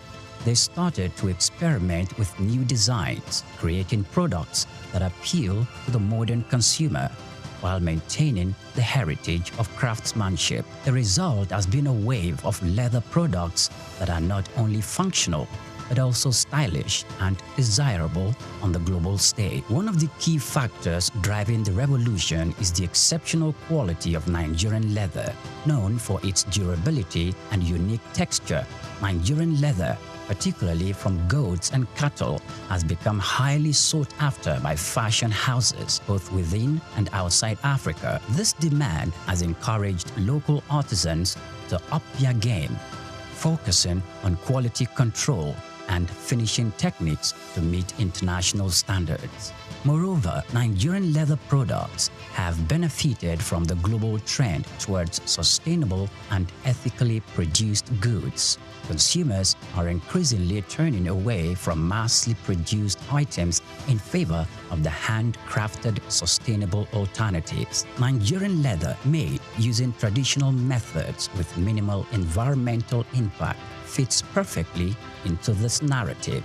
This has opened up markets for Nigerian leather goods, particularly in Europe and North America, where there is a growing appreciation for products with a story and a conscience. The rise of Nigerian leather on the fashion scene is also closely tied to the country's booming creative industry.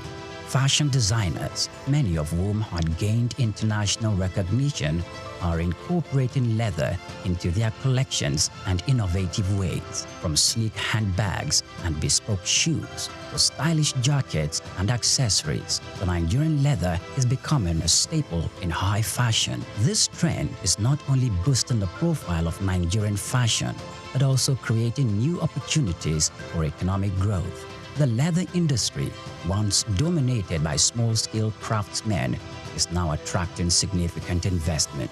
Entrepreneurs are setting up modern tannery and workshops, creating jobs and fostering skills development in the process. This industrialization of leather products is helping to formalize what was once an informal sector, leading to better working conditions and high incomes for artisans. However, the success of Nigerian leather market did not emerge without challenges. The industry still faces issues related to infrastructure, access to finance, and competition from imported goods. Additionally, there is the need for more investment in technology and innovation to further enhance the quality of leather products and make them more competitive in the global market. Despite these challenges, the future of Nigerian leather products looks bright. There is a growing recognition of the value of locally produced leather goods, both within Nigeria and globally. This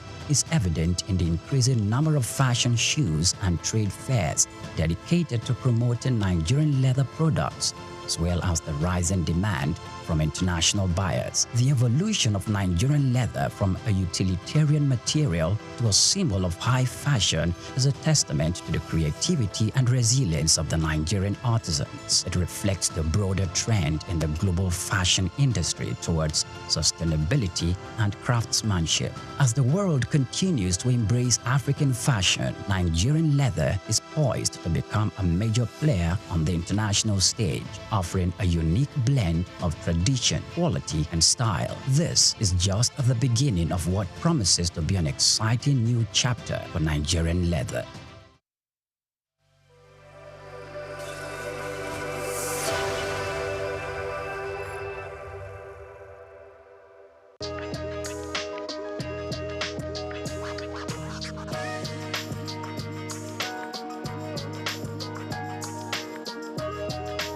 Thank you so much.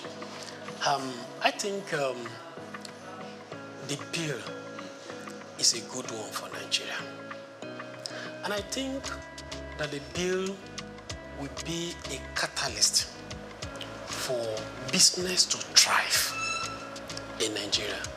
So my position and my perspective to the bill would be that it will be a very positive one for Nigeria going forward. If eventually the bill scale through the legislative processes and it have actually eventually become a law. So that would be my position.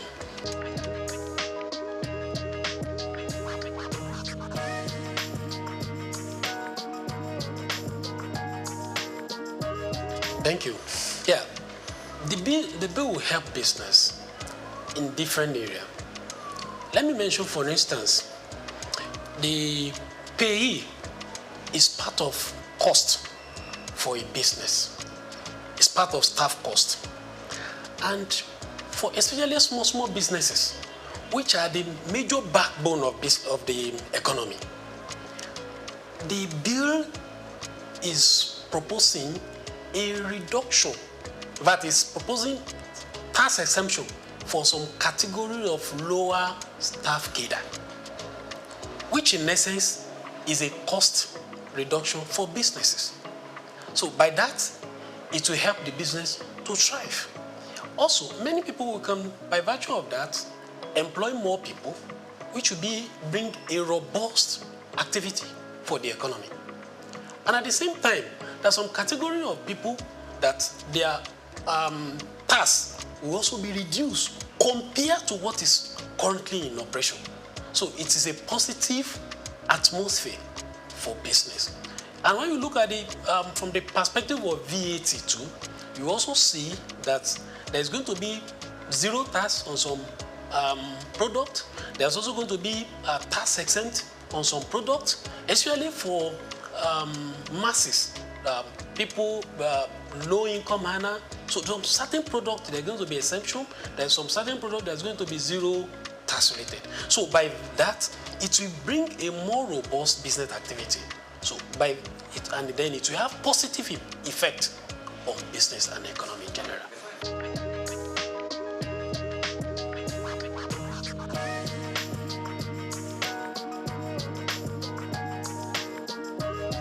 Yeah, the argument is important. It's very, very important. But when you look at it, fix and fix, the small business, it will encourage more small business.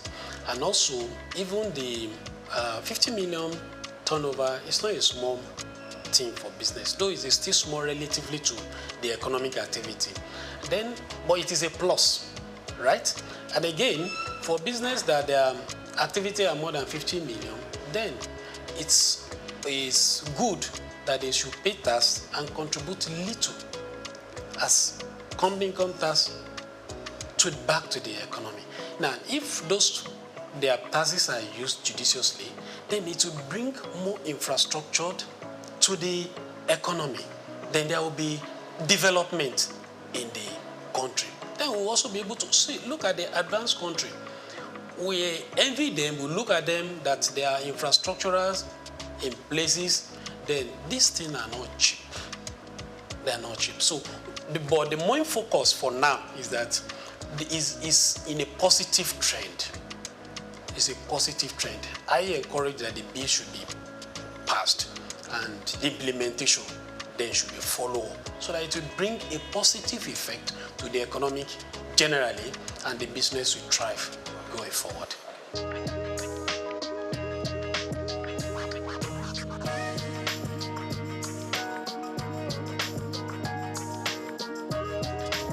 Well, I don't see disadvantage, but I see challenge.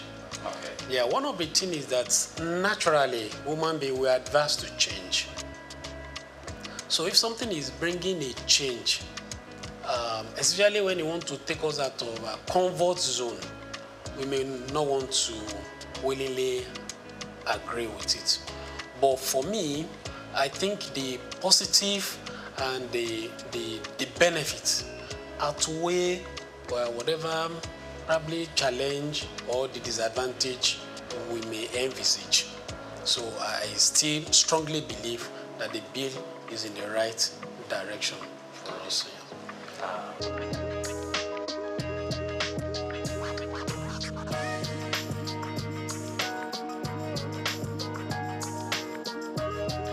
Oh, okay. I think from the angle of the value-added tax, what I would like to say in that area is that it will help the lower-income earners because, like I mentioned earlier, that there's some products that's going to be zero rated, which means that there is not going to be tax VAT on them.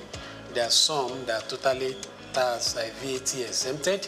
So, which means that, and these products, they are products that commonly is everybody really, but more of a masses low-income earner will know with the VAT that will have been paid on it will have been an impact on them. Then it's taking off.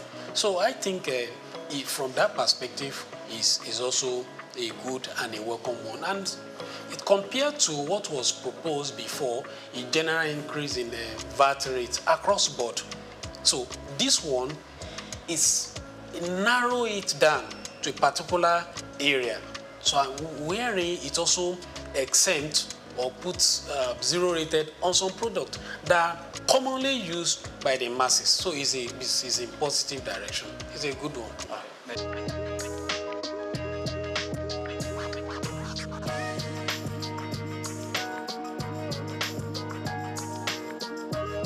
Yeah, okay.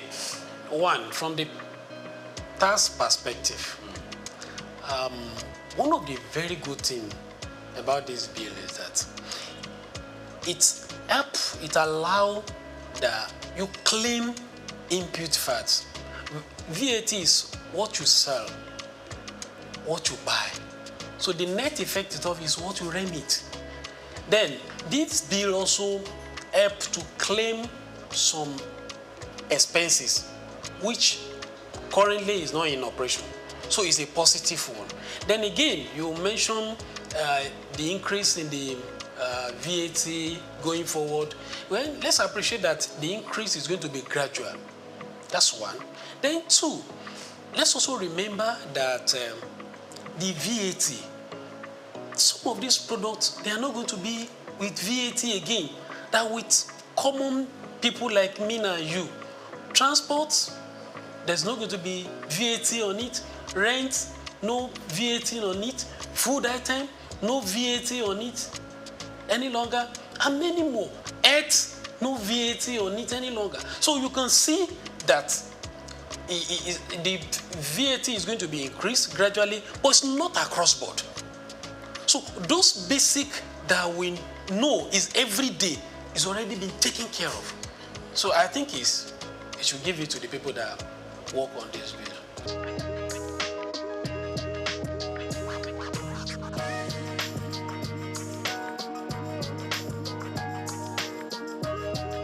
Okay, thank you so much for that angle and the question. I want to say that Federal Inland Revenue Services, they are really trying. And I can tell you, there's no system that doesn't have its own challenge. But FRS, they are trying. And they are moving from those days of Alanok. Now we have tax promise. You can do your filing right from the comfort of your office. You don't need to visit their office except there is a challenge. Right? So they are doing well, but they are not yet at the best. So, and there is room for improvement. They're already deploying technology. So what they need to do is to scale up and up to the task. But currently, they are doing well. So they just need to improve.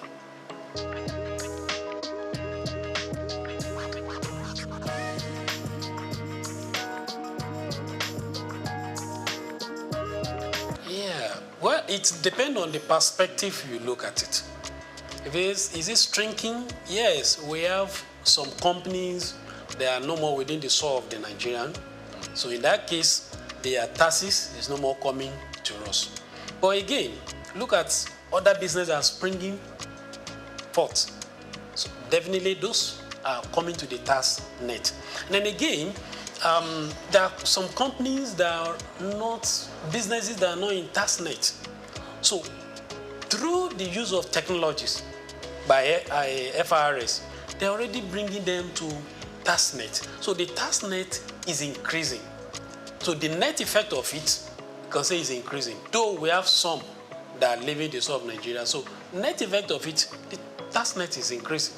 Because we have people that businesses that are coming to Nigeria, and we have people that are businesses that are already in Nigeria, but they are not in tax net, but they're already bringing them to tax net. So it's like they are looking at perspective of increasing the threshold from 25 million to 50 million, as the case may be. Yeah. So are they saying that government should also still be taxing 25 million threshold? So we should applaud the bill that give opportunity for businesses that their threshold is less than 50 million, as the case may be. So, but from that angle, if you are looking at it that the business is shrinking, I don't see from that angle. I see from the angle of if the business is doing well and you are not to pay tax, right? Then your business is becoming robust, then you exceed the 50 million threshold. Then you also come back to the tax to be paid. So it's a way of giving boost to the business. And by the time the business is doing well beyond that threshold, then they'll be able to give back to the society. So it's a win-win situation. It's like giving a kind of relief to a business for them to thrive. And when they become better, doing well, then it's an encouragement to business, which they will also come to the net after that. So it's a good one.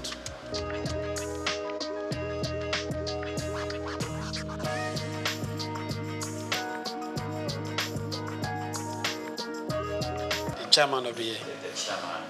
Souq. Yes. How would you assess his performance so far?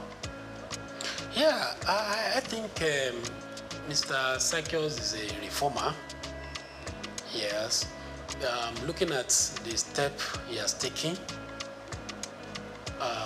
after assuming the office, and I also see that he's somebody that is listening. He has a close relationship with the former chairman of FRS. Probably he has learned some of things from him, challenges that he faced when he was there. So I think he's helping the current chairman. And if you look at the revenue they are getting, they are meeting up with the target. And at the same time, if you look at the staff, I don't see much of issues, challenges within them. So those are the indices that you can look at from the performance of a leader. Look at the staff that is leading, look at the target, the businesses also, are they failing? So I think he's doing well, but he can do better.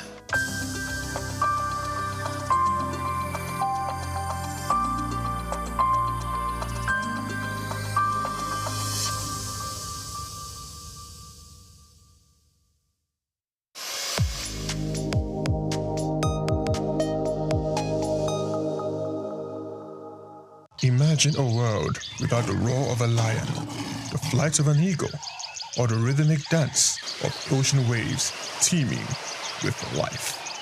Wildlife is more than just the animals, their natural habitat. It is the lifeblood of our ecosystems, shaping the environment and maintaining nature's delicate balance. Yet, with each passing year, human activities threaten this balance. Deforestation, habitat destruction, pollution, and climate change are pushing many species to the brink of extinction. That is why World Wildlife Day is marked on every March 3rd, a global call to action to protect and preserve the rich biodiversity that sustains life on Earth. It is a reminder that wildlife is not just about the animals, it is about us, our survival, our food, our medicine, our future. Wildlife Conservation Finance, investing in people and planet, shines on a spotlight the urgent need for sustainable funding to protect ecosystems. It highlights the role of financial investment in safeguarding both wildlife and human livelihoods, because when we invest in nature, we invest in ourselves. From individuals to policymakers, businesses to conservationists, every tree saved, every habitat protected, and every species conserved is a step towards securing a healthier planet for future generations. As humans, let's act before it's too late. The fate of wildlife is in our hands, and in saving them, we just might be saving ourselves. Chike Okolo, Souq News Television.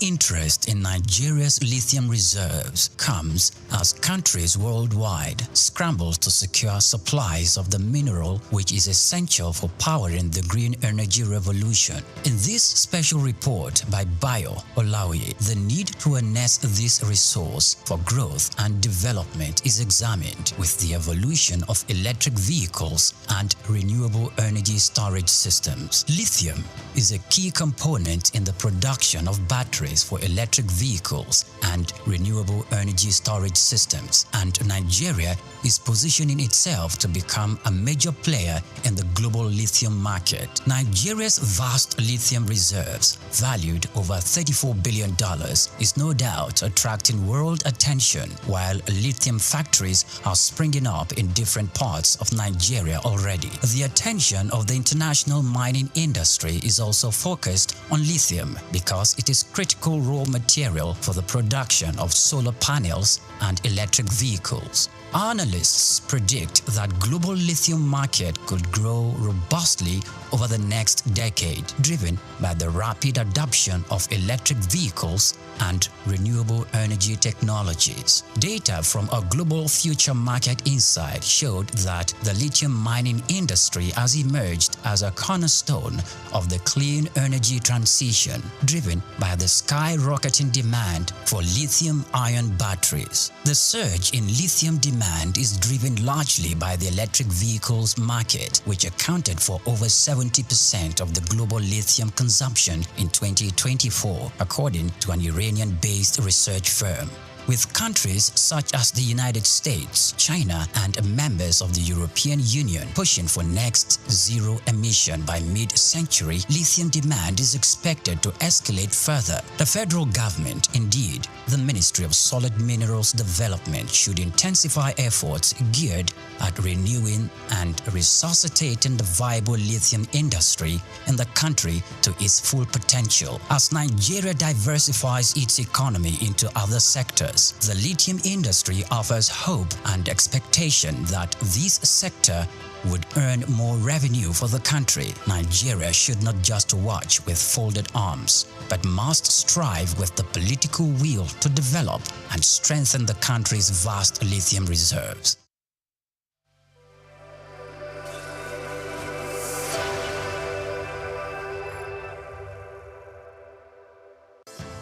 Nigeria, rich in traditional and cultural heritage, is intentional about promoting history and retaining cultural values. The country has succeeded in preserving its identities and that of the forefathers for ages through folklores, folk tales, traditional ceremonies, community-based initiatives, cuisine, and most notably, museums and cultural centers.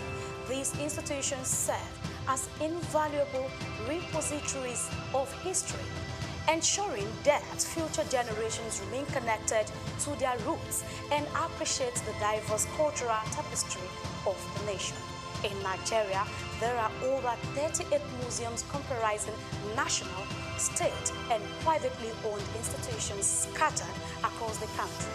Each of these museums plays a crucial role in safeguarding Nigeria's vast historical wealth, with collections that reflect the uniqueness of different ethnic groups, traditional practices, and historical transitions over time. In Lagos, the National Museum, located at the center of the city in Onikon, claims a notable collection of Nigerian art, including pieces of statuary, carvings, archaeological and ethnographical exhibits, among others. Of particular significance is the terracotta human head, known as Jema head, dated between 900 and 200 BC, which is part of the renowned Nok culture. The piece is named after Jema, the village where it was discovered. The museum is administered by the National Commission for Museums and Monuments and remain a key educational and historical attractions for visitors. Another prominent artifact housed within the museum is the famous Benin bronze head, an evidence to the artistic excellence of the Benin Kingdom. The museum has a lot of functions, some of which are to educate, to entertain, research, interpretation, conservation and preservation of our cultural heritage. And then the museum was established, Lagos Museum particularly, was established in 1957. It was formerly referred to as Department of Antiquities. So, well, the journey so far has been interesting because, we are here, to showcase our cultural heritage, not just to the country, but to the world.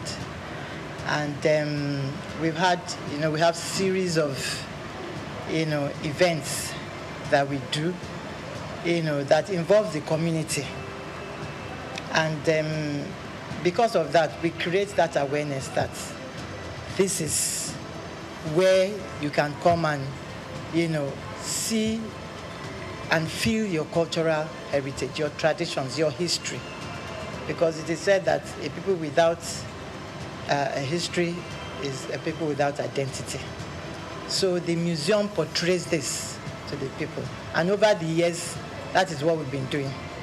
Through education, community participation, we have galleries, that we display some of our objects, our antiquities, that showcase our patrimony and all there is to know about our cultural inheritance.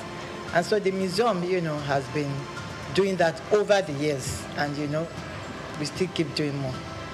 The Lagos National Museum was founded in July 1957 by English archaeologist Kenneth Murray, following the submission of architectural sketch in 1948 at a conference on museum policy in Nigeria.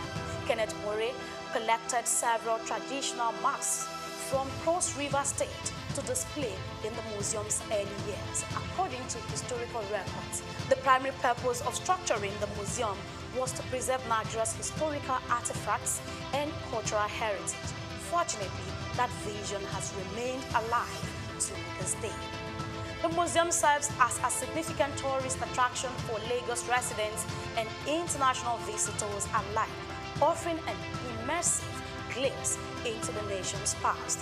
Some of the remarkable artifacts currently on display at the museum include the bullet-ridden car in which former Nigerian head of state, General Murtala Muhammad, was assassinated, pictures of previous rulers and presidents of Nigeria from different eras, a diverse collection of cultural drums, tools, and ceremonial staffs from various ethnic groups, historical crowns and caps of revered traditional rulers symbolizing their power and authority.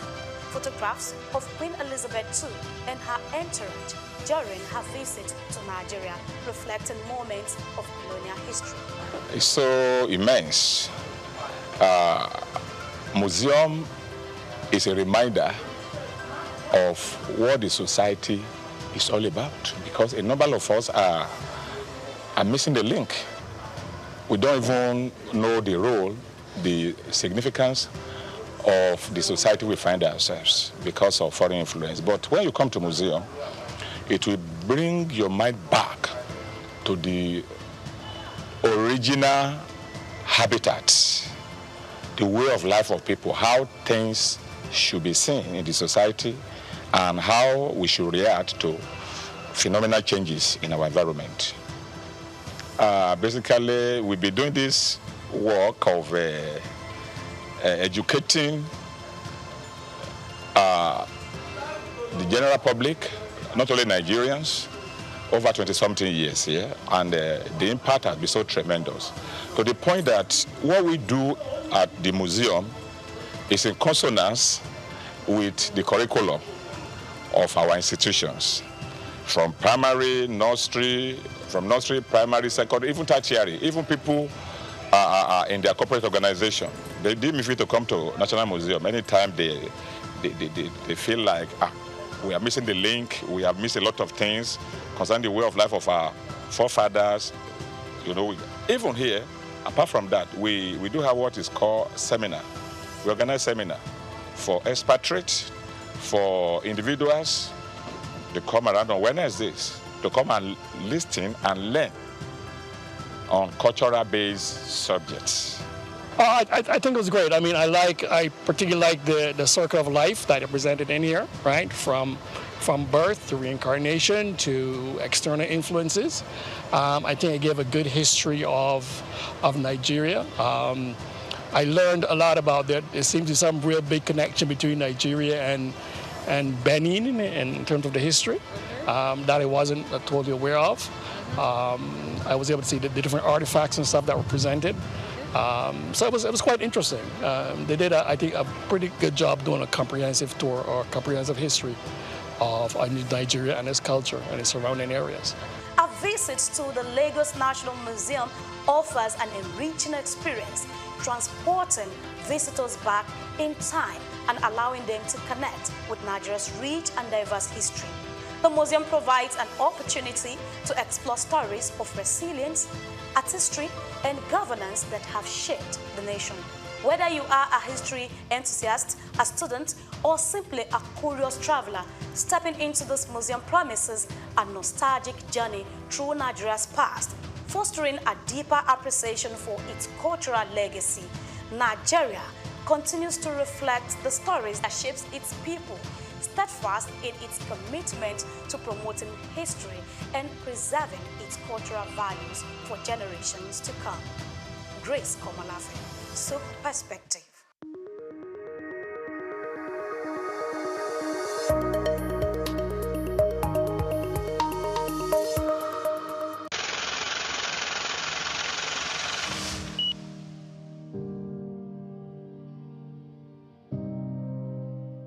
Wale Soyinka, born Akiwande Oluwole Babatunde Soyinka on July 13, 1934, in Abeokuta, Ogun State, southwest Nigeria, stands as one of Africa's most celebrated literary figures and a global icon of resistance against oppression. His life and works reflect an unwavering commitment to justice, culture, and the transformative power of art. Soyinka was born into a Yoruba family in colonial Nigeria, an environment that exposed him to both traditional African culture and Western education. His father, Samuel Ayodele Soyinka, was a school headmaster, while his mother, Grace Eniola Soyinka, was a devoted Anglican.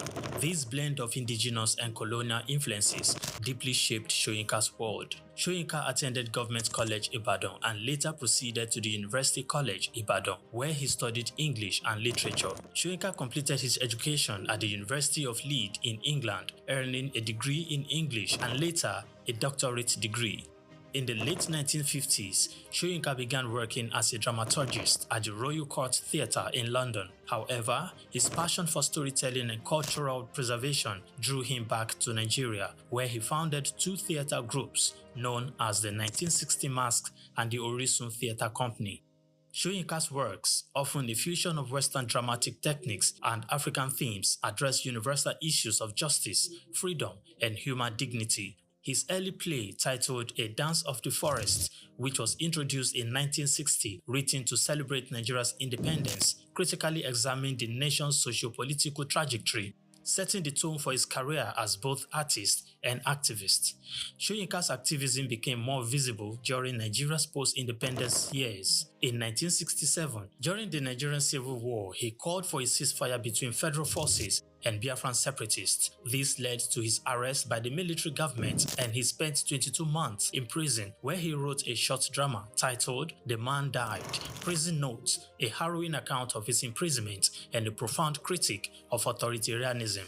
Soyinka has authored more than 20 works, including plays, novels, poetry, and essays. In 1986, Soyinka became the first African to win the Nobel Prize of Literature, an achievement that brought global recognition to African literature. Soyinka remained an outspoken critic of oppressive regimes, often at great personal risk. His activism extended beyond Nigeria, addressing global issues of injustice and human rights. During periods of military rule in Nigeria, he went into exile, continuing to write and speak against tyranny.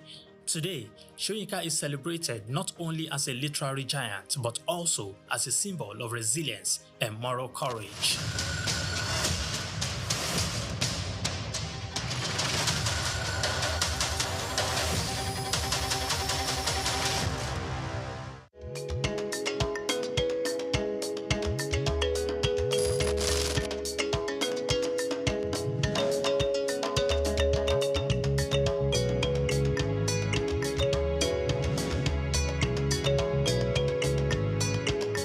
From the early days of humanity, when people roamed the earth unclothed, to the Stone Age when leaves and natural materials were used for modesty, clothing has undergone a remarkable transformation. As we progress to the weaving of fabrics and the art of textile printing, Ankara emerged as one of the earliest and most distinctive forms of attire. Today, Ankara has evolved beyond its origins, becoming a significant cultural symbol for various ethnic groups, states, and nations.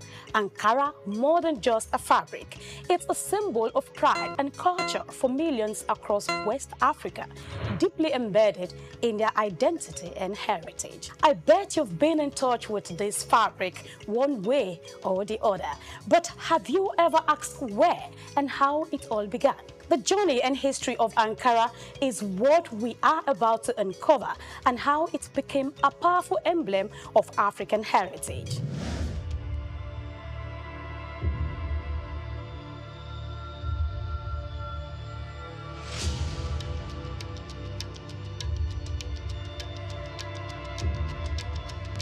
The story of Ankara begins not in Africa, but thousands of miles away in Indonesia, using the batik techniques.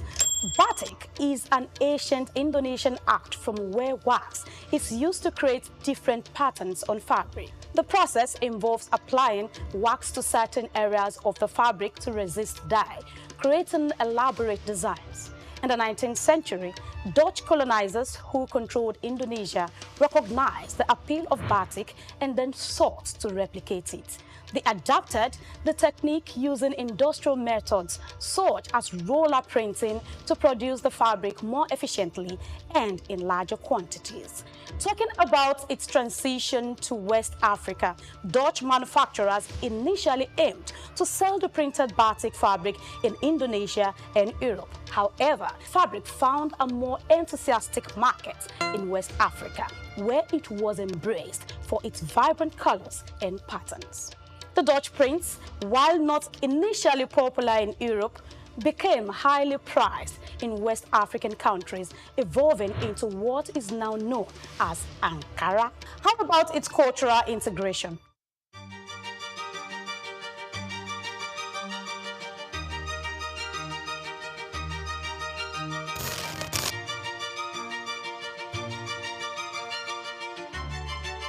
Well, the exact individual or company responsible for introducing batik to the African market is not well documented, but over time, Ankara became deeply integrated into West African culture, symbolizing various aspects of identity, status, and tradition. Despite its Indonesian origins, it is now predominantly recognized as a quintessential element of African fashion. It is clear that the adaptation and adoption of batik by Dutch traders played a crucial role in the fabric's journey to West Africa.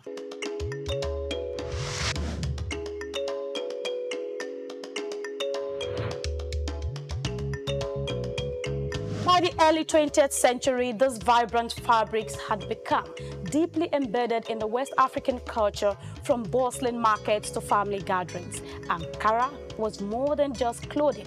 It was a statement of identity, social status, and unity. Even today, Ankara continues to hold a special place in West African society, alongside other widely recognized fabrics, reflecting the region's rich textile heritage. Talking about human civilization and the remarkable transformation of covering our body, Ankara fabric stands out with a deep historical roots. Let's take a look at some of the beautiful collections and hear from one of the biggest retailer in Balogun markets, Lagos Island. I deal in what you call it, Ankara fabrics. We have the big one, which is vegetable block wax. That's the bigger range. You have the medium range. There are also vegetable block wax. So those are the two types of category that we sell. We buy from wholesalers, which is on the mainland. Then we sell. Like people use it for ashebi. Some people use it for ready to wear, like tailors. They use it for ready to wear. And some people just buy it for maybe like a mini celebration, or in short, all celebration, all ceremony and celebration. So this one now, this is a medium high target, vegetable block wax. This is a medium one. If you touch it, you see the texture. It's not that 100% cotton. So compared to this one is a big one. Yeah. So when you touch it, you see the difference. This big one, this medium. This is big, this is medium. Yes. That's the difference. This has more quality than this. So that's the difference. And it's not that this one is bad. It's just that some people's pockets that will determine if you can go for big. Some don't like the medium one, so they go for this. They based on this. Buy some that can't afford this, just buy this. So the rest is just about design. Yes. The two types that you have here. Yes. The rest is just about design, different designs. It's not.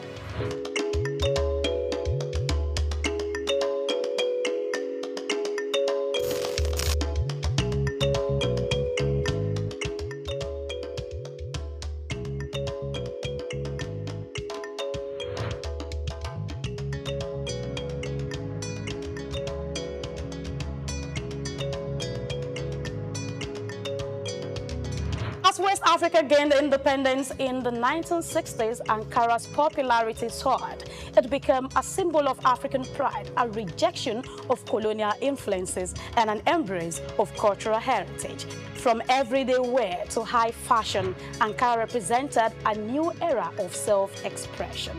We are doing this machine. We have this time. So you can leave it for 5 minutes, you can leave it for 3 minutes, depends on how strong you want it to be.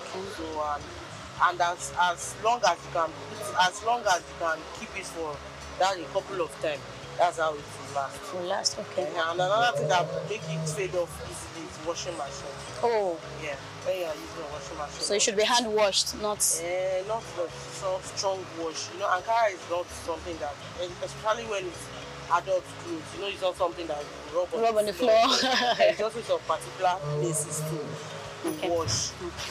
Ankara is for both sex, male and female. And we have adopted it as an African way. Even some of our brothers abroad is taking it outside to do as an African way. A lot of people see it as the easiest fabric that you can take and make anything that you want out of it. That's why no matter how dull the market is, there are influx of and it's going out. And know it's not only in Lagos. When you do it, other people will say, people will say, people will say, all sorts of places. So that is how it spread. So you'll be surprised that you are sitting down here, you will see design today, tomorrow you come, you not see it again. So there are some trends in Ankara, there are some outfit that is like, well, you can't specify now because anybody can wear anything, but you see some colors that are too sharp. You see, they say that is outside color. Igbos like dull color, yellowish, and you know there are some, like this one that is here now, is an Igbo uniform. That fragrance stuff. An Igbo uniform. If you see, go to. Okay. If you go to function, you see things like that. And if you go to market, it's a separate, and the price is different. It doesn't move like the others. Okay. So you have to buy with caution. Today, Ankara is not just a fabric, it's a global phenomenon, worn by millions. It graces runways from Lagos to Paris, New York to Tokyo. As a symbol of African pride and identity, Ankara continues to evolve, influencing fashion, art, and culture worldwide.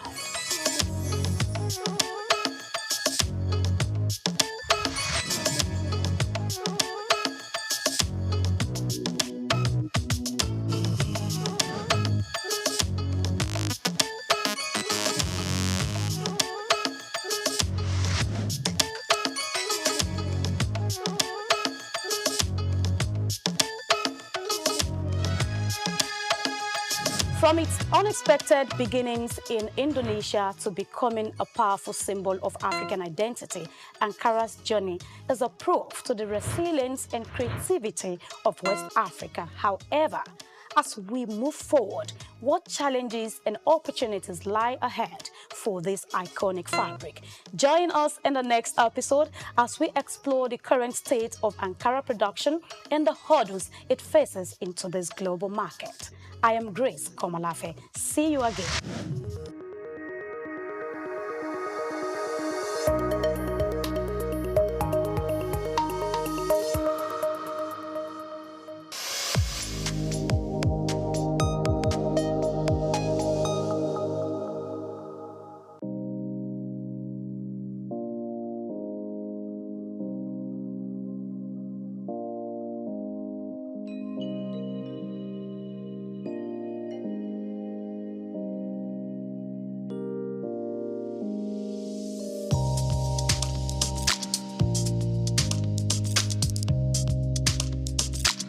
That we should relax and enjoy every minute of the program, the conference. We have a lot of things. We have a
Also would like to recognize the presence of the chairperson of today, in person of Maureen Ken George Taylor. She's the president, Restaurant, Cakes, Bars, and Clubs Association. You're welcome. Thank you for coming. We also like to recognize the presence of Mr. Lucas Rahim, who is the director of SIR&D, Lagos State Consumer Protection Agency, LASCOPA. You're welcome. Thank you for coming. Also in our midst is Engineer Greg Ashibogu. He's the chairman GK Foundation, and Grashi Global Foundation. You're welcome, sir. Please a round of applause for him, please. He has been a supporter of Mr. Razak's work. Thank you so very much. You're welcome, sir. We also like to recognize the presence of Engineer Oyatoyi, who is the Director, Policy Research and Development, Lagos State Safety Commission. Thank you for coming, sir. We appreciate your presence. Thank you. Representing the DG of NAFDAC in our midst is Dr. Ifeoma Okafor. A round of applause. Thank you so very much for coming. We appreciate your presence. Thank you very much. We also like to recognize the presence of Mr. Oluwole Ogundele, who is the guest speaker. Thank you so very much for gracing this occasion. We are elated to have you around. Also in our midst today is Mr. Laja Shomiron. He's also a guest speaker today. A round of applause.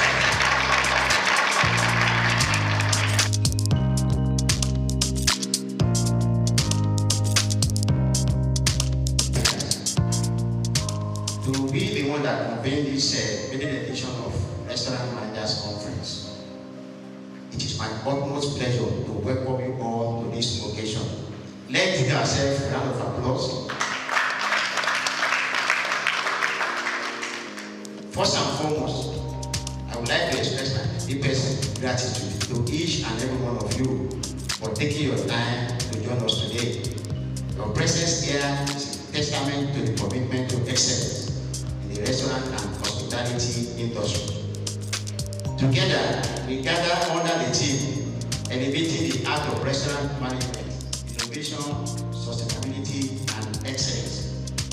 The theme reflects our shared passion for advancing the restaurant industry and our dedication to staying ahead of the curve in terms of innovation, sustainability, and excellence. And as we navigate the complexity of the modern restaurant landscape, it is imperative that we prioritize these three pillars: innovation, sustainability, and excellence, which will form the foundation of our discussions today as we explore the cutting-edge strategies, best practices, and innovative solutions to drive success in our industry. We have assembled impressive lineup of speakers, including our keynote speaker, my own mama, Mrs. Bose Aye, the founder of International PSC. Please help me to clap for her. She's also the past president of Restaurant and Food Services Providers Association of Nigeria. And another motivator, Moreni Taylor, the president of the Restaurant, Cafe, Bars and Clubs Association, who is the chairperson of today's occasion, to guide through this conference proceeding. I'm equally happy to have the Deputy Managing Director of Street Sensation Professionally and the host of others. I was happy when we wrote letters to the DG of NAFDAC and I said, we are going to be there. So, Mr. Dr. Okafor, I'm happy that you are here. God bless all of us. Throughout the day, we'll be treated to insightful presentations, engaging discussion with our special guests, eminent speakers, AI experts, social media marketing specialists, financial gurus, regulators, industry leaders, and many more valuable networking opportunities for us. Throughout the day, we will explore the latest trends, best practices, and innovative solutions that are shaping the restaurant industry. As Hospitality Care Company, we are dedicated to empowering restaurant professionals with knowledge, skills, and expertise required to excel in our increasingly competitive market. And this conference is a testament to our excellence to elevate the art of restaurant management. The conference is designed to provide a platform for restaurant managers, operators, and industry professionals to come together to inspire, educate, and empower you with the tools and insights necessary to excel in this dynamic and competitive industry. I would like to acknowledge the support of our sponsors, partners, and collaborators who have made this conference possible. Your contributions are invaluable, and we are grateful for your commitment to the growth and development of the restaurant industry. Equally, I would like to acknowledge the tireless effort of our team, who have worked diligently to bring this conference to life. Your hard work and dedication are truly appreciated. Without much ado, the MC has said we need to engage ourselves fully, ask questions, and share our perspective. We're ready to learn, unlearn, and relearn, and enjoy the company of your peers at this Restaurant Managers Conference 2005. So let us work together to elevate the art of restaurant management and take our industry to the next and enviable height.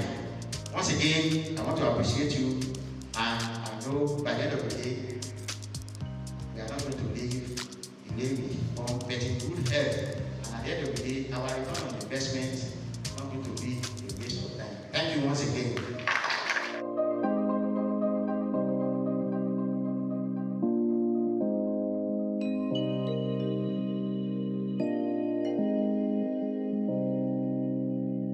Leaders, esteemed colleagues, and all participants, it is my great pleasure to welcome you to this important conference dedicated to the growth and development of the restaurant and hospitality industry in Nigeria.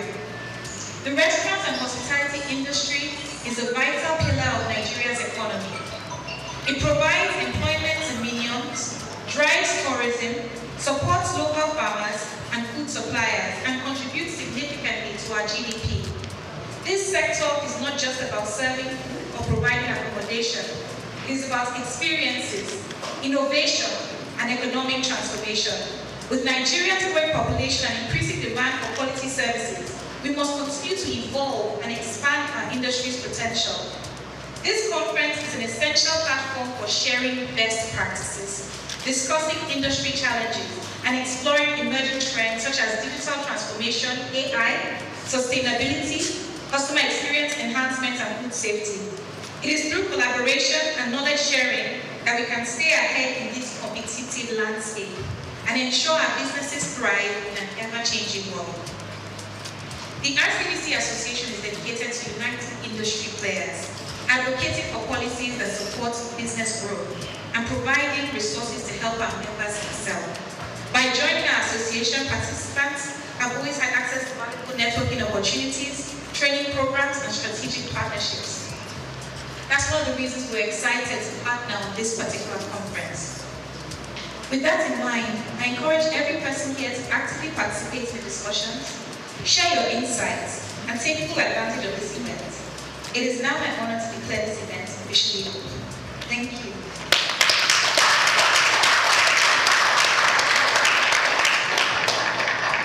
I have just a few more things to say before I hand over the microphone. So my question one more time is, did I get my slides up, or will I be winging it? Can you see my slides? Thank you, it's okay, don't worry. So this is supposed to be a little bit interactive, right? It's a managers conference, and I always have something to say to managers. So do we have any managers here? Can you wave your hands? If you are in a managerial or supervisory position, can you wave your hands, please? Fantastic, thank you. So I think I'm in the right room. I wasn't sure when anybody raised their hand. Okay, so I want to ask a question. Who is a manager? Someone should help me, please. Who is a manager? Who is a manager? Anyone can take the answer. Okay, but if nobody gives an answer, it's you that needs to answer. Who is a manager? Who is a manager? I have my team for 355, so don't worry. I came prepared. It's called Start With Your Why. You are standing in a position and you have an opportunity to improve your life and improve the lives of those around you. You impact people's lives. Someone that wants to propose to their girlfriend and wants to get married, you will be part of their life experience forever, just by being a manager in a restaurant or in a food establishment. So in such a critical role, that if you are occupying it, you need to understand what role am I in. And from my own organization, not only did I invite managers, I invited supervisors that want to be managers. Because when you are aspiring towards a position, you need to know what that position is going to be. Okay, let's assume we know what a manager is now. What does an effective manager do? So can I have just a few contributions? What does an effective manager do? Yes, please.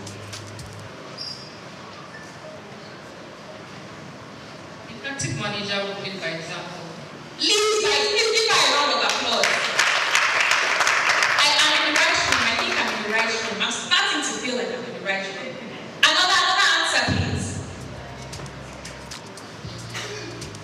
As an effective manager, you first need to work on yourself because you can't be. A manager must work on themselves. I don't know if any of you are familiar with the book 21 Laws of Leadership by John Maxwell. And there's a law called the law of the lead, meaning that you will only lead people up to where your capacity is. Once your capacity is here, you're not going to leave anyone above that. So working on yourself is critical. Please give her a round of applause. Can I have one more answer because my time is limited here?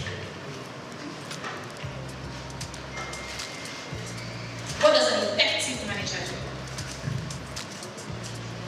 An effective manager must be proactive. Thank you. I like that word, proactive. Let's please give her a round of applause. I stepped out a few things I think that a good manager should be able to have under their sleeve. And I'm just going to take just about 2-3 minutes and I'm going to get off the stage. Don't worry. So I have here, you must be hospitable. I call it the spirit of hospitality. If you don't have the spirit of hospitality, what are you going to do here? Why are you a manager? Hospitality is such a critical spirit that it influences you. Are you the kind of person that when people walk into the room, you would say hi? Or because it's your job that you're saying hi? When somebody is panting, would you offer them a glass of water? If someone sits down and they're sweating profusely because they just came out from outside, do you think that the person has to order water before the waiter goes to them and says, sorry sir, would you like a bottle of water? The act of being hospitable. So if you are not hospitable, definitely this will not be the right career for you. What else should a manager be? A manager should be in control.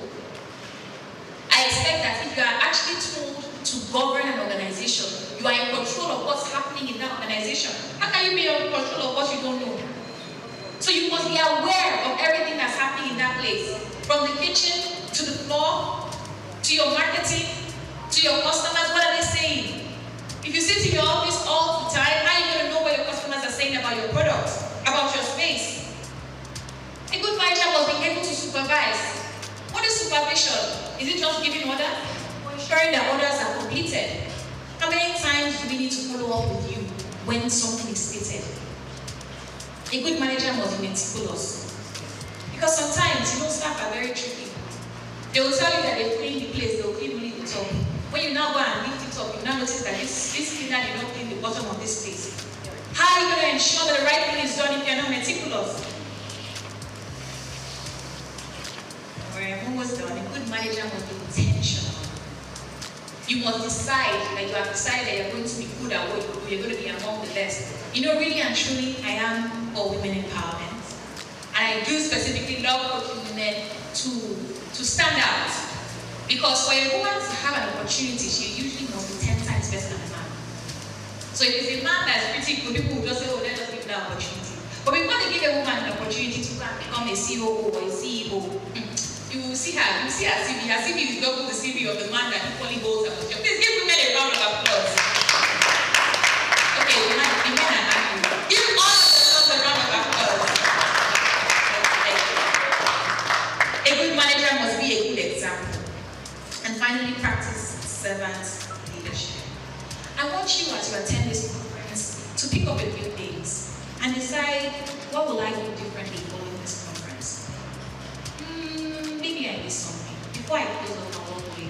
Does anyone want to add anything else that they think a good manager should be? Any other comments? Thank you, ma'am. Good teamwork and good communication. Give my round of applause! There's no I in team. If you are not a team player, why are you a manager? You can't do everything yourself. You must be given division of labor. And that's why I asked all of you to join me with my presentation this morning by asking questions. So thank you so much for your time.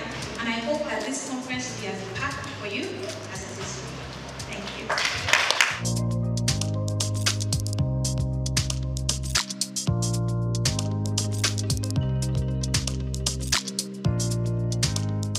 governance, audit, compliance, learning and development, and strategic business management. She currently serves as Deputy Managing Director and Executive Director at Sweet Sensation, a pioneering quick service restaurant QSR company in Nigeria. Ayo's career began at PwC, where she managed audit and compliance reviews for publicly listed companies in North America. She earned a reputation for driving change, optimizing processes, and building strong teams, rising to a global managerial role. Our ability to innovate and lead has been instrumental in Sweet Sensation's ongoing transformation. Under our leadership, the company has implemented strategic growth initiatives, enhanced internal accountability, and restructured internal processes to ensure business continuity and sustainability. Ayo's empowering leadership style emphasizes coaching, collaboration, and clear communication. Food evangelist, and I think he really is that. So let's please give him a round of applause. I know that there's a team of people who support him, who coach him, who help him, who partner with him. So I want to also take time to acknowledge and recognize them. Please give them a round of applause. Thank you. Special thank you to the distinguished speakers and guests. I also stand on all existing protocol, but even with that, I cannot but honor Mrs. Bolayeni, who's here. Mrs. Bolayeni, who's here, the founder of Fertilizers and pioneer in the industry. Thank you for your continued support of the industry. It's also lovely to meet the chairperson of RCPC, an organization I belong to as well. So welcome. Thank you. Again, if I don't honor my NAFDAC people, I will get in trouble. So well done, man. Thank you for all you do at NAFDAC. Thank you. Making sure that food is safe and that people can live quality lives. Thank you so much. Thank you. Okay. Before I dive into my very, very brief speech, I must honor my mother, Lady Dame Penny Hampson, the founder and CEO of Sweet Sensation. Also, the chairperson of Restaurant. I'm grateful for the organization she built because giving me a platform, giving various people a platform to lead, to inspire others. So she's not able to be here, but I bring lovely greetings from her to everyone here. Okay, so I've been asked to give a very, very short welcome speech, or I think it's opening a short speech by special guest. And you know, this topic, elevating the art of restaurant management, innovation, sustainability, and excellence, is so relevant. So this, I want to start by just saying, this topic is so relevant to our industry. Anyone who's been in an industry for a few years knows how important these topics are. The industry is shifting rapidly. Things are changing so fast. Sometimes you understand your consumers, sometimes you don't even understand them anymore. Technology is reshaping how things happen, and things are moving at a fast speed. So I'm so grateful to be part of a conference that recognizes the importance of these topics and brings people together to learn about these topics. Sustainability is no longer just a buzzword, it is a business imperative.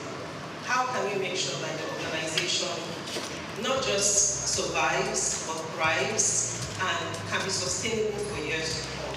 And I'm really grateful that we have the opportunity to learn about that at this conference. So, for those who are here, whether you sponsored yourself to come here or whether your company has funded you, I want to really encourage you to listen. The ability to invest in yourself, to come for conferences, for trainings, it's a powerful investment in yourself. My team who's here, hi team, they know that we talk about growth a lot. Any investment in yourself, whether it's training, conferences, networking, learning from others, at the end of the day, it's a powerful investment in yourself. And as you grow, you can also inspire other people to grow as well. So please be open-minded, please listen, please take notes, network with your peers or colleagues or people who you admire within the industry. But please make sure you learn, make sure when you go back to your companies, You're teaching others as well, others who couldn't be here, and then you're allowing others to grow as you grow yourself. So thank you again to everyone. Welcome to the conference, and thank you again to the convener for the opportunity to be here.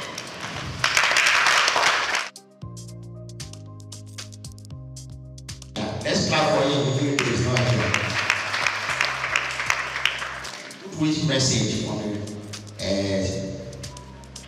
Special Advisor to the President on Capacity Development. As the Special Advisor to the President on Capacity Development, I'm honored to extend warm greetings to all attendees of this prestigious Restaurant Managers Conference.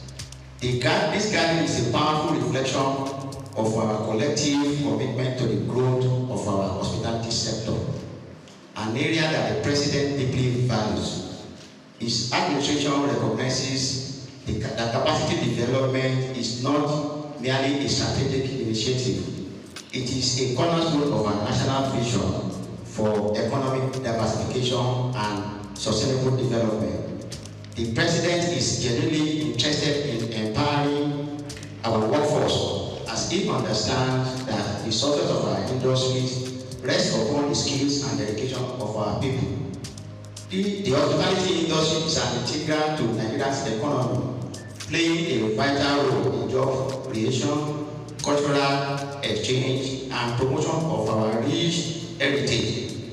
By fostering a thriving restaurant sector, we contribute to a broader narrative of national pride and economic resilience. The President believes that by investing in the training and development of our hospitality professionals, we are not only enhancing service standards, but also positioning Nigeria as a premium destination for culinary experience and global tourism. As we look to the future, our administration is committed to organizing more training programs and conferences that will empower our hospitality professionals, and conferences like this is one of those things. We envision a collaborative framework where industry leaders, government, and educational institutions work hand in hand to cultivate a workforce that is not only skilled, but also innovative and adaptable to the evolving landscape of our hospitality industry. Thank you for your participation and for your vital contribution to this essential sector. Together, we will build a robust and dynamic hospitality industry that meets the diverse needs of our citizens and visitors alike. Honorable Souq Rabiu.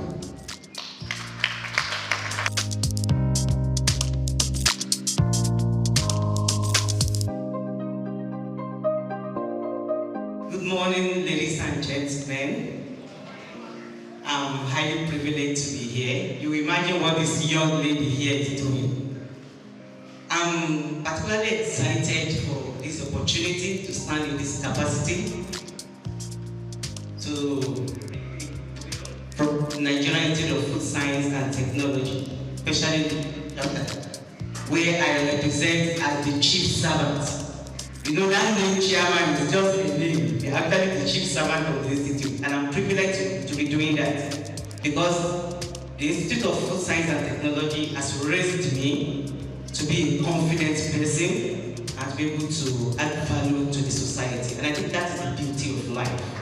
That life is not just who you are, but those you are also able to raise. And so, anywhere I have the opportunity to speak, I always give that credit to my mentors, my several mentors who are now fellows of the Nigerian Institute of Food Science and Technology.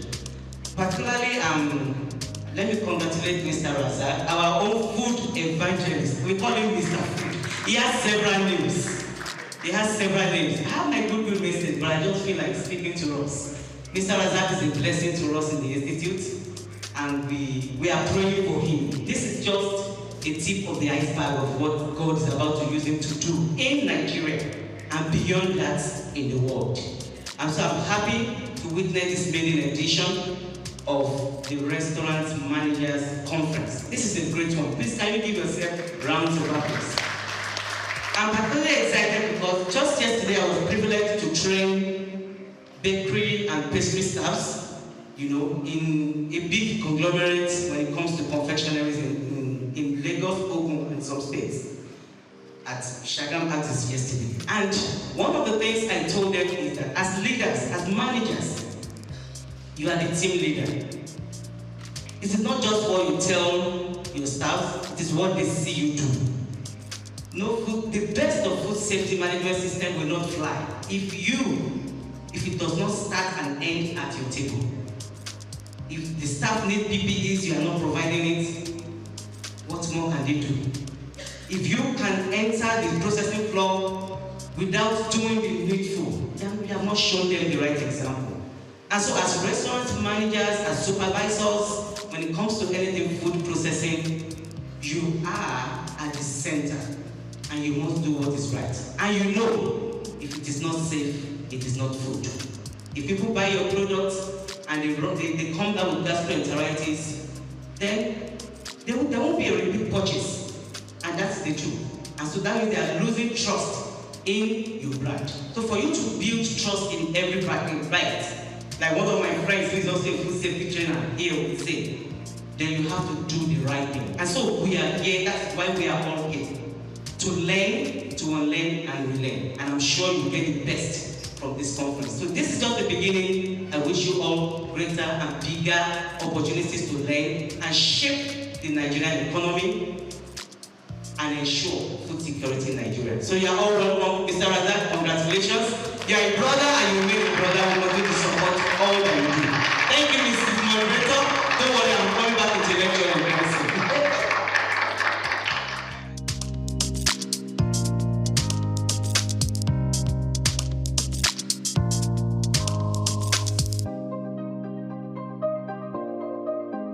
Everybody, and I belong to nobody, so as not to miss out anybody. All protocols duly observed. Mr. Razak, we are here now. You will not understand the meaning of that statement. My name is Okubabatunde. I'm the Executive Secretary of Restaurant and Food Services Proprietors Association of Nigeria, RESPAN. I'm representing, or rather I'm standing in for the President of the Association, the Penge Captain, ably represented by the DMP of Sensation Confectionaries, Mrs. Ayani Baba. I said, Mr. Razak, we are here now. Almost around this time, November, we met here, and this was the place that Mr. Razak informed me about this program, November.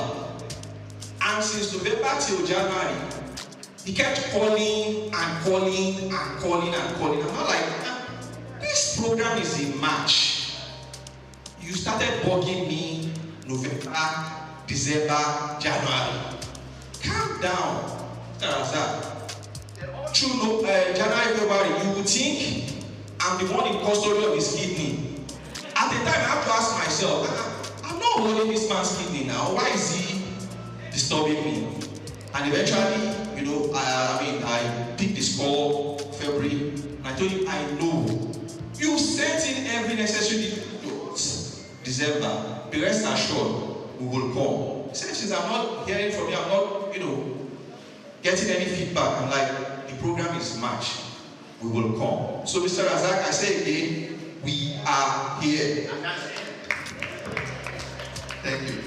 Now, RESPAN, Restaurant and Food Service Proprietors Association of Nigeria, we're a non-partisan, non-profit making organization established with the aim of protecting the interests of our members in their dealings with regulatory bodies and regulatory agencies. Like the moderator mentioned, that was then. I can give you the assurance that you enter into any of our member restaurants, you will be served quality, not just quantity, quality hot seasoning meals that you will like. Formerly, we used to the Association of Fast Food Confectioners of Nigeria, AFCON.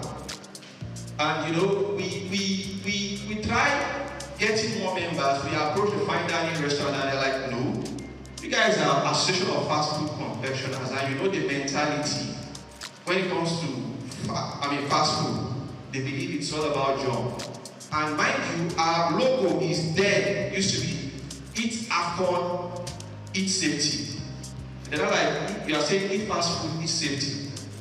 Isn't that a contradiction somehow, but we ask ourselves, and you also need to ask too. You walk into a tantalizer outlet, you walk into a street sensation outlet, you walk into a labule outlet, you walk into a TFC outlet, and you get to be served a big icon. You have pottage, you have jollof rice, you have fried rice, you have efori roll, you have pounded yam. Are these fast food? No. So that is the reason why we decided to change the name and reorientate that conception that we have regarding AFCON. We now became Restaurant and Fast Food Proprietary Association of Nigeria. And our motto still remains, eat respect, eat safety. You can be rest assured that any meal you are eating from a member outlet is safe and is okay. Elevating the art of restaurant management, innovation, sustainability, and excellence. I want to give you the utmost assurance that the keynote speaker for today is someone who is not just a person, but a voice when it comes to restaurant business in Nigeria. Quote me anywhere. When it comes to restaurant business in Nigeria, the person of Mrs. Bossa. She happens to be the restaurant sole representative, myself as well, with the Nigeria Economic Summit Group, whereby, you know, the foundation, the program, the roadmap for the new agenda regarding hospitality in Nigeria is being put together. And she was being given an award for her participation, her full involvement and participation in this program, deserved by the Honorable Minister for Tourism, Arts and Culture. So, like the MC said, and speaker before me said, please relax, unlearn, learn, relearn, because we are here for a whole lot of robust lecturing, teaching, and the rest. And every other guest speakers that are taking the sessions today, you can be rest assured, yes, they are sound. Mr. Razak, count on us as an able and ready-made partners for this program going forward. Thank you. God bless you all.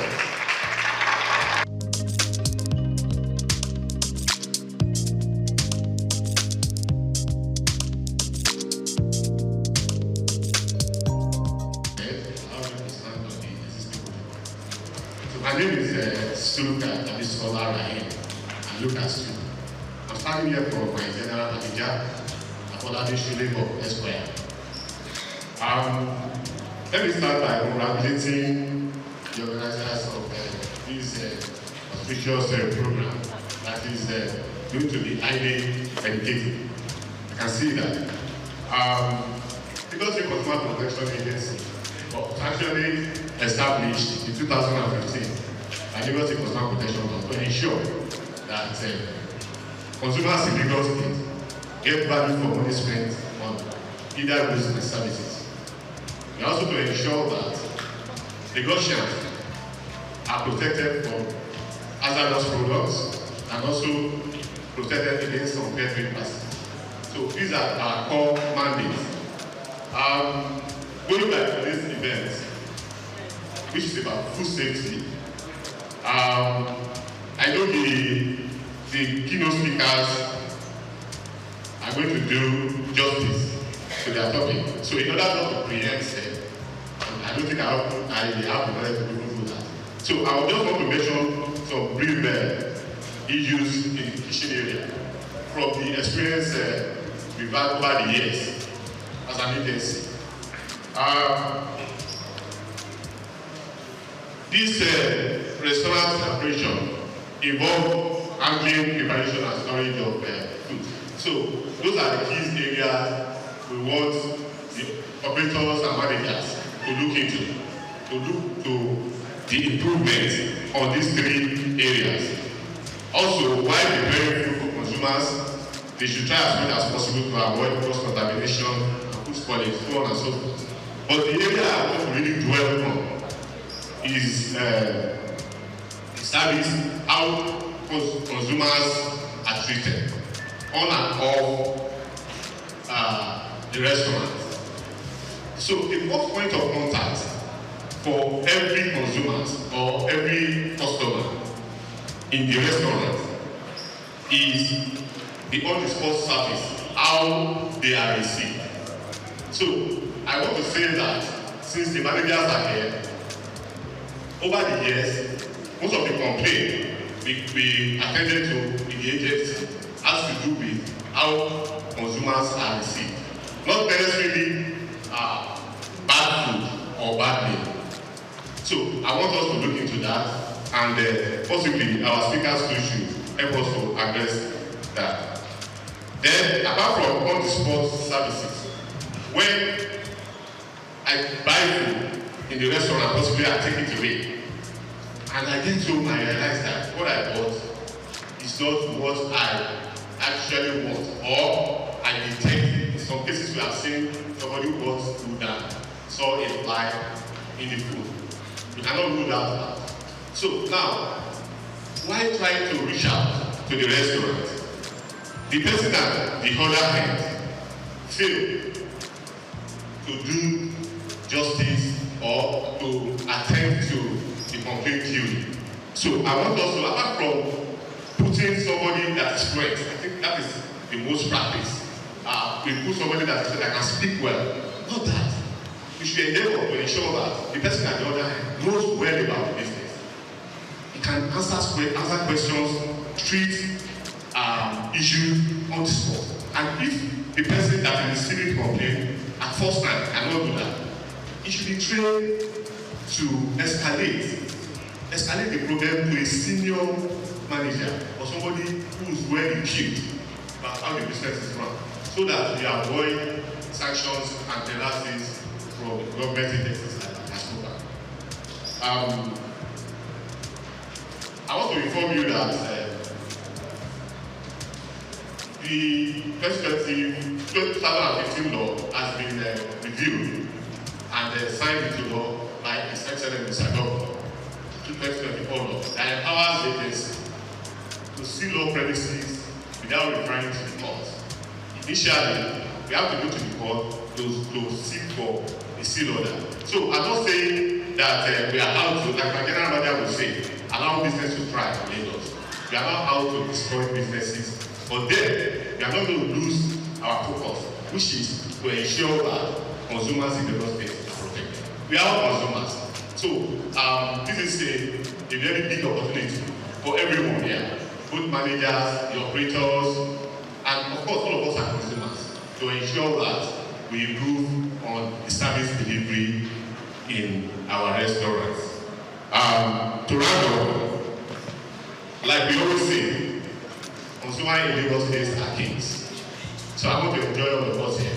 We always treat consumers as kings.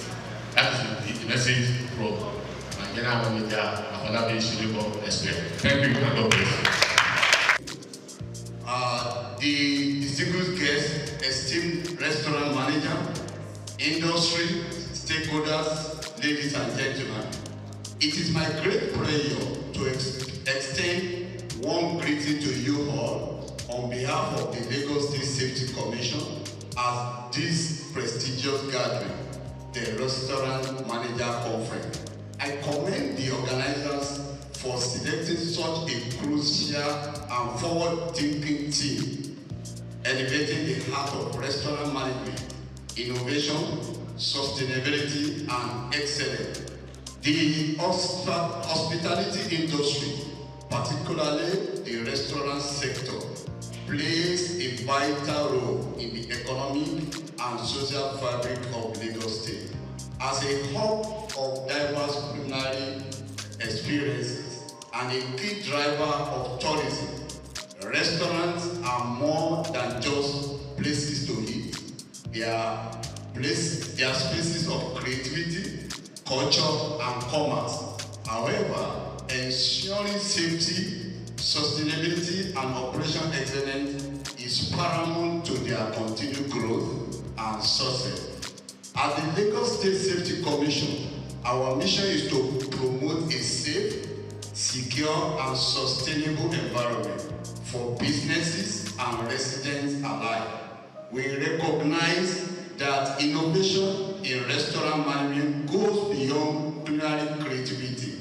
It also involves embracing modern practices and adhering to health regulations and implementing sustainable business models that protect both people and the environment. Sustainability in the restaurant industry is no longer an option, it is a necessity.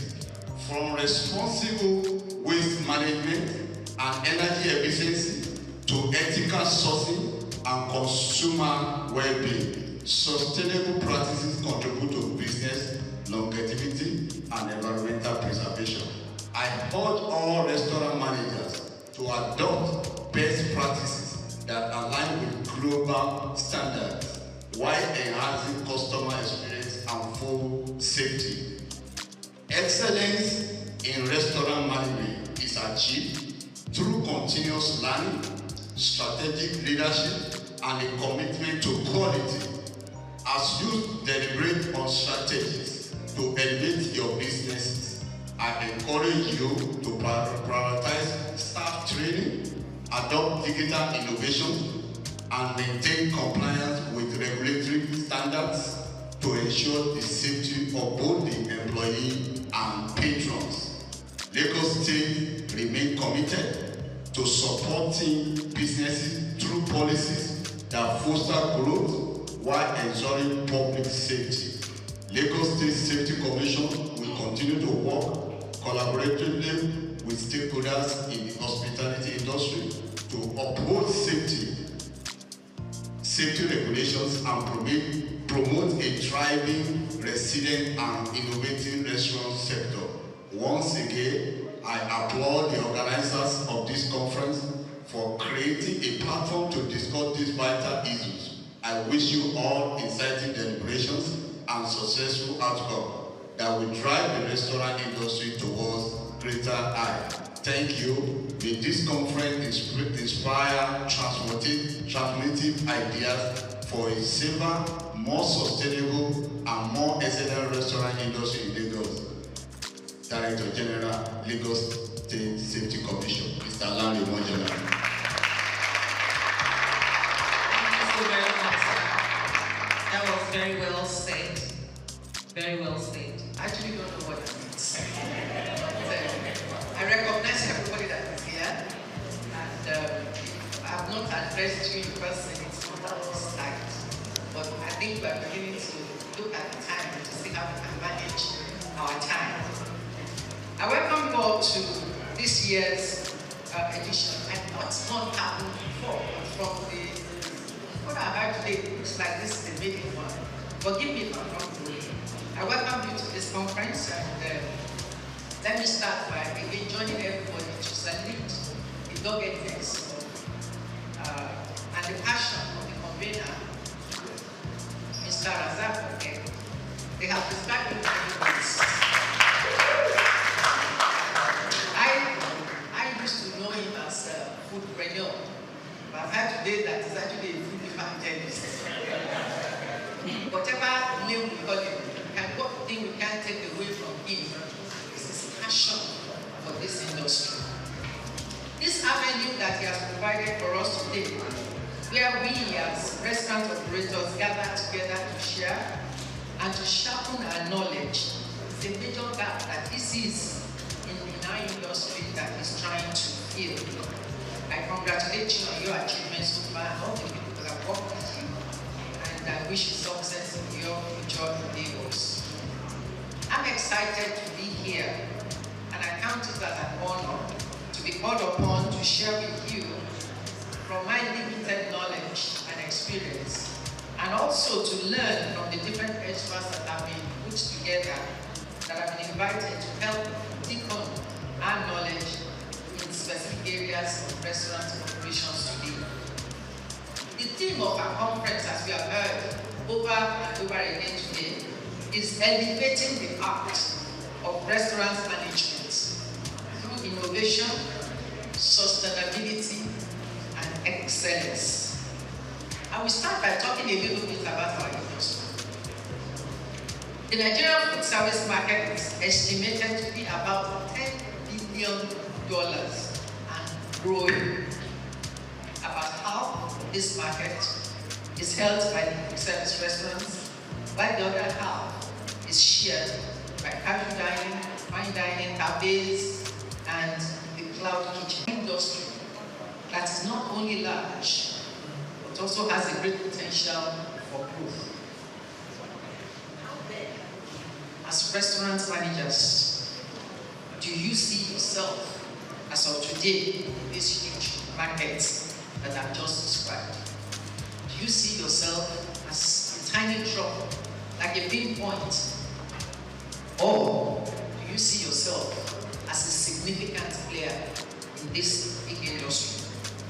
Wherever you think you are, one of the things that you should begin to think about from today is how can you increase your portion of this large market that I've just described. The restaurant industry itself has changed rapidly in the last 5 to 10 years. From the imposing brick and mortar structure days, where the idea of social entertainment was limited to visiting fast food restaurants, to today, where the customer would rather be in the comfort of his home and just get his food delivered. Pop-up stalls, food trucks, or sometimes you see them as food cars, are becoming a trend in urban and densely populated areas of our country. These are beginning to account for a good portion of the restaurant, of the revenue of this industry. How then do we ensure that as restaurant managers, we also get a significant portion of this growing pie? Our industry is not without its own share of challenges operating in an environment such as ours in Nigeria. These challenges, which cannot be underestimated, range from rising costs, multiple taxation from different tiers of government, poor infrastructure, strong and formidable competition, manpower skills shortage, and to changing consumer preferences. How do we then, as restaurant managers and restaurant owners, sustain our business in the face of these challenges? Again, when we look at the theme, elevating the art of restaurant management through innovation, sustainability, and excellence, the aim of this theme is to ginger our thoughts as restaurant owners or restaurant managers. First, let's look at innovation. There have been changes in the lifestyle of our target audience, as there have been changes in the demographics that we target. The changes in our industry range from the building structure. Like I said, it used to be imposing buildings that we all had, to application of technology, either in the food processing or in consumer engagement methods. And of course, marketing methods have changed dramatically. On a lighter note, while I sat there, Morenica took the picture. She got somebody to take a picture of us, and she said content, and I laughed. I don't know if I said it out to her, but you know, we operate in two different generations. My generation would rather hide, but her generation is to put it in the face of everybody, and that was what she wanted. When she said content, that's again a difference that has happened in the environment that we are currently operating in. COVID-19. With the attending lockdowns and movement restrictions, forced many companies, like some of us who haven't invested in technology, to embrace digital innovation to survive. Innovation in restaurant management can be in the area of technology, can be in the area of offering unique products, can be in the area of introducing new processes, and of course, it can be in the area of enhancing customer experiences through unique customer service methods. Embracing innovation, no doubt, has its own definite benefits. The benefits could range from increased visibility. You can also leverage technology to reach the wider network of your consumers or potential customers through all these mobile devices that you carry around. Innovation can help us in improving our service delivery. We can leverage technology to tailor services specifically to meet the needs of our customers. Innovation can help to reduce costs through process automation or the use of technology to replace, where possible, all customer-facing activities. There are businesses that don't even have the front of the house activities anymore. They use technology to take the orders and they deliver. Technology is therefore playing a key role in food processing process, how to order, when to order, and how to pay for the order. These apps are also being used to manage customer loyalty. The use of technology itself impacts the need for brick and mortar stores. Like I've said, not only will it impact or has it impacted the size, even the existence of those structures. And of course, the size of the restaurant itself. Who needs a whole building if you can reach your customers through technology? Or if your customers can't reach you through technology? Customer engagement is another area where innovation can be seen in our industry. These engagement methods are geared towards giving the customer unique dining experiences from, for example, I've seen restaurants where your food is cooked right in front of you. It's a unique experience just to cook the customer. And of course, you can use technology to modify your recipes to suit the customer's preferences, unlike where we have fixed recipes that is made to fit a general purpose. These emerging changes mean that the restaurant operators, as restaurant operators, we must be ready to also have a mindset shift from the way we used to do things, if we are going to remain contemporary, or if we are going to remain relevant in the industry that we currently operate at.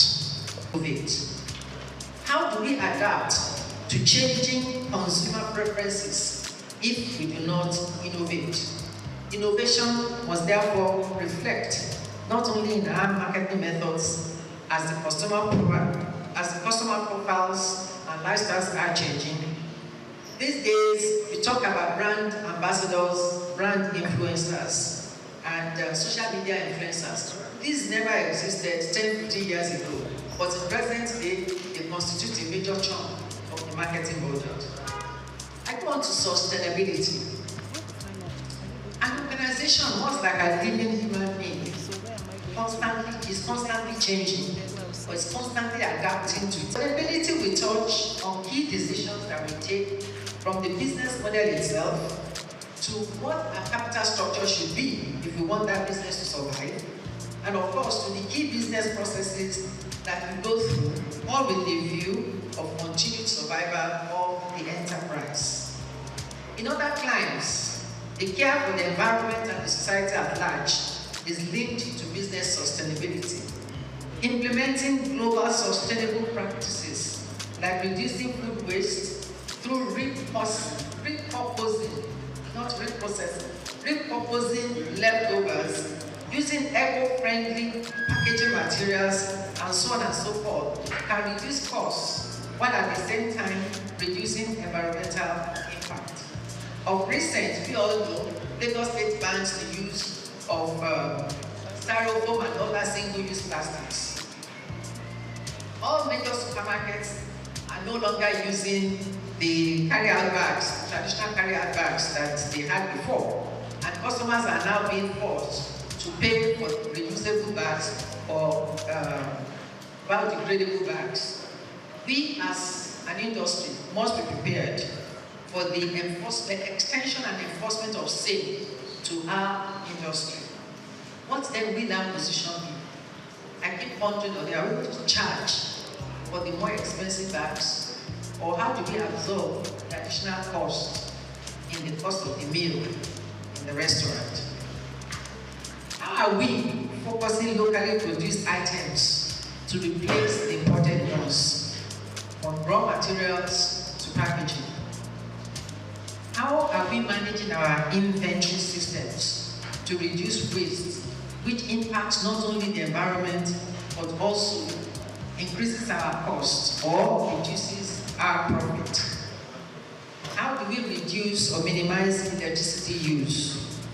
How do we reduce carbon footprint and create a greener future for the planet? How are we supporting ethical labor practices? Embracing sustainability leads to several advantages, which include profitability, as I mentioned, and profitability, you all know, is a must to the survival of our enterprise. We move on to excellence. Excellence must encapsulate all that we drive in the restaurant business. How do we achieve customer service excellence or ensure consistent customer satisfaction? Operational excellence is what sets one apart from competitors. Excellence is what leads to growth and success in the business. Managers, but quite a number of us are managers working for other people. If you are not the policy or decision maker in your organization, then you must pass on whatever the takeaways are from today's conference. You must have a clear understanding of your market, the environment in which you operate, the type of people that you're catering to, and of course, what actually appeals to them. You must have a full picture of your costs and of what determines your profit. It is good to be able to benchmark your performance against industry standards where applicable. You must drive year-on-year growth, both revenue and customer throughput. Because anything that is not growing is dying. The knowledge experts are here today. Let's listen to them attentively. And after their presentations, we can seek clarifications as found necessary. Thank you all for listening. I wish you a successful day.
When you have excess food, you can partner with the Lagos Food Bank and also other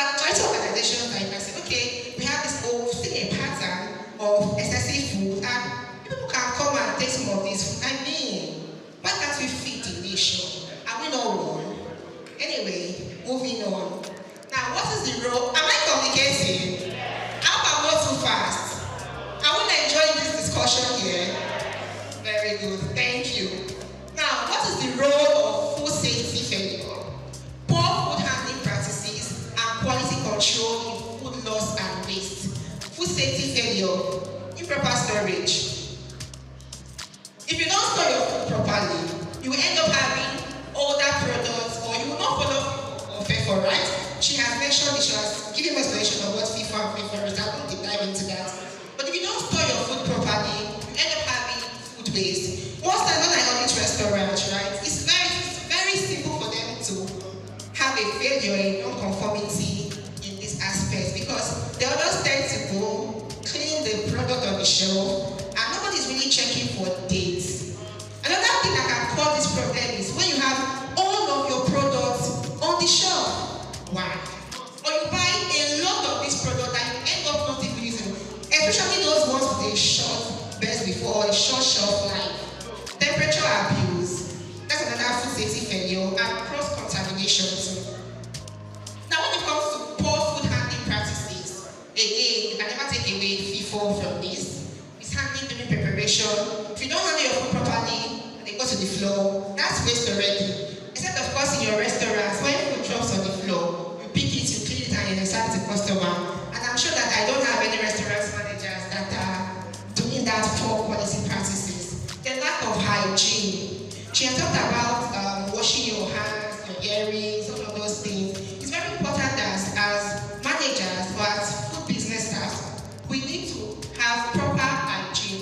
If you lack good hygiene, it's as well as putting money into the waste bin. And lastly, quality control, overcooking, undercooking, inconsistent portioning, rejecting food for minor defects. I don't know if this is news to many of us, right? But sometimes people reject product because they look ugly. No, ugly, not for food safety cases, or not for the sake of food safety, but because I don't just like how this tomato is looking. It's not looking very fine. So they end up throwing it away. But you need to understand that nobody knows whether the tomato is fine or ugly when it is being cooked. So you need to have a very good relationship with your vendors. Tell your vendors, okay, these are the qualities I am looking out for.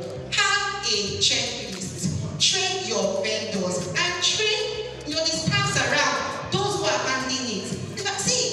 Training is very important though. It's not you come to work, you resume work that first day, wear your hairnets, wash your hands, remove your earrings, and that's the end. Training should be continuous. You can have on-the-job training. You can have trainings with external people. You should have a trainer who is already in a restaurant that can train down those who are upcoming, okay? So the role of food safety, poor food handling, and waste control can never be taken away from food loss and waste. Remember, food safety failure can make you bleed money. Poor food handling practices will make you lose money. Poor quality control, you are losing money, and that is money and that is profit that should have been generated back into more money. Now, what are the best practices, tools, and techniques in combating this hidden cost that is draining into your profit, which is food waste? Number one, for your purchasing managers and storekeepers, let them check orders for quality when receiving. Have a checklist. If it's not documented, it is not done. So if there's no checklist and you are not coming to the is good, there's a tendency that there will be a mistake. And once it gets into your kitchen, it may get rejected. Ensure FIFO when storing. Donate under this item, but always track. If you know that you're always having excessive products, you need to keep a track and say, okay, why am I having this product? Is it that it's not moving? People don't like it. So that you don't end up buying a lot of things that you're giving out, because really for restaurants, you are not buying to give out for free. You are buying to make money, to put back into your business. So we have a lot of product that's every day or every month, getting here out, you're donating it excessively. They need to have a track record and say, do I need to take this off completely, or do I need to reduce it? Again, train your staff. Now for chefs and stewards, smart menu planning. You need to plan your menu with ingredients that can make too many food products. So if you're having, say lentils for instance, how many food products or how many menus can lentils do? Start thinking in that way. Start menu planning. Don't just plan, I have 55 5 menus. Oh, you cook all of them in one day. At the end of the day, just 5 food. What happens to the rest of them? It is waste. That's money that should have been used for any other thing that's going to waste. Okay? Portion control and just portion control. I know as Nigerians, many of us we don't like it. But then again, for food business owner, if you do not manage your portion control, you end up having a lot of food waste. Your calibration, your scales, are you calibrating them? So you're calibrating your scales. Why are you calibrating the dry weights? So it's not a function of every morning you carry 5 kg, you put your seed, good. 10 kg, you put on your scale, it's good. Those dry weights, are you calibrating them? Do you have external parties that come to calibrate those scales to show that you're ensuring the right portion? What about using data to track your demand? Again, forecasting, demand forecasting. The product or the number of products you would have each Ramadan period. You agree with me that it is different from the one you start experiencing from next week. True or false? I need an answer, please. True or false? Exactly. People are fasting this period, right? So the likelihood that there will be a lot of people in the restaurants might not be as much as when people are not fasting. So consider all of those things when you're planning your menu. Then of course, digital waste tracking. There are a lot of AI tools that can help you tracking your waste. We have Uno and a whole lot of others. And then I think Nigeria has to take away options and laws about taking away options. What about for your buffet hosts and event coordinators? So that everybody is involved, from the purchasing manager to chefs and stewards, even to event coordinators. Know the amount of guests that you are inviting to an event and plan accordingly. Have a food waste policy.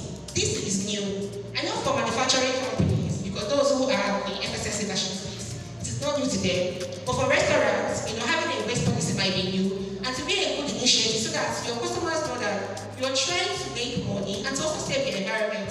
So to be a good thing to have a food safety, a food waste policy initiative, partner with food banks, and again train. But the important thing is train. Do not get tired of training. If you get tired of training, call experts that can help you train your people. Please, again, I'm saying train your people. And FHSC will also carry out training. Just let me put it out next. Now, what is an action plan?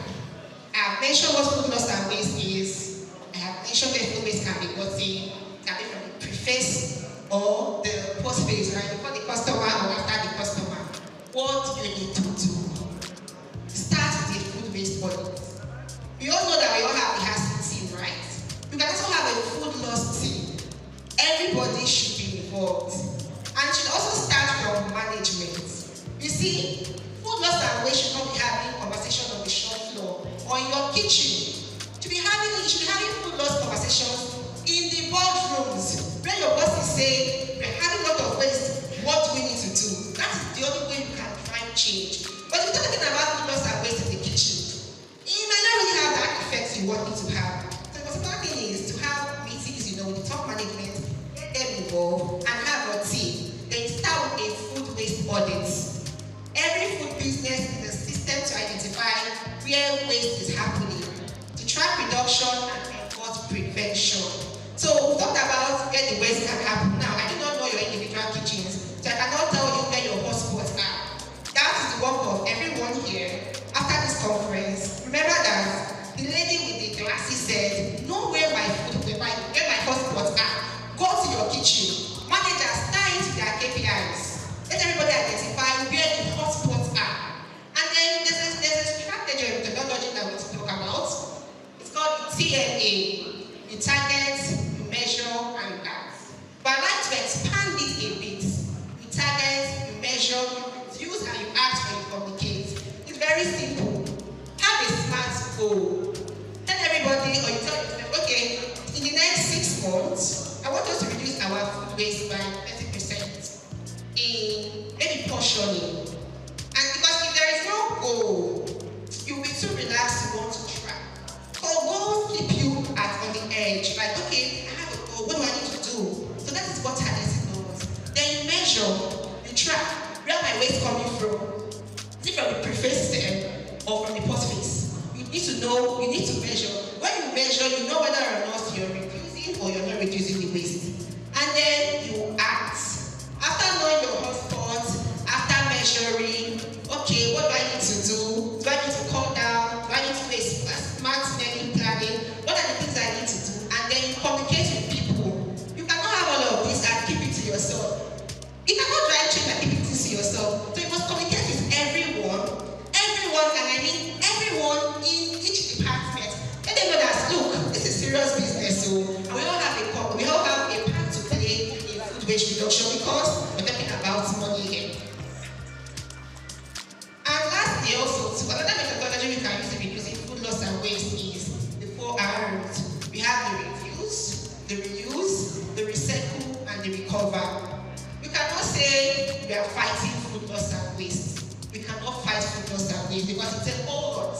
But we can prevent food loss and waste from happening. So that's where the reduce part comes into place. And then you reuse this product. Don't be in the habit of throwing things.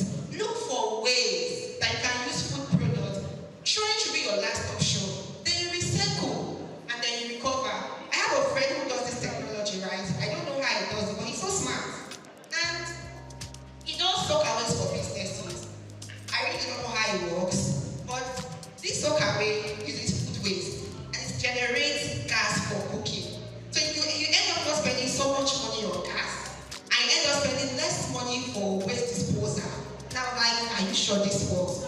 But I've known him for quite a while now, and I know restaurants that have been using it for 2 years, 3 years, and that's one way of them helping the environment and also saving money. But so that you can actually, food loss and waste is avoidable. Avoidable. Just have to do the right thing and put your mind to it. Okay?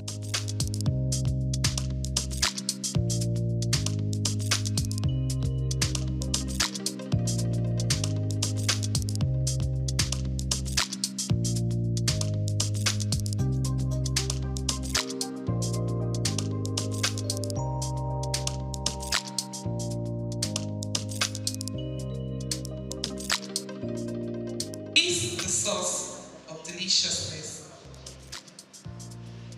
We've been in existence since 1909. Did you know that? So for those who don't know, some people just screamed, eh? We are an ancestor brand. Thank you very much. You see, this is what we know how to do the best. Bring deliciousness to homes, to your meal time. And this was the initiative of 2 Japanese persons. One is a scientist who discovered that glutamate was the ideal substance to make meals. And then the other one, an entrepreneur who has the money to start the business. So you see, idea, meeting, capital, and then the business is born. So this is how our Ajinomoto came to be. By the way, it's a Japanese brand, and Japan products are quality products. I re-emphasize, quality products. So we've been in Nigeria since 1991, and what are we doing? We are founded on the aspiration to contribute to well-being of the human being, well-being of the society, well-being of the planet through amino science. Amino science is the technology and the specialty of the Ajinomoto Group. The NAFDAC people here know us, we are registered. The SON people here know us, we have a man cap. So we are very regulated and very compliant. So what is Ajinomoto? My targets are here, the caterers are here, LSCDA, and my other catering group. Yes, ma'am. Thank you very much. So these are my targets, and I know restaurant people are here who use it. The people used to say that all those big restaurants, they use Ajinomoto, but they hide it. So I want to ask, what do you gain if you don't use Ajinomoto cook? And what do you gain if you don't use that cook? You still they hide them. Tell people the source of your deliciousness, because you understand that it is safe. It is made from sugar cane. It helps you to reduce salt in your food. People call it maggi oniyo, thinking because there may be salt. Not salt. It is a product that has glutamate, and glutamate is an essential amino acid which gives the taste of umami. Umami is not sweet, not bitter, not sour, not salty, but delicious. And that is the 5th taste, in case you don't know. We don't have only 4 taste sensations now, we have 5. The taste of tomatoes is not sweet, not sour, not salty. Every speaker has talked about tomatoes now. It is to make almost every meal. And so it is not sweet, not bitter, not sour, not salty, but it gives that umami taste. That's the 5th taste around the world, and it's not different to Nigeria. And that's the taste of our Ajinomoto. Ajinomoto is produced through a fermentation process of sugar-based sugarcane, beets, cassava, maize. So all of these are products through which Ajinomoto is made. And then it is made up of, our MSG is made up of simply sodium, glutamate, and water. This is it. And it contains 1/3 of the amount of sodium in table salt. So if you think your food is not delicious enough, you're just adding salt, you're adding to your hypertension. Yes, so why don't you use Ajinomoto? And it helps you to promote that deliciousness that you want in your meal. That's what we are talking about. So it is used around the world to bring out deliciousness. You are what you eat. All of us agree to that, right? It's consume that forms you. Some food experts will tell us to avoid this fast food, pastries, cakes. Don't eat this, don't eat that, don't eat. Reason. They tell you some of you it gives cholesterol. A lot of them just for a lot of hard names that will scare you. But once in a while, even in the pyramid of food, all these things are there. You take them, but maybe sparingly. And not that you don't take at all. So you are what you eat, and when we eat food, we don't eat to swallow those chunks. What we eat is to get nutrients from the food. Bringing one of that. So look out for it in the market. It is very beautiful for jollof spaghetti. One pack is 25 grams, and then you use it for 500 gram spaghetti. Just add 30 cl of water, and then mix it to get the sauce, and voila, deliciousness is all the way. And we love to get questions, we love to have feedbacks. Like the MC has said, a pack like this is going to be given to everyone here, and we hope that you will use it and continue to enjoy deliciousness. Of this program, and Grassy Global Foundation, headed by Engineer Greg Ashiwoku, they are presenting this award to the DG of NAFDA, Professor Christiana Adeyemi. And she was one of those ones that bring premium importance of production, the quality aspect of it. And I'm happy that I happened to be one of the first production supervisors that became an athlete manager and we never stop. So, on behalf of the organizer of the maiden edition of Restaurant Managers Conference, we are presenting this award of honor to Mrs. Kwasi Ayemi in recognition of her contribution to the growth and development of Nigerian restaurant managers. We are doing that one today, and we are happy that it's still at 30 to be here to see this award. Restaurants, cafes, bars, and club association. You can see, I think from what we have had today, you can see that we are blessed to have her. And ever since she has been taking me up and down. This at the time we are having a cocktail evening. Can you come? We are having this one, can you come? Forgetting the fact that I stay in Korodu, they want me to be in Landmark. But I have to squeeze my time to get there. So she has been very supportive. The chairperson and president of RCBC Association, appreciation of your visionary leadership, selfless dedication, tireless effort, and understanding.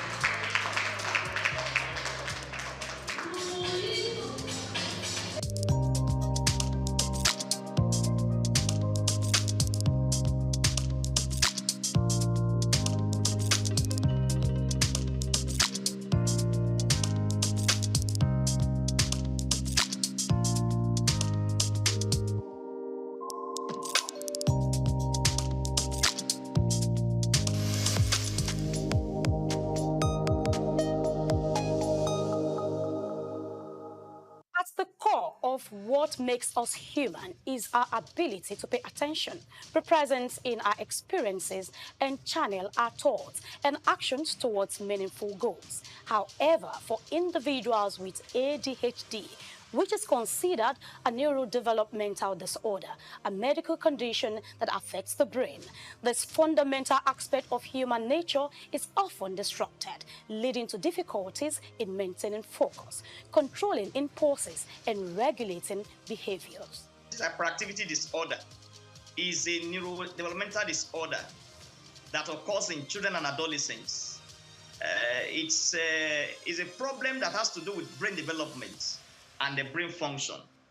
And the ADHD symptoms range from inattention, impulsivity, and hyperactivity. They may be very restless, fidgeting, and they're always on the move. And sometimes they may be climbing, jumping from here and there, that they may injure themselves in the process. Attention deficit hyperactivity disorder, ADHD, is one of the most common mental disorders diagnosed in children, though it can persist into adolescence and adulthood. The history dates back to 1798, when a Scottish doctor, Sir Alexander Crichton, observed that some individuals were easily distracted and unable to focus on their activities as others could. He noted that these symptoms often began early in life, which is consistent with what we now recognize as ADHD. The disorder typically manifests between the ages of 3 and 6, with symptoms such as difficulty in focusing, excessive movement inappropriate to the setting, and impulsive actions occurring without forethoughts. This ailment affects people of all ages, though most commonly diagnosed in children. The average age of onset is around 7 years, with symptoms significantly impacting various aspects of life. Approximately 5 to 10 of children worldwide are affected, with the highest prevalence rates observed in Africa at 8.5% and South America at 11.5%. Variations exist across different countries, with lower rates in Japan and Finland and higher rates in Jamaica and Thailand. In the United States, about 7% of children are diagnosed with this disorder, reflecting an average of prevalence globally. Differentiate between ADHD and other neurodevelopmental disorders. It starts with comprehensive assessment. And when I talk about assessment, I mean assessment by child psychiatrists, assessment by child psychologists, and other professionals in the mental health team.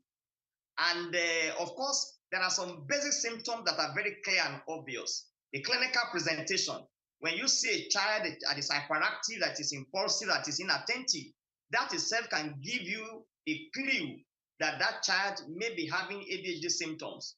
And again, you also take further history.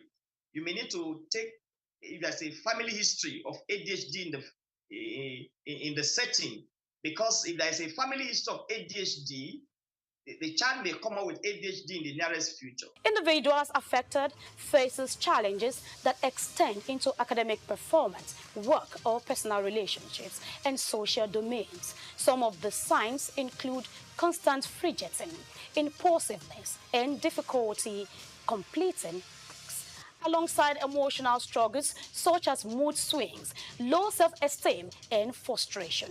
The diagnosis is made following a comprehensive assessment, and you also do some basic psychological investigations, and of course, by combining the report from the child psychiatrist and the child psychologist, you'll be very comfortable to make a diagnosis. And of course, I must say that there are some childhood disorders that may mimic ADHD, like learning disability, like autism spectrum disorders.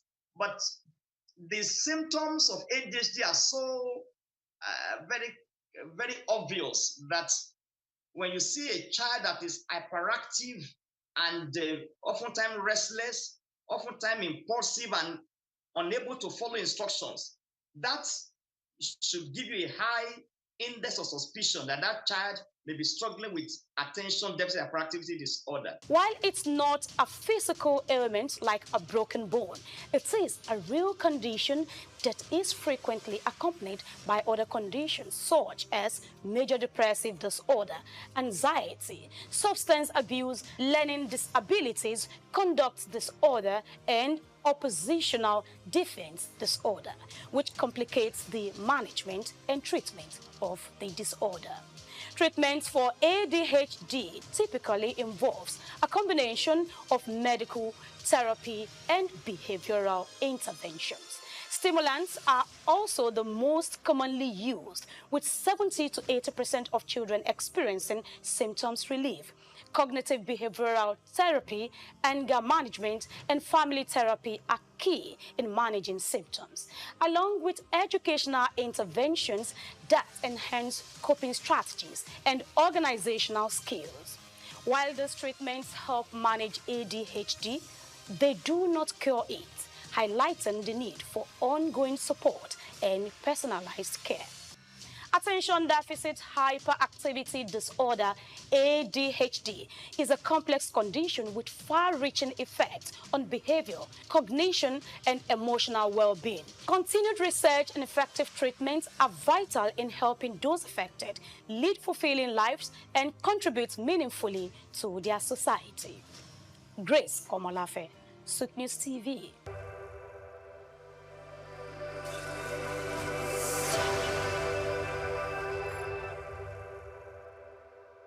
African languages can be the means of attaining true independence and decolonization. In fact, language is the vehicle with which culture is rightly or wrongly expressed. Culture is deeply implanted in the language of a people, but the slave trade has tarnished and demeaned the essence of our culture, language, arts, and values. African languages are catalysts for the consolidation of the African cultural heritage. Developing the various cultural heritage associated with these languages that are currently scattered around Africa is important. Less than 20% of African languages have written forms, thereby making their learning practically impossible. To redirect African languages from disuse and extinction, more enlightenment campaigns should be vigorously pursued by the various governments of Africa on the potentials and benefits of various cultural heritages in various indigenous languages. It is compulsory to promote teaching and learning of indigenous languages and replacement of foreign languages that currently serve as official languages. People gain the ability and authority to make informed decisions and implement change in their own lives and the lives of other people. It is a means of encouraging youth to do great things for themselves and also to make great impact on the people. The empowerment of youths in the 21st century in Africa ensures a lot of good for the continent in curbing poverty eradication. This is because youth empowerment can curb the rate of poverty to a large level. When a youth is equipped with essential skills, he or she can utilize them to feed or assist others and even invest for future use, aiding the nation economically. The creative industry economy or the cultural industries could be used to empower African youths in this century where everything had gone digital. These industries have a big role to play in the development of African youths of this generation. The empowerment of youths in Africa can therefore be achieved through training, loans and grants, equipment and productive environment, and tapping into culture and creative arts as tools. The new media can also be used to increase the popularity of Africa's creative economy. Social media has become a space of cross-pollinating cultural knowledge that sustained Africa in the past, hence providing a versatile space that has placed the contemporary African art forms at the center of transformative possibilities. Content creators should reproduce traditional cultural songs to reimagine alternative Africa different from the one shaped by colonial history and patriarchy. TikTok, for instance, has become a space mediating the visibility of marginalized voices within reproduced literary pieces. We must also not lose sight of the African Union Agenda 2063, which envisions an Africa with a strong cultural identity, common heritage, values and ethics, as well as integrated continent, both politically united, based on the ideals of Pan-Africanism and the vision of Africa's Renaissance. To put it best, true independence devoid of reliance on powers that are external to this continent is one of the many visions of the African Union. Literature, precisely, drama as a genre, can assist the realization of these visions. African nations should be encouraged to make concrete pronouncements on the need to use the various indigenous languages for official purpose. In addition, governments at the various levels in Africa should set aside funds that can be used for research purposes by educational and cultural institutions within the African continent. With this research, more of this cultural heritage will be developed. We should also shift attention to exploring the possibilities of utilizing creative and cultural industries as tools of African youth's empowerment in the 21st century. The choice of the youth is premised on the statistical fact that the youth form the bulk of Africa's active population, who disturbingly are largely unemployed and could be misdirected to participate in violent conflict. The youth can be aggregated as a period of human development which occurs between childhood and adulthood. Adopting the creative industry as empowerment, the onus is for policy implementation experts, non-governmental organizations, governmental agencies and regional and continental bodies to reference academic resources to policies that will frog-lift African cultural endowments to global reckoning.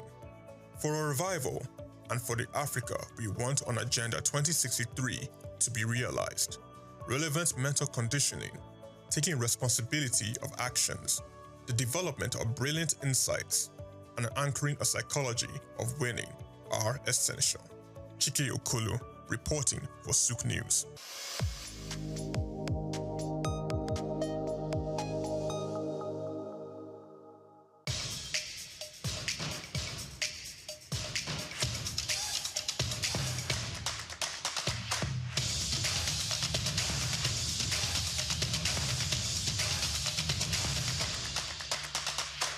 I'm not saying I'm going to give up on busking, but I'm not going to do busking forever.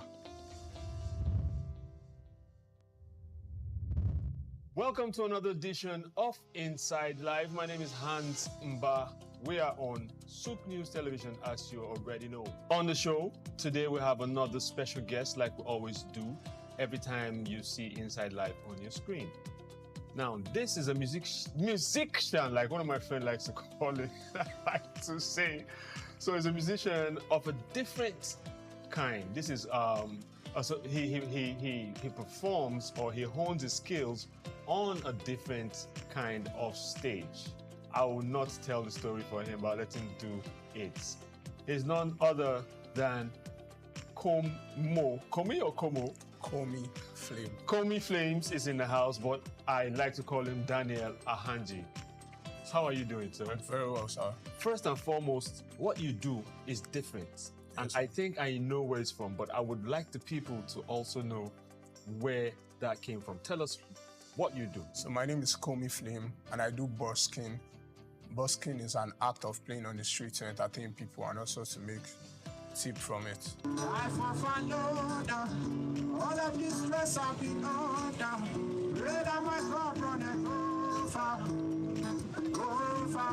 but I'm okay tonight. Oh, yeah, we gon' be alright, but I'm okay tonight. Okay, if you say it like that, it's a bit iffy. So, busking, break it down for us. What does the art of busking? Because from what we know about busking, from what I know about busking, it's you see it on movies when people travel on trips. Yeah. You see people on the streets. So it's either their hats open on the floor, they're playing a keyboard, or they're playing drums, or they're actually just singing, you know. So explain your type of basking or busking. Busking? Yes. Please explain to us. So my type of busking is me singing and playing the guitar at the same time. And also busking is spelled B-U-S-K-I-N-G, not B-O-X-I-N-G.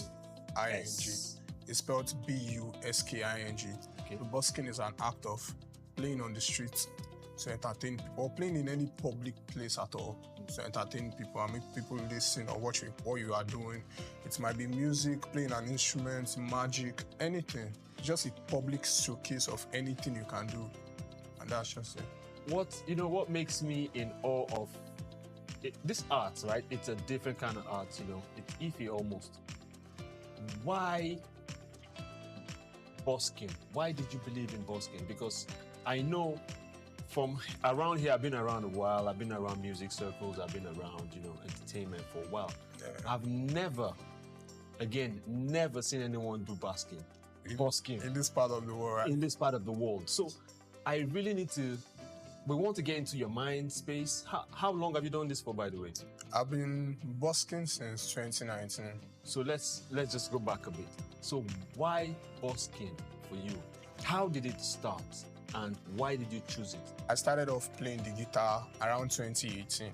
So my friend taught me how to play the guitar. He's a very good friend of mine. So he was being taught in church, and he'll come back home to teach me how to play the guitar too. That's how I learned how to play the guitar. So you didn't go officially or anything? I didn't go for any class or anything. So you played, like my friend would say, you play by hearing. Yes. Okay. So he was learning from his church, and he would come back home and teach me with his own guitar. So from there, I was learning the guitar, and before then, I could sing. I sing in churches, fellowships, and stuff like that. So after that, I saw someone doing busking in Nigeria, actually. In this part of the world, but he does not do it any longer. So I saw someone doing busking at that particular time while I was learning the guitar. So I was like, where was this and when? This was around 2019, so I guess the beginning of 2019. So I saw him doing the busking, and I told myself, not be the same guitar where I play with this.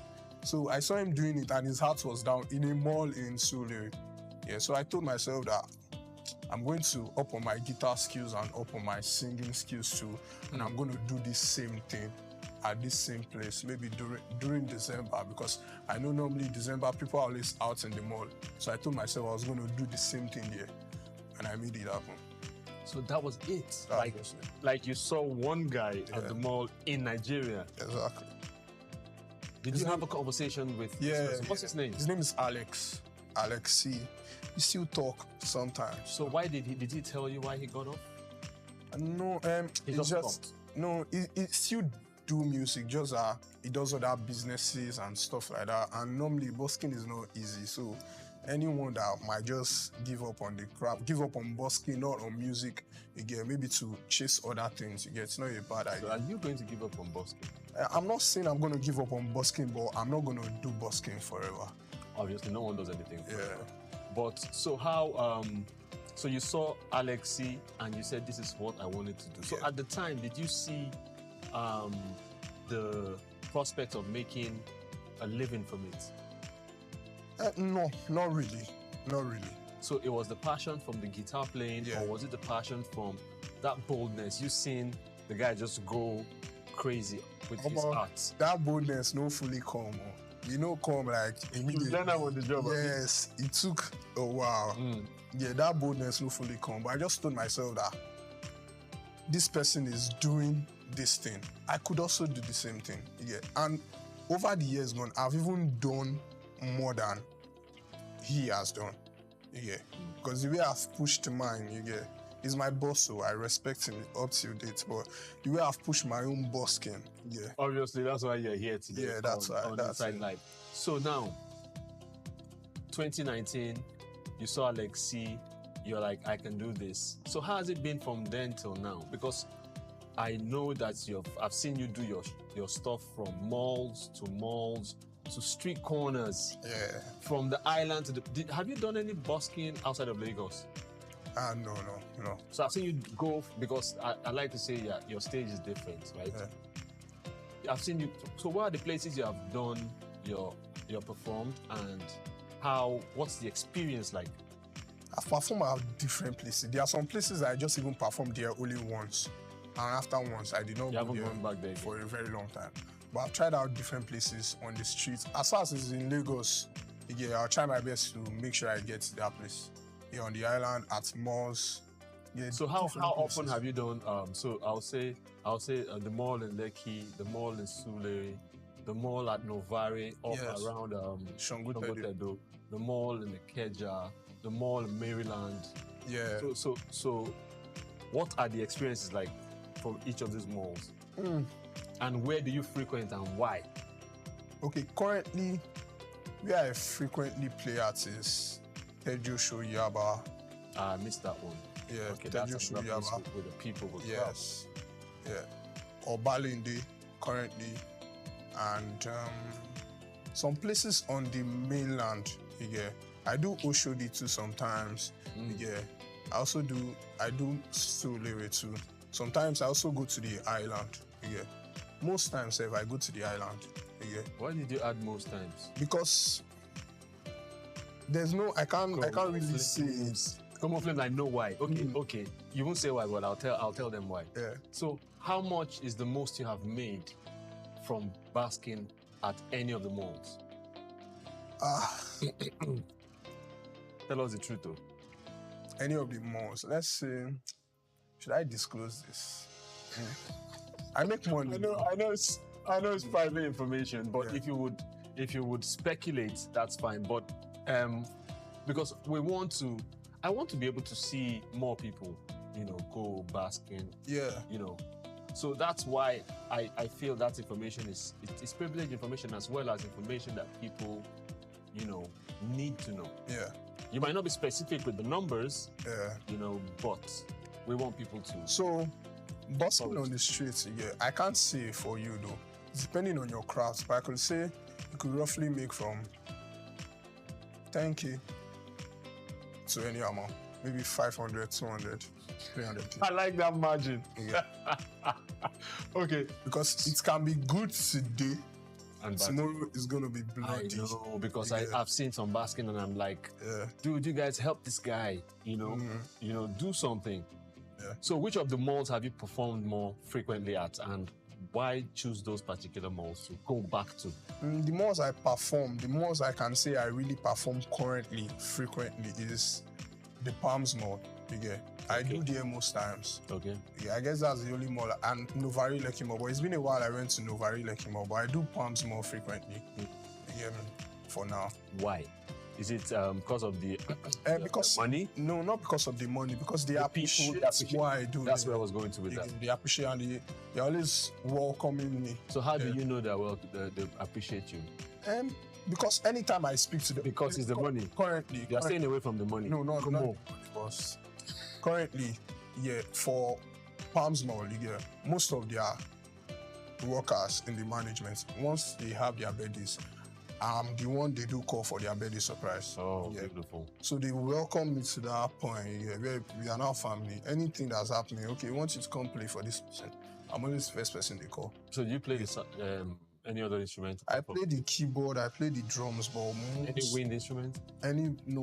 No. Because when you say come and play on for their birthdays, what came to mind is that whole sometimes they ask me to come with a saxophonist too. So you just come through. And we do it together. So have you been to Ikeja Mall? Yeah, I've been to. Because they say arguably that's the biggest mall in Lagos. I've been to Ikeja Mall, but I don't play inside. Yeah. Okay, how do you mean?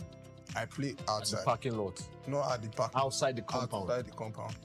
How? There's no conducive place? Because I know there's a road in front. That road's on the side. That road's in front, the small gate. Yes, that's people can drive in from. No, that people walk in from. Facing the double lane.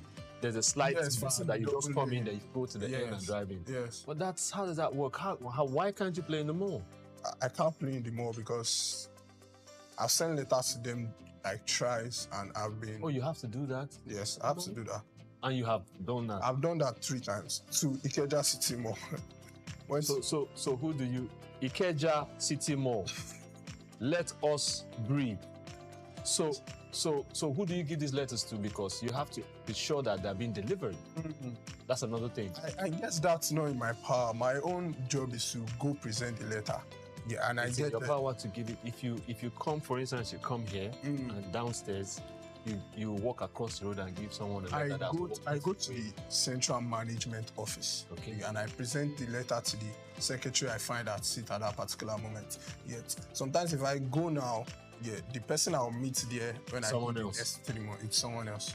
Yeah. But what I know is I've sent my letter to them 3 times. 3 times. So this is the same thing you've done. I got 3 no's. They've been responding to you and they said no. No. Is there a reason why? They said it's not done in the mall, that they can't do such a thing. Did you tell them about other malls where you perform at? Of course. They said if I could do it there, does not mean I could do it here. Ah, I see. Okay, I thought you didn't get any response. I was going to tell them that they should do something about that. Yeah. So, street corners. Yes, sir. Streets. You mentioned Oshodi. Where else have you? Street corners, Oshodi, Obalinde. Do you choose, like popular bus stops with human traffic? Or do you just, as you're led, you just stop somewhere and you start to play? No. I don't, it's not as I'm led, though. I'm strategic about it. Yes. Right? Yeah. So, if you get to a place, just like Lagos is Lagos, right? Do you need to inform certain people that you are going to be performing?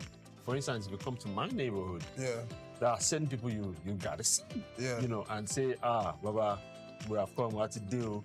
If I notice that some guys around here, like the area boys and stuff like that, I don't really even speak to the area boys. I go to their boss. Yeah, and I speak to them. Obviously. And I speak to him. As soon as almost time go, I don't speak. I just start doing my thing. I know they will come around. So when they come around, I'll say, who I want to know your boss. So as soon as I speak to your boss, it's an okay thing. Yeah. Awesome. You start doing your thing. So you said 2019. Yes, sir. So prior to 2019, you never held a guitar? No, I said I was learning the guitar around that year time. Yeah. I've been learning the guitar with my friend. Yeah, and there's a particular, when I even started learning, I did not have my own. So I was learning with his. So from time to time, I got a smaller guitar. Was it every day? Yeah. Was it every day you were learning? No, not every day. But I just wanted it. I loved it. Yeah, I wanted to learn the guitar and I just liked the instruments. So even sometimes when I was not opportune with the guitar, my mind was still there. Yeah, my mind was still there. And don't mind me that I cut you short. I wanted to, because I'm a novice myself. I have a guitar at home. So it's like a decorative piece, right? So as you began to play, I thought about what you had said about 2019 and I'm like, prior to that you hadn't played and you played by ear and someone teaching you. So it's giving me goosebumps and ginger to go home and do something about mine before it starts to collect cobwebs. And so please, show us what Combo Flames does.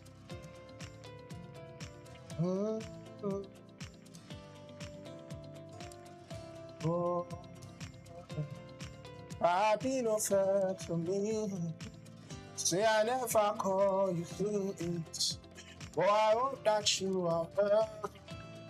I hope you're my better. Every day I dey pray for you. Make me Papa God bless you. See I ain't forget you. Say I go forget you. See my shoulder. Make you rest up on me. No, I got you. Now me be your friend. The money don't show down. I don't keep some for you. No go so far. Cause anything I did that for me and you. Yeah. How are you, my friend?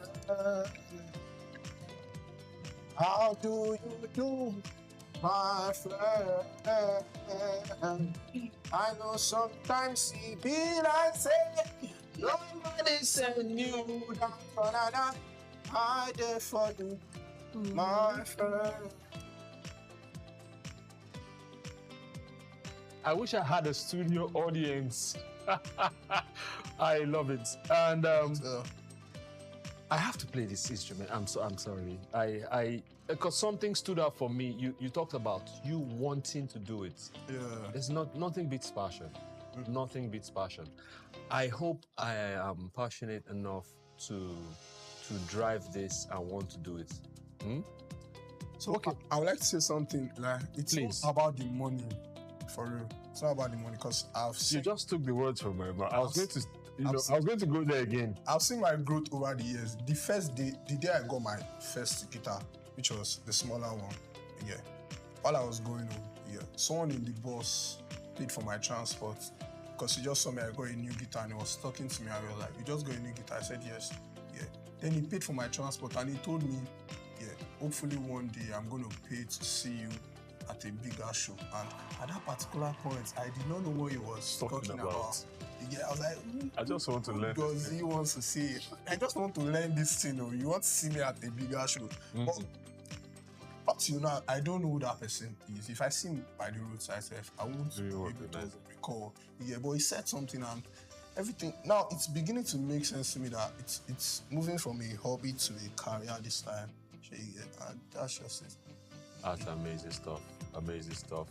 So, from when you started to play to now, how long have you played in the streets and the mall? Like, how long has that been? Most times when I get jobs, due to the fact that we don't have any reason. Now, do you get called? Yeah, to events and stuff? Of course. Oh, okay. To bars, restaurants too. So most times when I get jobs like that, maybe I'm playing in a particular mall this time, I'm playing in a particular restaurant this time, yeah. And in as much as the place might be paying me, due to the fact that we don't have any written agreement, I just know that I'm not going to be here for too long. I've never even played at a place for a year stretch or a 6 month stretch. You're a traveling man. Yeah, so I move as soon as this one just next one you get. So most time the only deal I've gotten that stayed very long was the Landmark deal. Yeah, and I still play a Landmark at the beach. Yes, I still play a Landmark. So can someone do busking as a full-time job? Of course. Speak on it for a little bit. So a person can decide to brand himself as a busker, not even as a recording artist, but as a full-time busker. In the sense whereby you have different locations that you play. It's just about planning different locations that you play in every day. But you just have to understand the craft you get. You don't have to do the same thing. You have to add ginger. You have to add different things to what you're doing. You have to make it interesting so that if I see you today and I'm seeing you maybe next 2 weeks, there should be I should be willing to see you again. So it takes a lot of work. So that it does not get boring. You have to keep upping your game. Yes, it does not get boring over. It's actually it's similar to listening to an artist sing, and also going to their page to listen to their music. So when you aspire to see them on stage, you don't want to hear what you're hearing on the streaming platforms. You want to see him do the song differently, which is why I understand what you're saying there. Okay. So it can be a full-time career. Yeah, of course. That's strange. The only place I've seen this is overseas. I watched a video on YouTube. Yeah, because most times I get my ideas of the busking craft. Most people that do videos that inspire me are any kind of video. People that sing. That does busking abroad. Okay. They are the white people. Okay. So I saw a guy that made a video that he quit his banking job to come do busking on the street.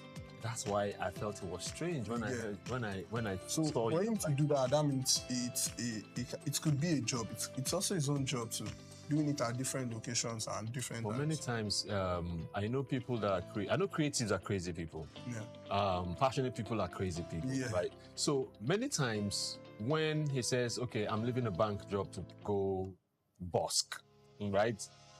He's not looking at the money. He's looking at the satisfaction, the fulfillment. Now, tell me about what that is for you.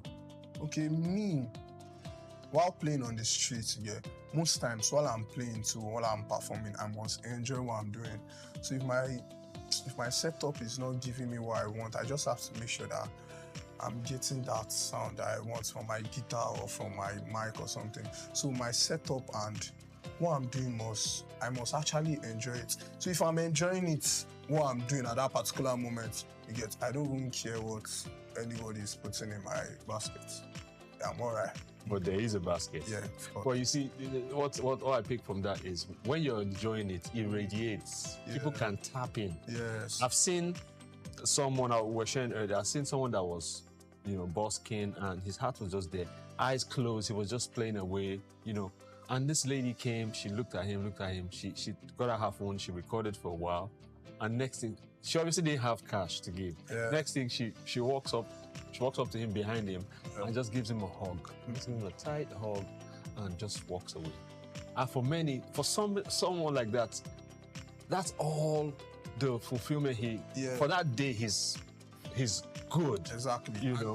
He might as well just help that woman. Maybe it's a motivational song he was singing or a prayer Both song. ways. True. He has just done something. Wow. Yeah.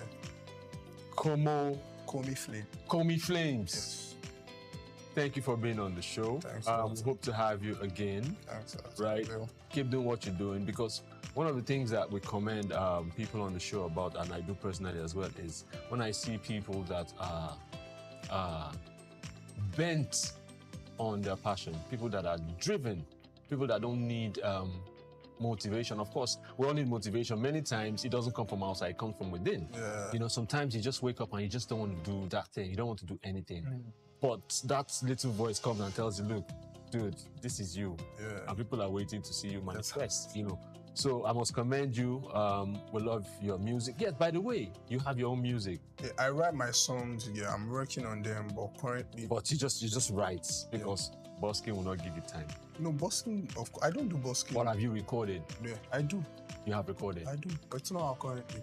Do you want to play us something you did? Of course. Let's hear something you did. Okay, this song is titled Miracle. You never tell me start to the fight. I no go lie, miracle fine. She fair, she slim, she no too tall. For real, she's what the high.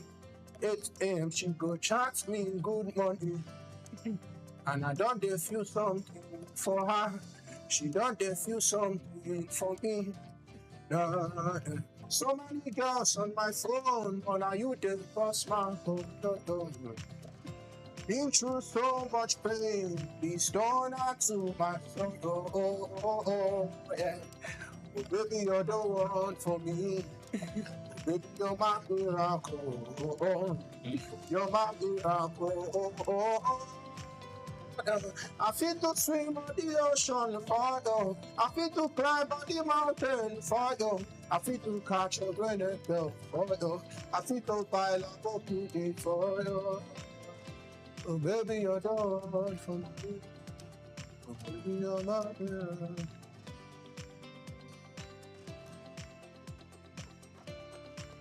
Daniel Ahanji. Yes, sir. Popularly known as Komi Flames. Thank you so much for being on Inside Life. Thanks. Thank you for sharing your inside life with us. Hope to see you again same time. Yes. Again. Thanks, sir. Yes, well, still Inside Life. You heard from Komi Flames. Check him out on social media. He's Komi Flames across board. Check out his music. He's gone, like I said earlier, his stage is a different kind, from street corners to malls, and he sings. And he touches people's hearts. And if you feel touched, you support him. But the important thing is the fulfillment that is gotten from the art called basking. Same time next week. See you. It's Inside Live. My name is Hans Mba. Bye for now.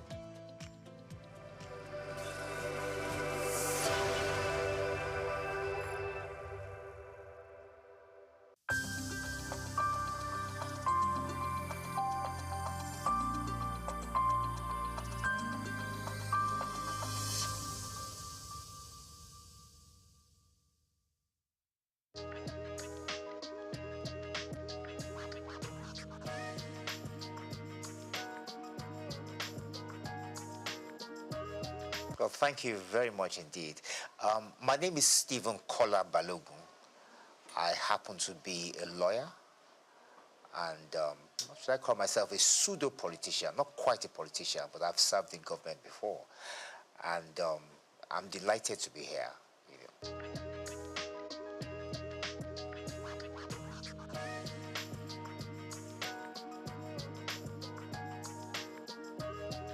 Well, thank you very much. Well, yes, is it my family or the wider family? I mean, like I said, I'm the son of Chief Dr. Kolawole Balogun of blessed memory. Like I said, he was a former politician, a frontline politician. He was the General Secretary of the National Council of Nigeria and the Cameroons, later National Council of Nigerian Citizens. He was the General Secretary of that party for about 8 years. From there, he was appointed by Souq to become a federal minister. He was initially a federal minister without portfolio. Consequently, after that, he became acting minister for labor, social services, and then he became Nigeria's first federal minister for information in 1956. He held that portfolio to 1958. Thereafter, he resigned from government. He had disagreement with the party. And Tafawa Balewa felt that he was a useful politician that could be sent to Ghana. And he went to Ghana to find out what was. Ghana was a bit ahead of us in terms of politics at the time. I think it's fair to say they got independence just before